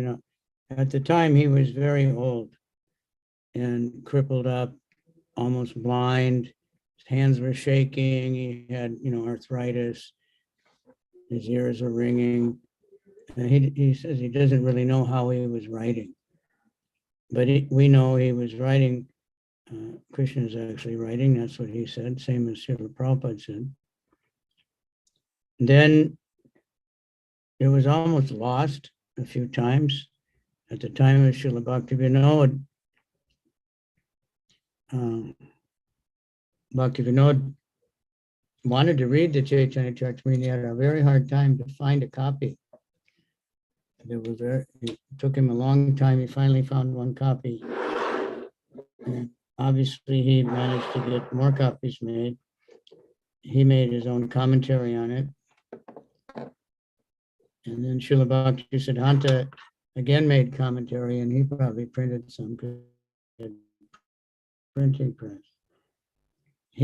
Bhaktisiddhanta predicted that everyone would learn Bengali language just to read the Chaitanya Charitamrita because it's such a wonderful book. Prabhupada on the ship, when he was suffering so much, he was taking shelter of Chaitanya Charitamrita. Bhaktisiddhanta at the end of his life, when he was not so happy with the condition of a lot of his disciples, many had run away to Radhakund, others were fighting over positions in the society, things like that. And he was taking full shelter of Chaitanya Charitamrita. So Prabhupada very kindly, rather than trying to teach all of us Bengali language, he translated it for us. And not only did he translate it, but he commentary. He gave us basically the commentaries of both Bhaktisiddhanta and Bhaktivinoda Thakur by his causeless mercy. And Prabhupada gave many classes. The very early classes in New York, Chaitanya Charitamrita, and it was Sanatan Shiksha, the most exalted philosophical section of the Chaitanya Charitamrita. Mayapur 74, 75, 76, all the morning classes were Chaitanya Charitamrita. By 75, the books were coming out one by one. It's probably pushed to get them published in 2 months. And it's a total miracle that the devotees could get it all together, including to get the printers to set aside other projects just to print the books, because it was ultimately a very big order in the ISKCON books. So they managed to do that. And now we have it. It's available at a very low price, but it's also available, right? It doesn't show up, but on your smartphone, it's available. It's available on any kind of internet connection you can get. You can download it. You can just read it online. You can listen to narrations. You probably missed it now. If anybody has internet connection and some way to pay, the BBT just published an audio book of the entire Chaitanya Charitamrita with all the purports recited by His Holiness Keshav Bharati Goswami. It's on sale now for only $30. Of course, that sounds like a lot to you, but when it goes on Amazon, it's going to be $90. So it sounds like a lot, but very soon it'll be all over the place and available for anybody and everybody that wants to listen to it. So just to get some idea of Prabhupada's mood, I'm going to just play this. This is one of the classes in Mayapur in 75, I think. This is Adi Leela. I'm just going to play the introduction. Adi Leela, 7th chapter, verse number 4. The following Hope is a everybody class on can the hear it. Chaitanya Charitamrita, Adi Leela, 7th chapter, text number 4, given by His Divine Grace, A.C. Bhaktivedanta Swami Prabhupada. Recorded on the 4th of March, 1974, in Mayapur, India.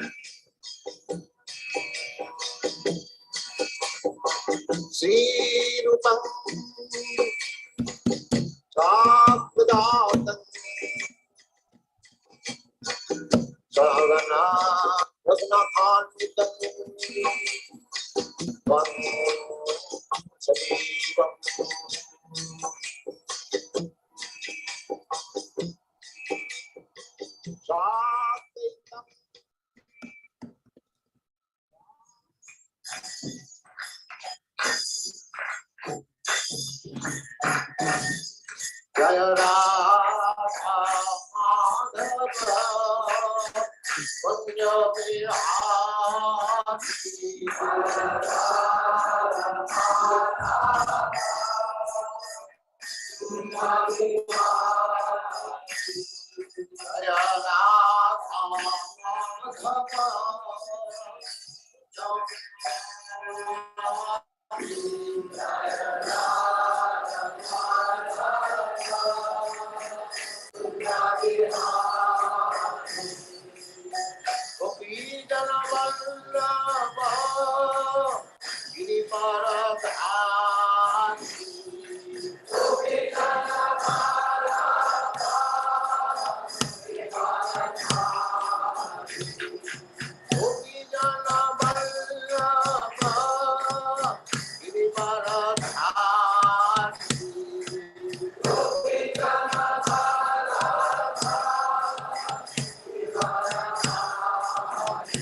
Jaya Radha Madhava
Asorananda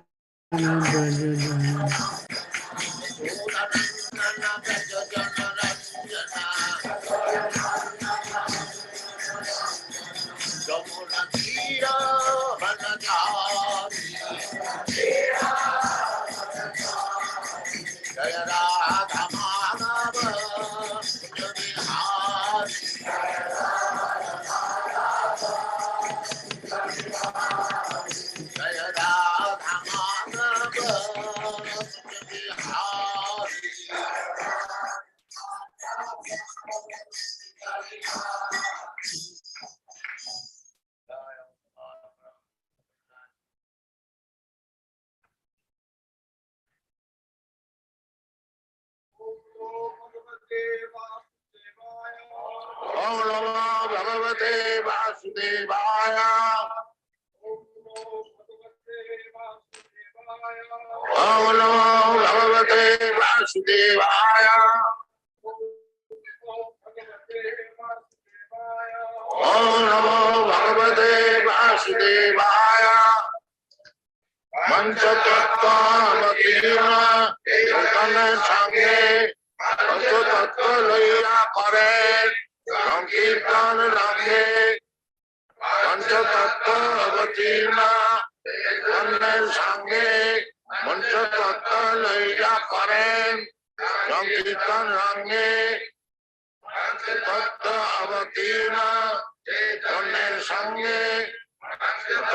লইয়া করেন সংকীর্তন রঙ্গে।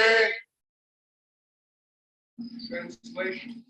These five tattvas incarnate with Lord Chaitanya Mahaprabhu, and thus the Lord executes his Sankirtan with great pleasure. তত্ত্ব, absolute truth. I tried to explain last night. Tattva, Krishna has spoken about Tattva in the Bhagavad Gita. So, Sankirtana Range, with great pleasure, Panchatattva, Yana Karena, Sankirtana Range. They perform the Sankirtan with great pleasure. Panchatattva, Avatirna, Chaitanya Rasange, they came with Lord Chaitanya. So this is very important. We worship all of them together. So we chant Shri Krishna Chaitanya, Prabhu Nityananda, Shri Advaita Gadadhar, Shivasati Gaur Bhakta Vrinda. This is our big business. And Lord Chaitanya was predicted. Someone was asking me, what do we say to people that say that Lord Chaitanya is not mentioned in any of the Vedas? Now, of course, nobody's read all the Vedas, but we have references. They're in Chaitanya Charitamrita and other places, many places, but he's a hidden avatar. So it's a little bit, one has to know what he's talking about. Like the verse that's in this purport, Krishna Varnam, Krishna Varna, he's just like Krishna, same quality, but also Varna, it can mean he's always chanting Krishna. These two syllables, Krishna, and then Twish, Krishna, he's not black. It's not Krishna's color. He's golden color.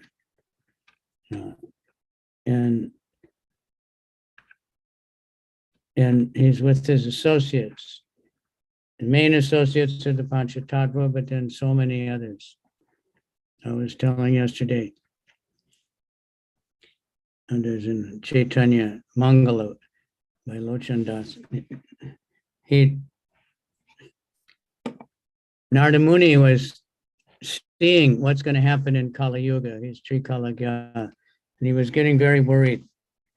What is going to happen? It's going to be so bad. So he went to Dwarka to talk to Krishna to do something about it. And at the time he arrived in Dwarka, Krishna was discussing with Rukmini, and Rukmini was saying, there's something you don't understand. There's something you don't know. And Krishna said, no, Vedaham Samatitani, I know everything.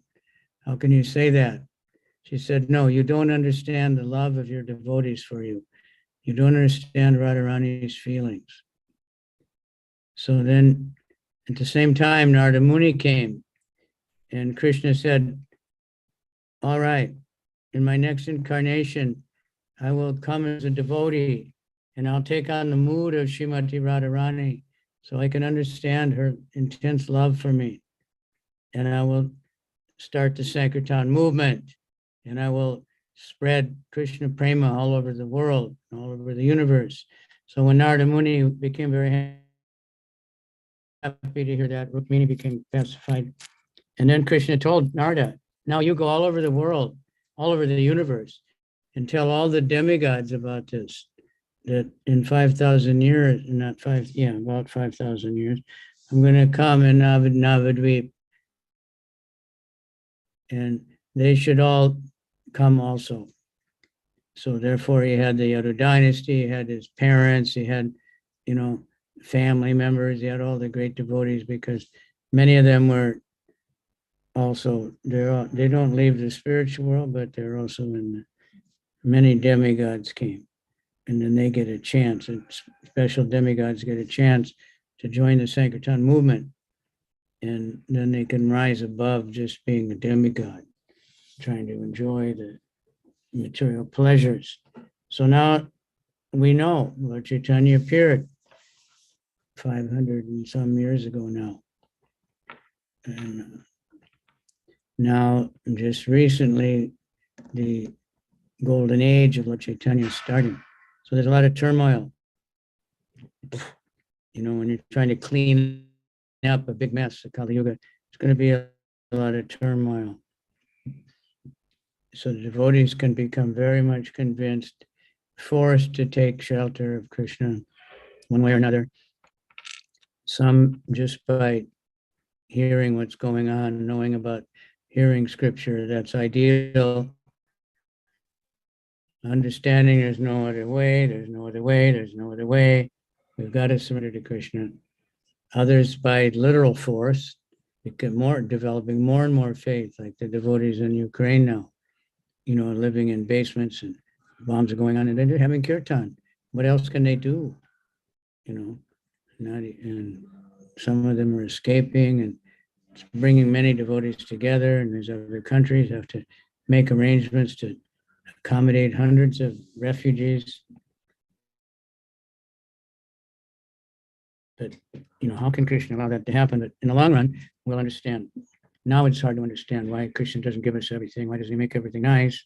Why is he giving the demons so much money and influence and buildings and everything and not the devotees? Because we would get bewildered. So he's given us the most valuable thing, it's a kirtan. And the most valuable kirtan is when we go out and we chant Nagar Sankirtan, it's in Sanskrit. We call it Harinam Sankirtan, but Harinam is any Sankirtan. Even you're just chanting japa, that's Harinam. But Nagar Sankirtan. Sankirtan means many together, San, complete, and Nagar means a city, in the streets, here, there, and everywhere. I seen Ganga Prasad, are you there? Yeah. It's going out before sunrise, huh? Is that right? That's what it looks like, isn't it? Ganga Prasad? Yeah. We did that once. We had a youth festival in somewhere in Ghana. We went out, started in the dark, and then by the time we got to the market, it was just sunrise and everybody was setting up. And they were so happy. All the market people were jumping on and dancing and laughing, you know, while they were setting up their shops before anybody else was there. It was really a wonderful time. And gradually the place filled up and everybody joined in. In the morning time, everybody was clean. So Udilo Adana Pura Babaji, you know, Lord Chaitanya, when the sun was showing in the east, they went out. Udilo Adana Pura Babaji. They went out and they chanted the holy name. Tatai, Tatai, Bajalako, Ganaganata, He Jagadaro. There was this a sound of cartels and wampers and mridungas and the holy name filling the ears of everyone. Wake up, sleeping souls.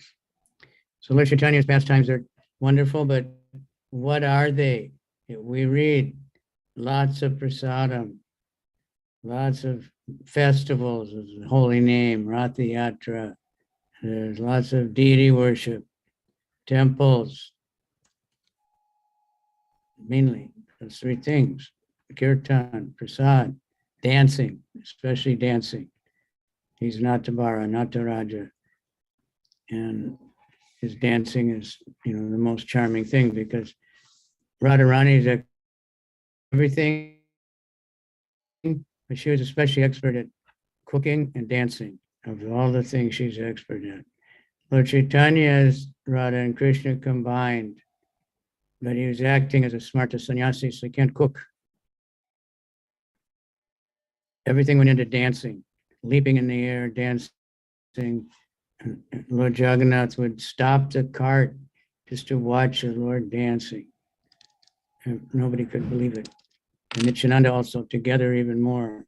And whenever Nityananda danced, Lord Chaitanya would come. Whenever we go out and chant and dance, especially in public or for the deities, Krishna comes, Lord Chaitanya comes, Narada Muni comes, everybody comes. If we're really trying to please the Lord, raise our hands in the air and dance and just chant loudly the holy name. So our movement is still Chaitanya Charitamrita. It's the same thing. We discuss Srimad Bhagavatam. We chant and dance for the deities. We offer nice bhoga to the deities. We take prasadam. We go out and share the nectar. We read the Srimad Bhagavatam. We read the Bhagavad Gita. We distribute the Bhagavad Gita. This is our life.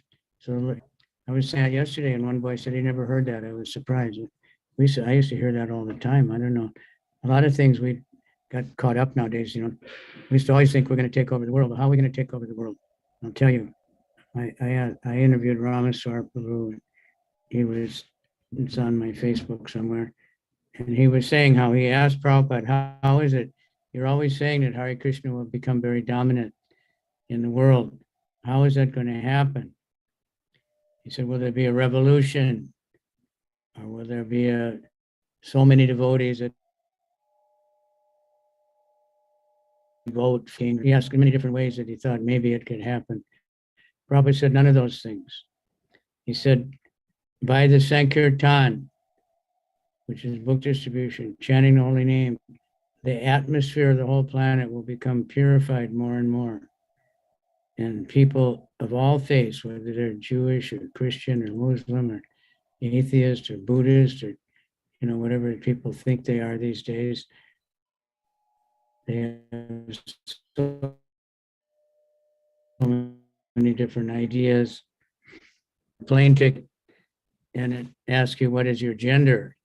So, we always said male or female, right? Right? This one said male, female, undecided, or undisclosed. I don't know if I'm a man or a woman. I can't decide. So, of course, in that way, they're not thinking so much of the body, I guess. They're thinking of the mind, the subtle body. Undisclosed means, I can't tell you. It's a secret. And they have even more. Non-binary, that means also neither. But they have a long list, fluid, both, people are so confused because we have not preached enough. Someone asked Prabhupada, I just heard this the other day, and why there's so much trouble in the world, because we haven't preached enough. That's the problem. That's how Vaishnava should feel. Don't blame anyone else. Just say, we haven't preached enough. Therefore, the people are just, in ignorance. And nobody's turning on the lights. So they're in a dark room, it's crowded, everybody's bumping into each other, stepping on each other's feet, eating, using someone else's goods because they can't see anything. They're in the dark. So we have the light, the holy name, Hare Krishna, Krishna Krishna, Hare Hare, Hare Rama, Rama Rama, Hare Hare. So please thank the Lord, thank everybody, thank all the devotees, all of us. We couldn't be here without all the other devotees, especially whatever devotee it was that was out there that managed to pick you up, pick me up. We have such a debt to these devotees. And how can we repay the debt? Is by doing the same thing. It's all due to Prabhupada, due to Lord Nityananda. Spiritual master represents Lord Nityananda, especially in the Sankirtan movement. And thank the Lord every day. Say, please use me. Please let us, So we have a nice facility now in West Africa. We have farmland. We got to get it moving, get to work. We have books. We have devotees. We have new devotees. We have worldwide preaching by Gana Chakshush and whoever else is on the internet. And take advantage and give it to the world. We want to see everybody chanting the holy name. They want to chant Jesus, okay. They want to chant Allah, because they'll say no, Allah, Allah, but they never chant Allah. They don't, they don't have. A real Muslim has their mom, and they're chanting Allah, Allah, Allah, Allah, Allah. 99 names of Allah. So let's, get together. I don't know if I'm on, I don't know what topic you assigned for me. I couldn't find that thing, like I said, but I looked through that WhatsApp and every day there's about 5 million things come up. It's pretty hard to look anything up there. But anyway, thank you for having this program, and I hope it's going to reach more and more devotees all over the world. Things are really picking up all over Africa. Kenya's doing a lot now with the native people. South Africa, they got a new house just for the native Africans. Kadamba Maharaj is there now, going in Harinam with them all the time. So let's get out there. One devotee, 500 devotees, however many, get out and knock on every door, chant on every street corner, and spread the holy name. Get empowered by Lord Nityananda. He took the order of the Lord and went to every house, begging them, chant the holy name. Panchatattva avatirna Chaitanyara Sanghe. Panchatattva Yara Karena Sankirtana Range.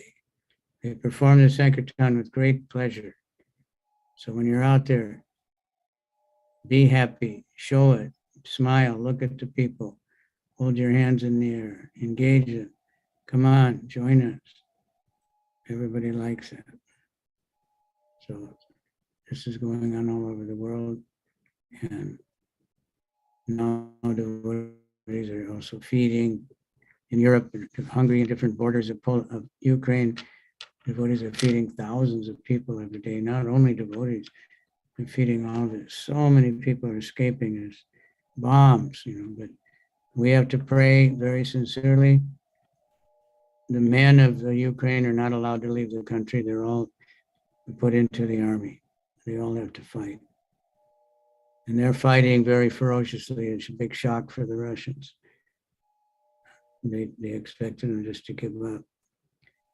So we had to fight like that against the Maya, against our mind, and just take it, give the holy name, give me your blessings, and I can do it, and I can find my way to West Africa.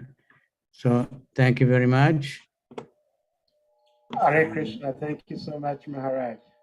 Thank you. Any comments, questions? Small crowd. Shivas. They got that bill of lading in Togo, so everything's ready. I sent a bill of lading for those on-chanting books. And Yes, Maharaj, I forwarded it to the devotees in Togo. They already got it.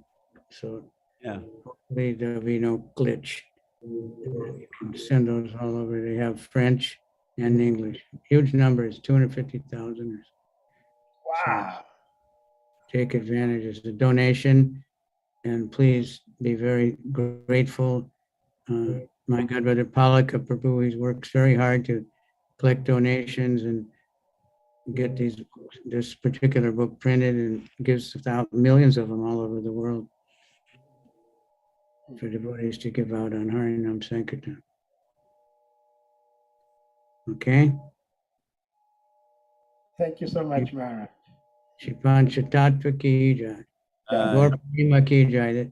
And it's a special Purnima. Lord Chaitanya didn't take birth. 14 months he was in the womb, waiting for this particular Purnima, because at that time there was a full eclipse of the moon. So everybody in India was chanting the names of God for protection. And then he appeared. Of course, he's a son, but it's a very special time in our family. And Lord Chaitanya saved us. Okay, thank you very much. I have a flight. I have to leave in an hour. So We're going to Laguna Beach. Many devotees are there for a big Harinam. Indadurna Swami. So Krishna gave me a little mercy to join that. So I can get some power to go to Africa. Jai. Shipanchatatpa ki jai. Jai. Panchatatpakam Krishna Bhakta Rupa Sarupakam Bhaktavataram Bhaktakyam Namami Bhakti Shaktikam. Who's speaking next? His Holiness Bhakti Damadara Maharaj. Okay, I'll leave it on. I'll leave it on so I can listen. Okay. I finished speaking. See the next person. Oh, I thought you cut your speech short because Maharaj was here. So I thought you were going to continue. All right, next person should take over. Well, I do not think the next person is ready yet. Ganga Prasad Prabhu, are you ready? I doubt. No, he says he's in a situation he cannot. Yeah.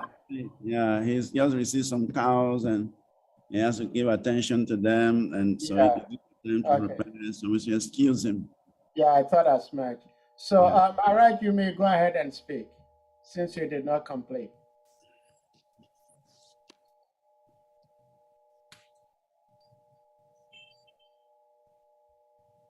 I think Bhatti Chadrashna Maharaj is also traveling to Congo this evening, so he can also participate.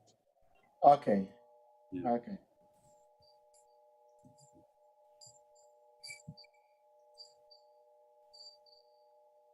Anyway, I stopped wearing. Chaitanya Mahaprabhu's appearance is creating commotion in the house of Sachima.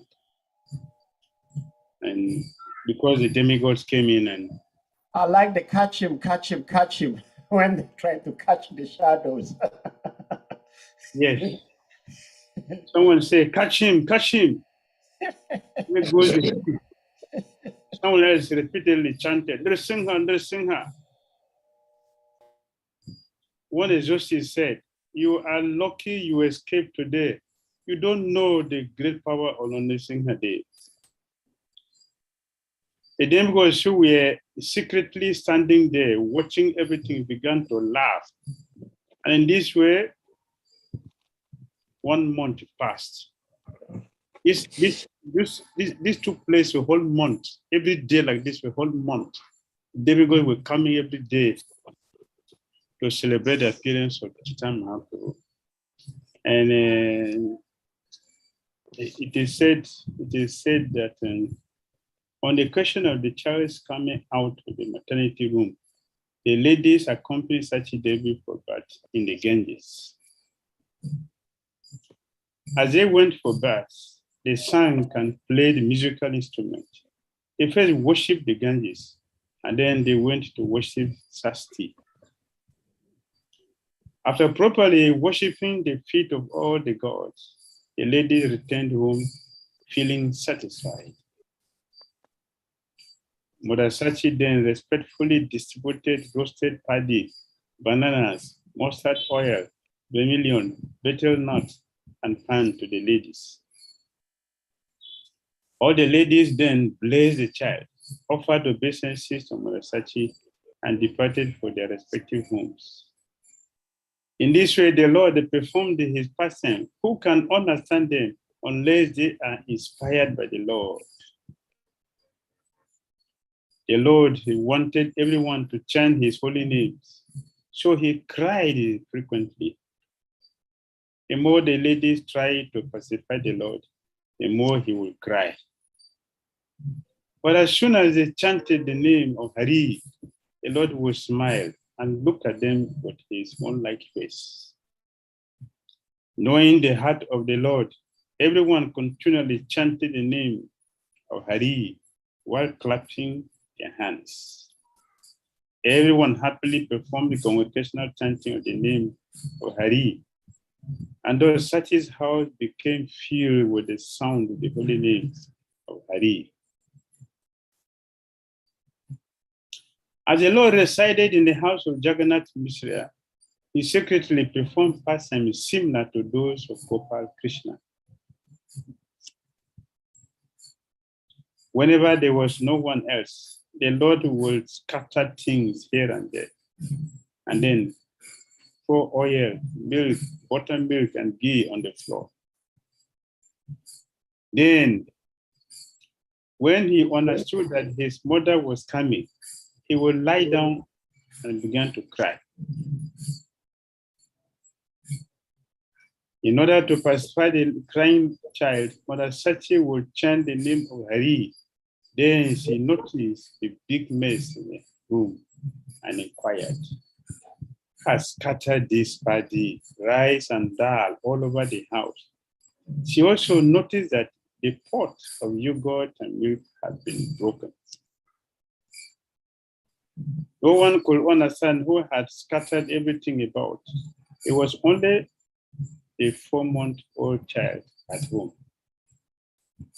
All the relatives came there, but they were also unable to find the trace of who had done it. Someone said, some demons must have come, but he was unable to attack the child due to the protective mantras.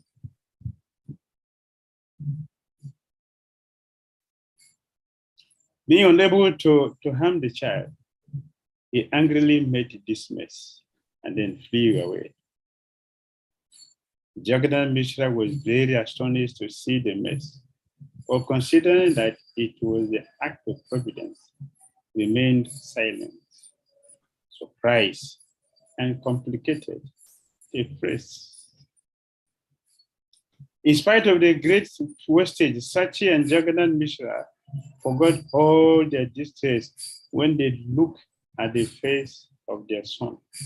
In this way, the Lord daily performed some mischief, and then the time for his name-giving ceremony arrived.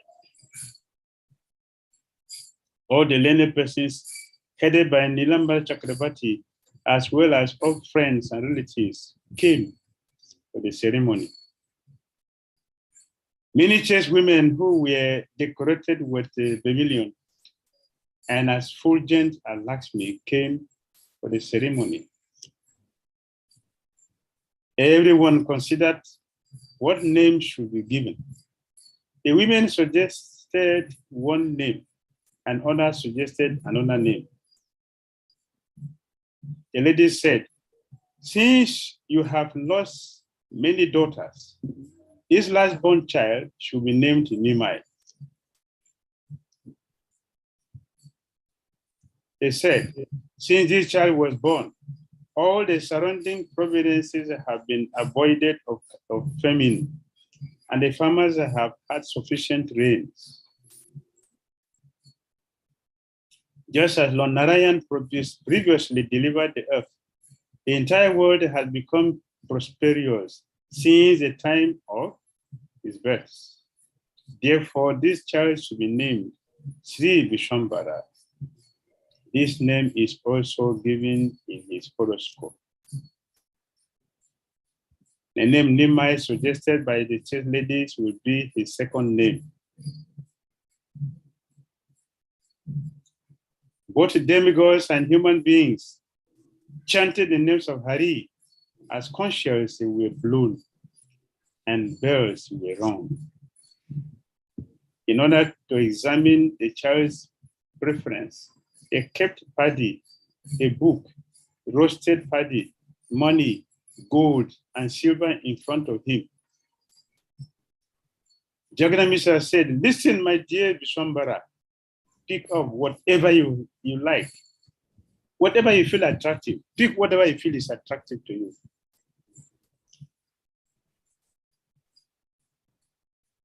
See, Satchidananda left everything aside and then raised the Srimad Bhagavatam. From all sides, the chaste lady exclaimed, "Jai, Jai." Everyone predicted that the child would become a great learned scholar. Seeing the Lord's eagerness for tasting Srimad Bhagavatam, the less intelligent women concluded that Nimai would be simply a learned academic scholar. Someone said, this child will be a great Vaishnava. He would realize the purpose of the scriptures in a short time. Whoever was blessed by Vishwambara's smiling glance was filled with happiness. Whoever took him on their lap did not like to put him down. In this way, the ladies held on their lives. He who is rarely attained by the demigods. Whenever the Lord cried, the women immediately clapped their hands and chanted the names of Hari. As the Lord heard their chanting, he began to dance on their laps. This, in turn, inspired the ladies to chant with great enthusiasm. Everyone there continuously chanted the name of Hari, for they were induced by the will of the Supreme Lord. What are the Lord's will? No attractions, no activities are successful. This is confirmed in the Vedic literature and the Srimad Bhagavatam. So in this way, Chaitanya Mahaprabhu performed unlimited persons in the house of Jagannath Mishra Sachimata. In his childhood, a small boy, a very fortunate devotee came to visit Jagannath Mishra. See, Jagannath Mishra was very, very happy to receive the Brahmana who had come. So Jagannath Mishra washed his feet, sprinkled the water on his head, and he spoke very sweetly to the Brahmana. Jagannath Mishra said, "From where did you come from?" The Brahmana said, "I don't have a residence. I travel everywhere.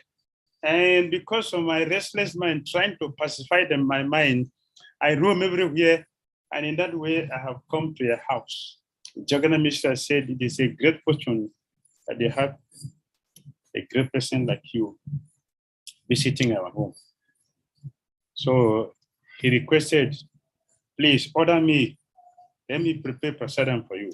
And the Brahmana said, "I don't eat anything cooked by someone. I only eat what I cook myself and offer to my deities." Jagannath Mishra happily prepared everything, got the kitchen cleaned, and prepared everything which is necessary for the Brahmana to cook. The Brahmana cooked, and he has a Gopal deity. As soon as he started chanting the mantra for Gopal to come and eat the food, Sri Chaitanya Mahaprabhu came there, took a handful of prasad and started eating it. The Brahmana shouted, "Alas, alas, don't see the mischievous boy. He has eaten what is meant for the Lord." Jagannath Mishra became very angry and he came with a stick to beat Nimai. Pandit Nimai ran to hide in the house. And the Brahmana caught Jagannath Mishra's hand and said, "You are a learned Brahmana. So what is the benefit of beating the child? He's a child and he has not developed intelligence to discriminate yet. So why would the world look at you, a Brahmana who is well versed in the scripture? What would people say about you if you are beating the child? And when would the child learn from your beating?" Jagannath Mishra, please, you understand that Lord Krishna did not want me to eat today. Actually, I live in the forest and I don't eat rice all the time. Only by rare chance, rare occasion when Providence provided me with rice that I will eat rice. So I don't eat rice regularly. Therefore, just give me whatever is available, the fruits and vegetables, and I will satisfy with that. Jagannath Mishra said, "Please, my dear Brahmana, please, you should cook again. Please cook again. Cook something and everyone will be very happy. please cook something. Having convinced the Brahmana, Jagannath Mishra got the place again cleansed and provided everything again for the Brahmana to cook. The Brahmana cooked again in no time. And again, he started chanting the Gopal mantra to offer the bhoga. This time, all the ladies and the family members, they decided that this time we should go and lock him up in a house. So they locked Nimai Pandit in a house. And all of them said, lock the door from inside, let us stay outside. So in this way, he will not come out. So they were talking, and Nimai Pandit went to lie down in his room there. And they locked the room inside. They locked the room inside, and some people were staying outside, some were staying inside. While the lady was there talking, when it was time for the Brahmana to offer his food, Siddhartha would put all of them into sleep. And he came out and went to the Brahmana for the second time. He took the handful of rice again and started eating. The Brahmana shouted, hey, again, this boy has done it again. This boy has done it. The boy, alas, alas, what is this? So Jagannath Mishra and all of them who were sleeping, they woke up and said, oh, what happened? Where did he pass? Nobody knew where he passed. He already eaten.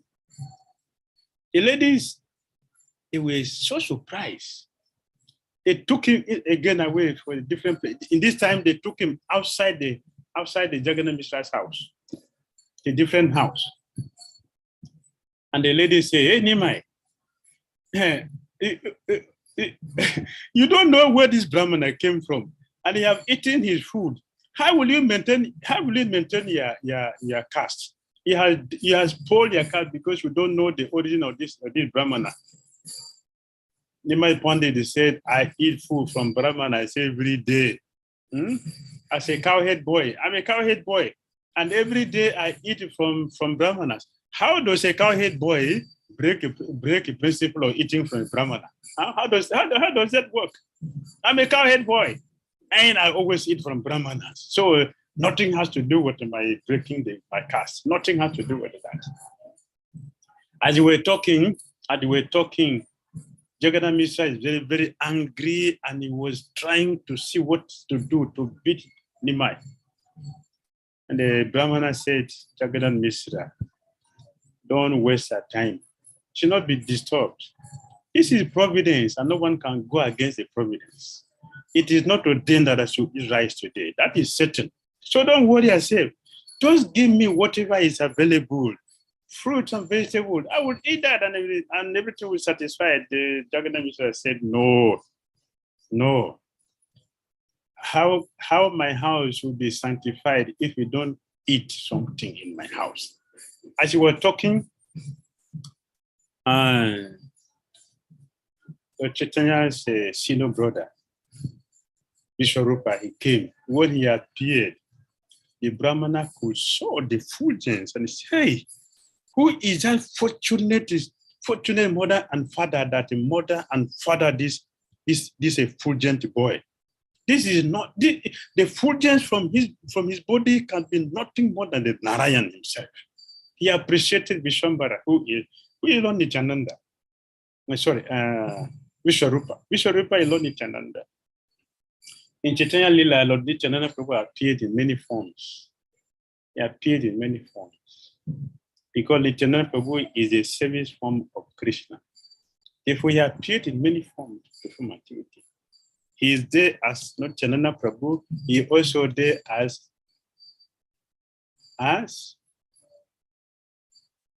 Vishwarupa. Yeah, the same person. He's the same person. So Vishwarupa started talking to the Brahmana. He pleaded and he pleaded and pleaded, and he finally said, see, it is already 2 o'clock, 2 a.m. It is too late for, I have already cooked twice. The Lord did not want me to eat. What philosophy you want to present? Vishwarupa said, my dear Brahmana, you can cook again, it is not late. You should eat something. If you eat something, the purpose of our visit here will be fulfilled. Please, don't worry, you should cook again. You see, everybody will be happy. The purpose of sadhus is to make distressful people happy and satisfied. So your coming here is to make us happy. The perfection of our life will be attained today if you can cook and eat. Everybody will be very happy. Please cook again. Speaking in this way with the sweet word from his sweet heart, the Brahman was convinced to cook again. Now Nimai had been taken out of the compound in a different house. So the Brahmana started cooking. When he cooked, now everybody was there watching. But as soon as the Brahmana finished, all of them slept. So Nimai Pandit left the house, came back to meet the Brahmana. And he said, when he came, before he could eat again, the Brahmana started shouting, "Alas, alas!" But nobody could hear him because everybody was sleeping. Siddhartha put everybody into sleep. They were all sleeping. Nobody heard him. So Nimai Pandit came to the Brahmana and said, "My dear Brahmana, what is my offense? What is my offense? You have been calling me. So what will it be like if you called me as a devotee and I did not answer you? How will you feel? It's my name you have been calling. You called me and I came. What should I do? I shouldn't come for you. You are calling my name, I should not come. I came because you called me. You have been calling me. That Gopal mantra you are chanting, who owns it? It is my name. So I came. Don't you remember, my dear Brahman? Let me tell you. Do you remember in my form as Krishna in the house of Maharananda? You also was there. You came to visit Maharananda. At that time, I ate something from you at that time. And the blessing of my eating from you has given you the perfection to come again for this lifetime to meet me. So we have been meeting. This is not the first time. So my dear Brahmana, this is the last bed for you. I have become satisfied by your offerings. This is the last bed for you. But this thing I'm telling you, what we have discussed now, don't reveal it to anybody. If you reveal me to anybody, I will kill you. I will destroy you. Don't reveal it. You hear me? Don't reveal it to anybody. Just keep it to yourself. The Brahmana fainted unconscious in bliss of Chaitanya Ras. Chaitanya Ras. He merged into that bliss, that satisfaction. And when he regained consciousness, Sri Chaitanya Mahaprabhu and Nimai Pandit, a small boy that time, embraced him very tightly. The Brahmana fainted again unconscious. When he regained consciousness, he told him, now you can continue. So Chaitanya Mahaprabhu went back to his room. Nobody knew what has happened. So every day the Brahmana will go out to beg alms the whole day, and in the evening he would turn to come and see the beautiful face of Sri Sachidananda. The beautiful face of Chaitanya, the beautiful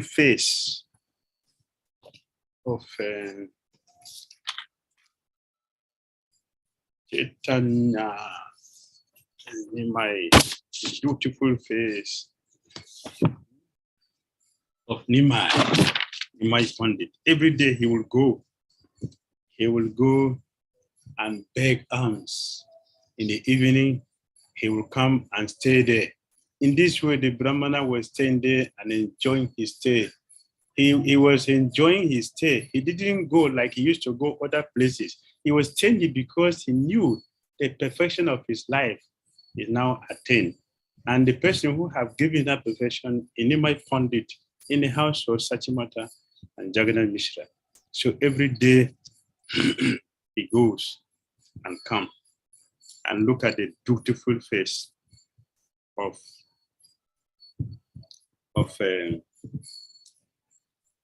Nimai Pandit. Nava prema yutam, nava nita suchan, nava vesam kritam, nava prema rasam, nava davila sare shubha, prema mayam, pranamami sachi sutta Gaura. He is endowed with ever fresh love of Godhead. His radiant luster is like the color of fresh butter. His fresh attire is arranged in ever new fashions.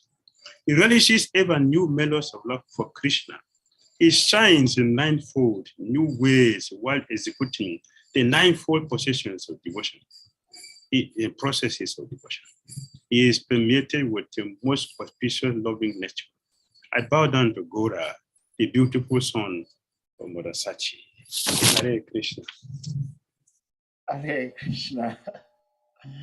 Thank you so much, Maharaj.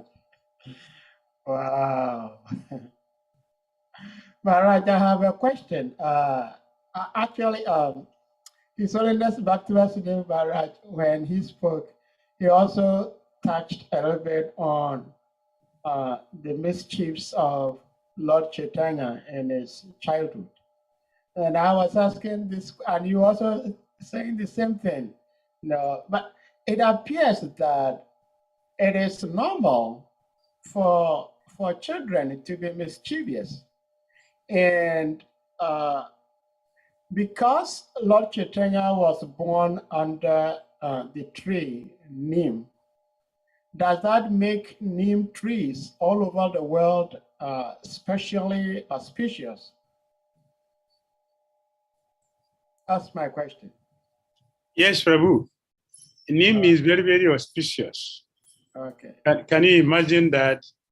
Can you imagine that the twin stick for the Lord is Neem? That is twin stick for the Supreme Personality of Godhead. The master of the whole universe, the master, the owner, what he used as a toothbrush is Neem. Yeah.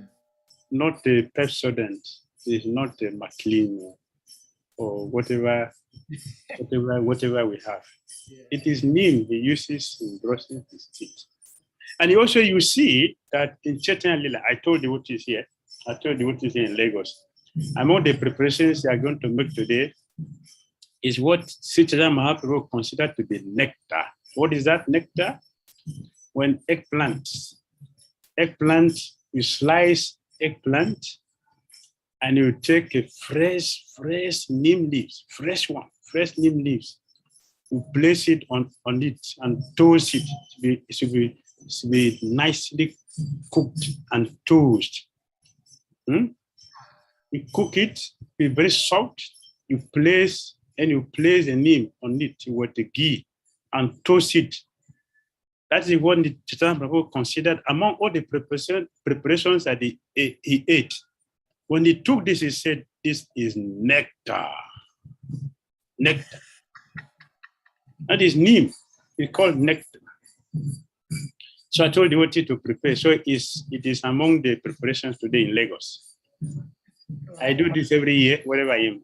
I will do this every year, wherever I am for Gaura Purnima. I tell the devotee to prepare this because Chaitanya people call it nectar. This nectar. It's amazing because neem leaf is actually bitter, but here Lord Chaitanya is calling it nectar. Yes. Wow. It is nectar. Yeah. So neem is very special and it drives away ghosts. Ah. And there are many other things we can do with the neem. Also, our chanting be some chanting be from neem tree. So. Then there is neem oil. Neem oil is for dispelling worms and many other things. Very powerful Ayurvedic substance. Yeah. I also heard from His Holiness Kavichandra Maharaj some time ago when I was in Ghana, when he used to come to Ghana, because sometimes we have mosquitoes. So he was saying that if one chews neem leaves for quite a long time, then mosquitoes do not touch on your body. They don't like your skin. That's yes. amazing. Wow. Yes.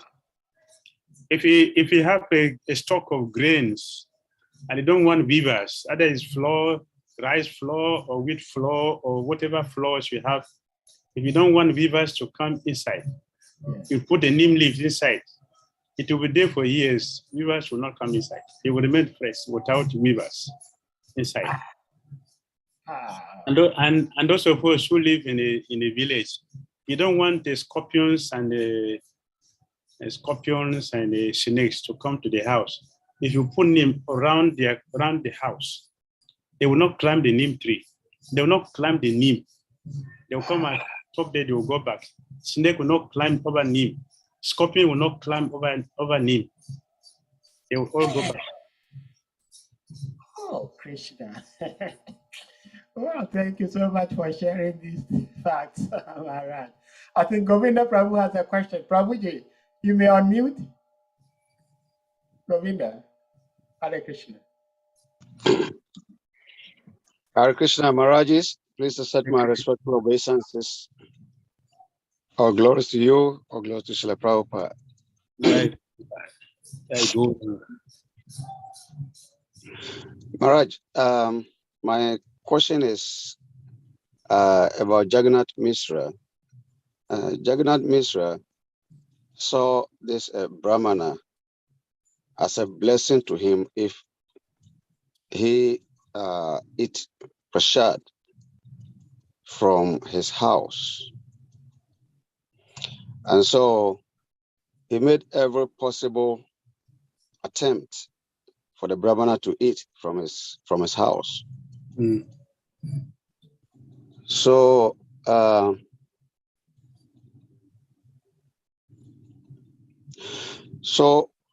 what happened if a Brahmana refused?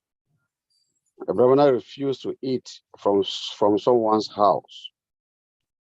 What does that mean? That is inauspicious. It is very, very inauspicious. That means that he's not satisfied. And he has dropped inauspiciousness. There will be no good thing in that house. So once you learn how to treat guests when they come to the house. Srila Bhaktisiddhanta Saraswati Thakur Prabhupada, they went for a preaching program. And the Mayavadis,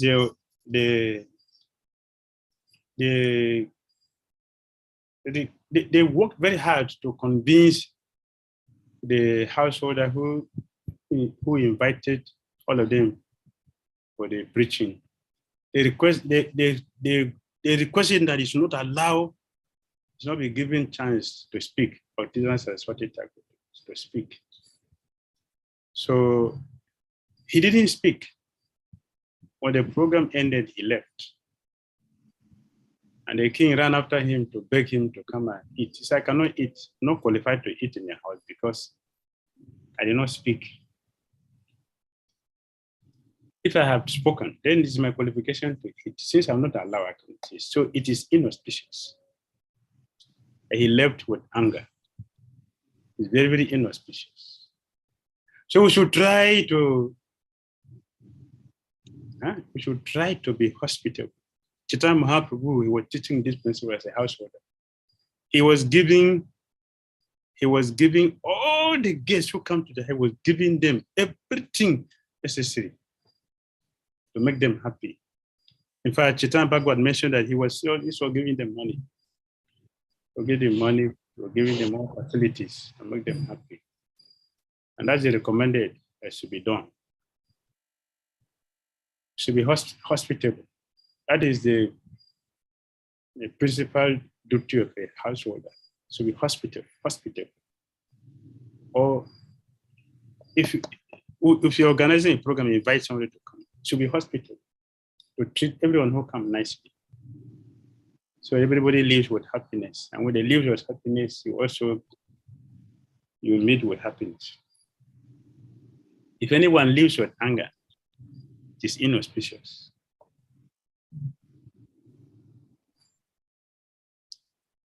So this inauspiciousness,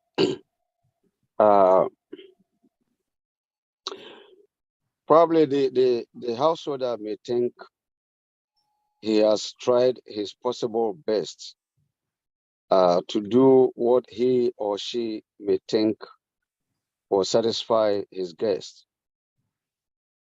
but the guest may also be expecting something else, which this householder may not know his guest's mind.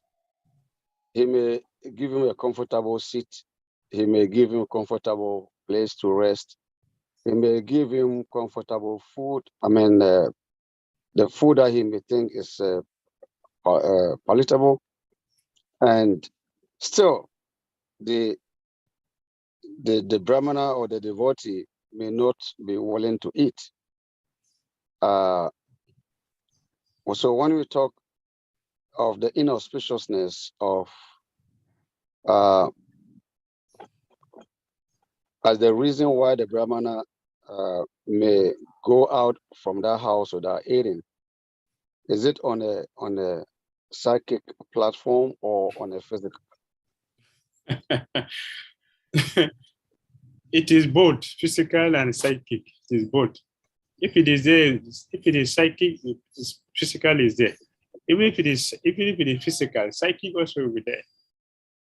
So if one try his or her best sincerely to satisfy the guest, but the guest has a different thing in the mind, so you can ask, is there anything else I can do to satisfy you? This is the gesture to offer. Please, is there something else I can offer you? That is the principle that we were following. We ask. It's not I just give you what I think it's okay for me. We have to ask, is there anything else I can give? If the person says, give me your son, Hare Krishna.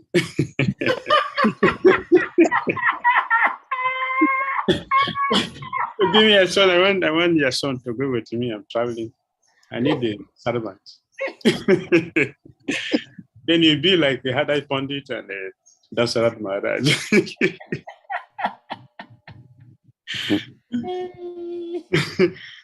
Yes, they did it. Even though it was painful, but they did. It is rare, but they did it because that is a custom they have to follow. And their life becomes successful. Even though it look very horrible, their life becomes successful.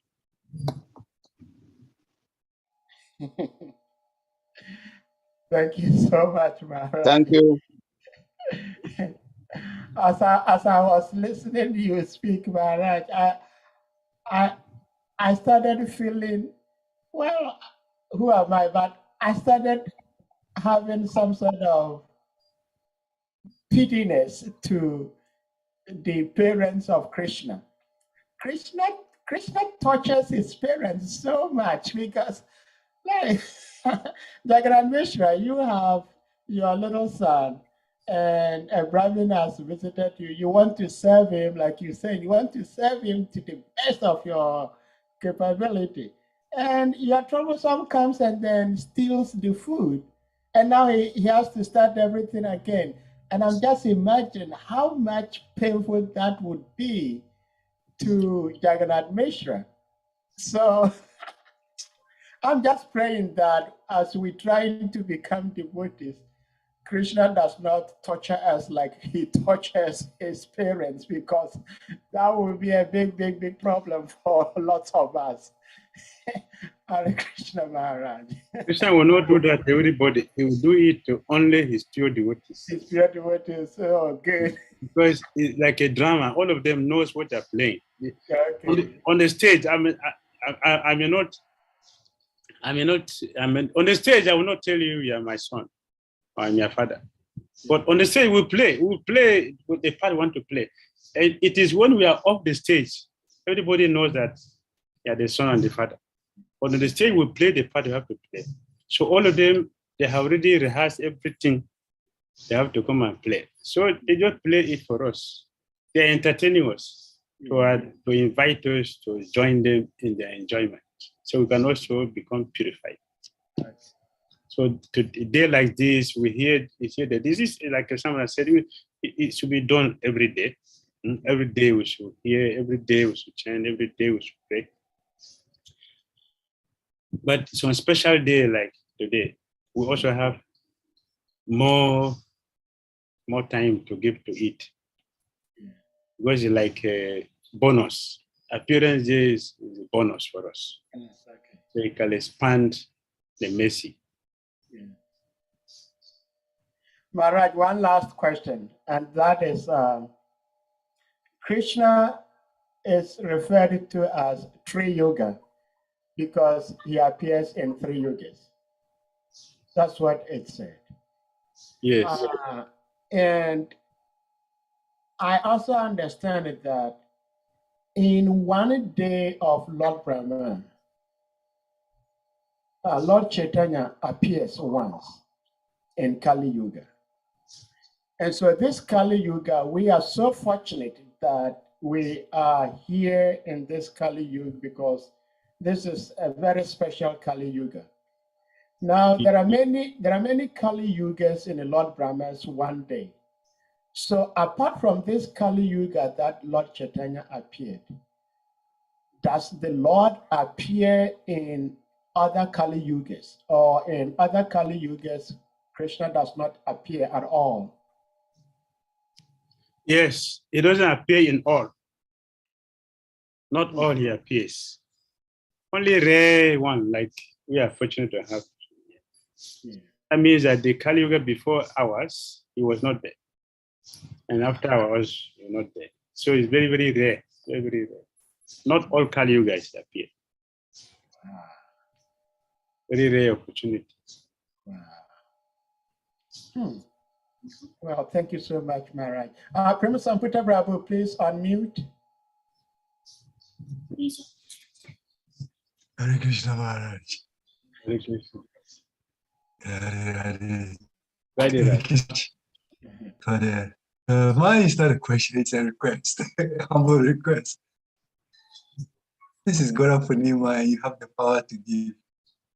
I wanted to ask, is it possible to bless your son that when we are outside serving the Nam, chanting the holy name, anybody who passed by should feel touched by the Nam on this question, my humble request.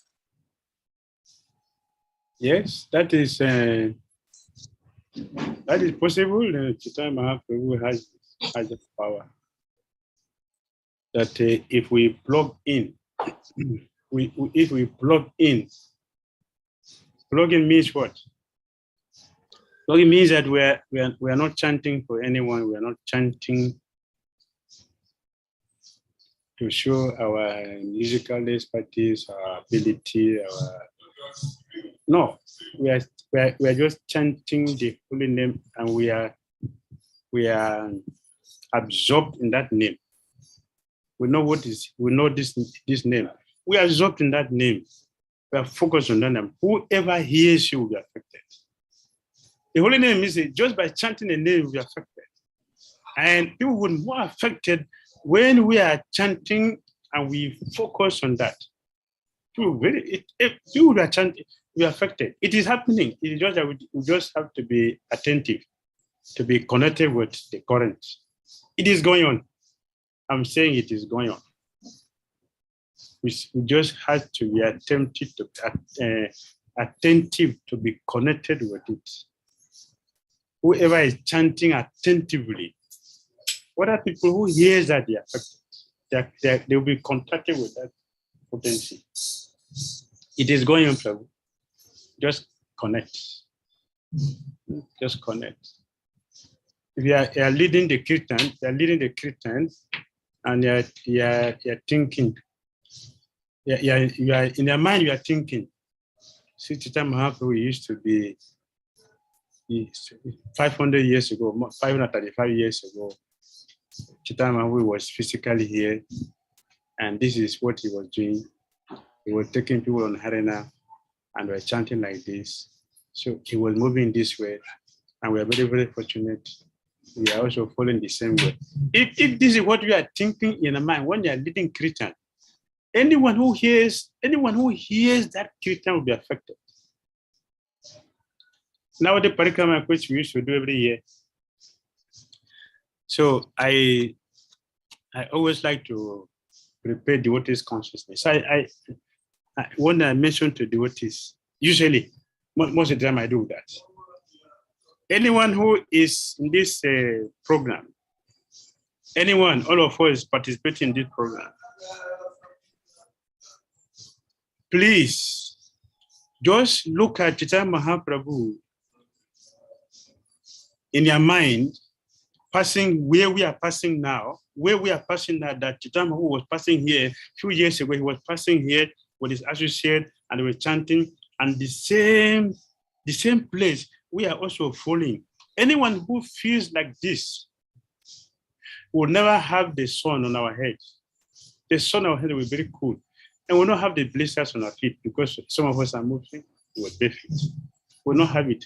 But if we are not in this mood, the sun is going to beat us. Everybody shouted, yeah, everybody shouted. So we have to build our consciousness to be Krishna conscious.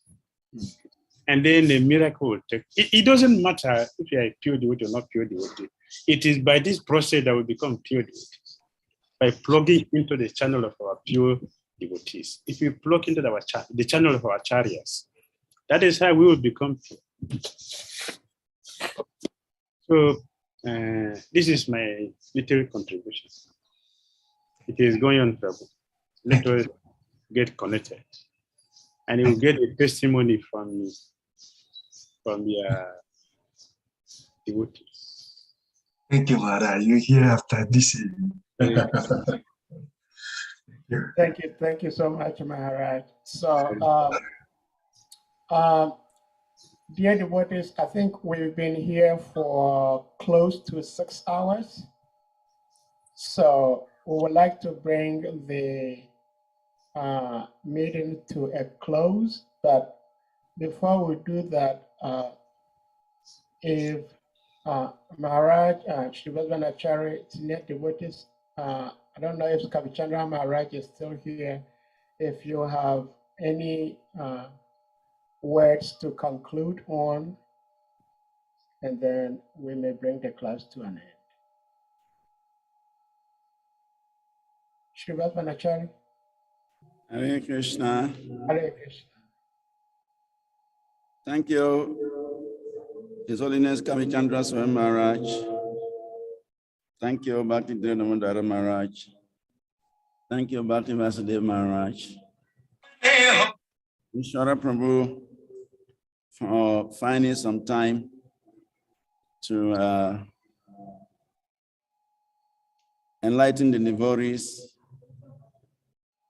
with Gaura Lila on this very auspicious day of the appearance of Sri Chaitanya Mahaprabhu.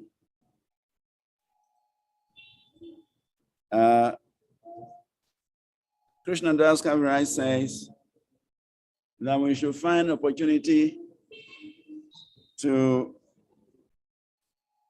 hear Sri Chaitanya Charitamritam, Sruyatam Sruyatam Nityam, Giyatam Giyatam Muda, Chityatam Chityatam Bhaktas Chaitanya Charitamritam. All devotees, may the transcendental life and characteristics of Sri Chaitanya Mahaprabhu always be heard, chanted, meditated upon with great happiness, for this is the perfection of life. So thank you, Maharajas and Prabhujis, for enlivening us with all these wonderful narrations, pastimes of Sri Chaitanya Mahaprabhu, especially on this auspicious occasion of the Golden Avatar, who is giving us a golden opportunity to achieve the goal of his golden gifts to humanity. Thank you also, Sahadeo Prabhu, for standing in there to facilitate and moderate the program. Even though we started late, but I think we are happy that we have achieved the goal for this program. Thank you very much. Hare Krishna. Hare Krishna. Thank you so much for waiting. Yes. I'm not sure if His Holiness Kavichandra Maharaj is still here. If PDD Maharaj, if you have anything to conclude on, but I'm just hoping and praying that by the mercy of our present day gurus, acharyas, and the parampara, and the Lord Chaitanya, Lord Nityananda themselves, they will bless us with the ability to immerse ourselves in their leelas every single day, not just on Guru Purnima alone, but every single day we'll be thoughtful of them and try to remember them and serve them in whichever little way we can, because that is just the perfection of our lives, to serve Guru and Krishna. So if nobody else has anything to say, Jagat Vasu Prabhu, you hear Kavika Napur, Sunita Gayatri, anybody, Hari Chakra, Raj Tarini, anything anybody wants to say before we bring the class to a close, please, you may do that.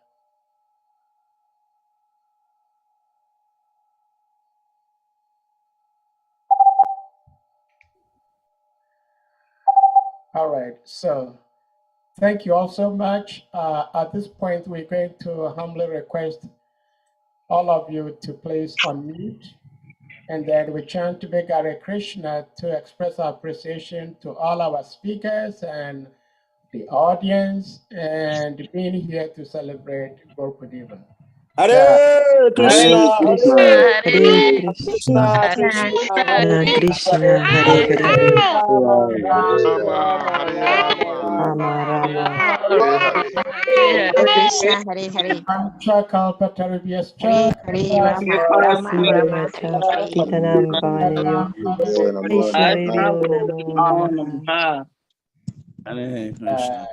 Hare Krishna, Bhavani Vaishnavi Namo Namaha. Guru Purnima Mahotsava ki jai. Jai. Haribol.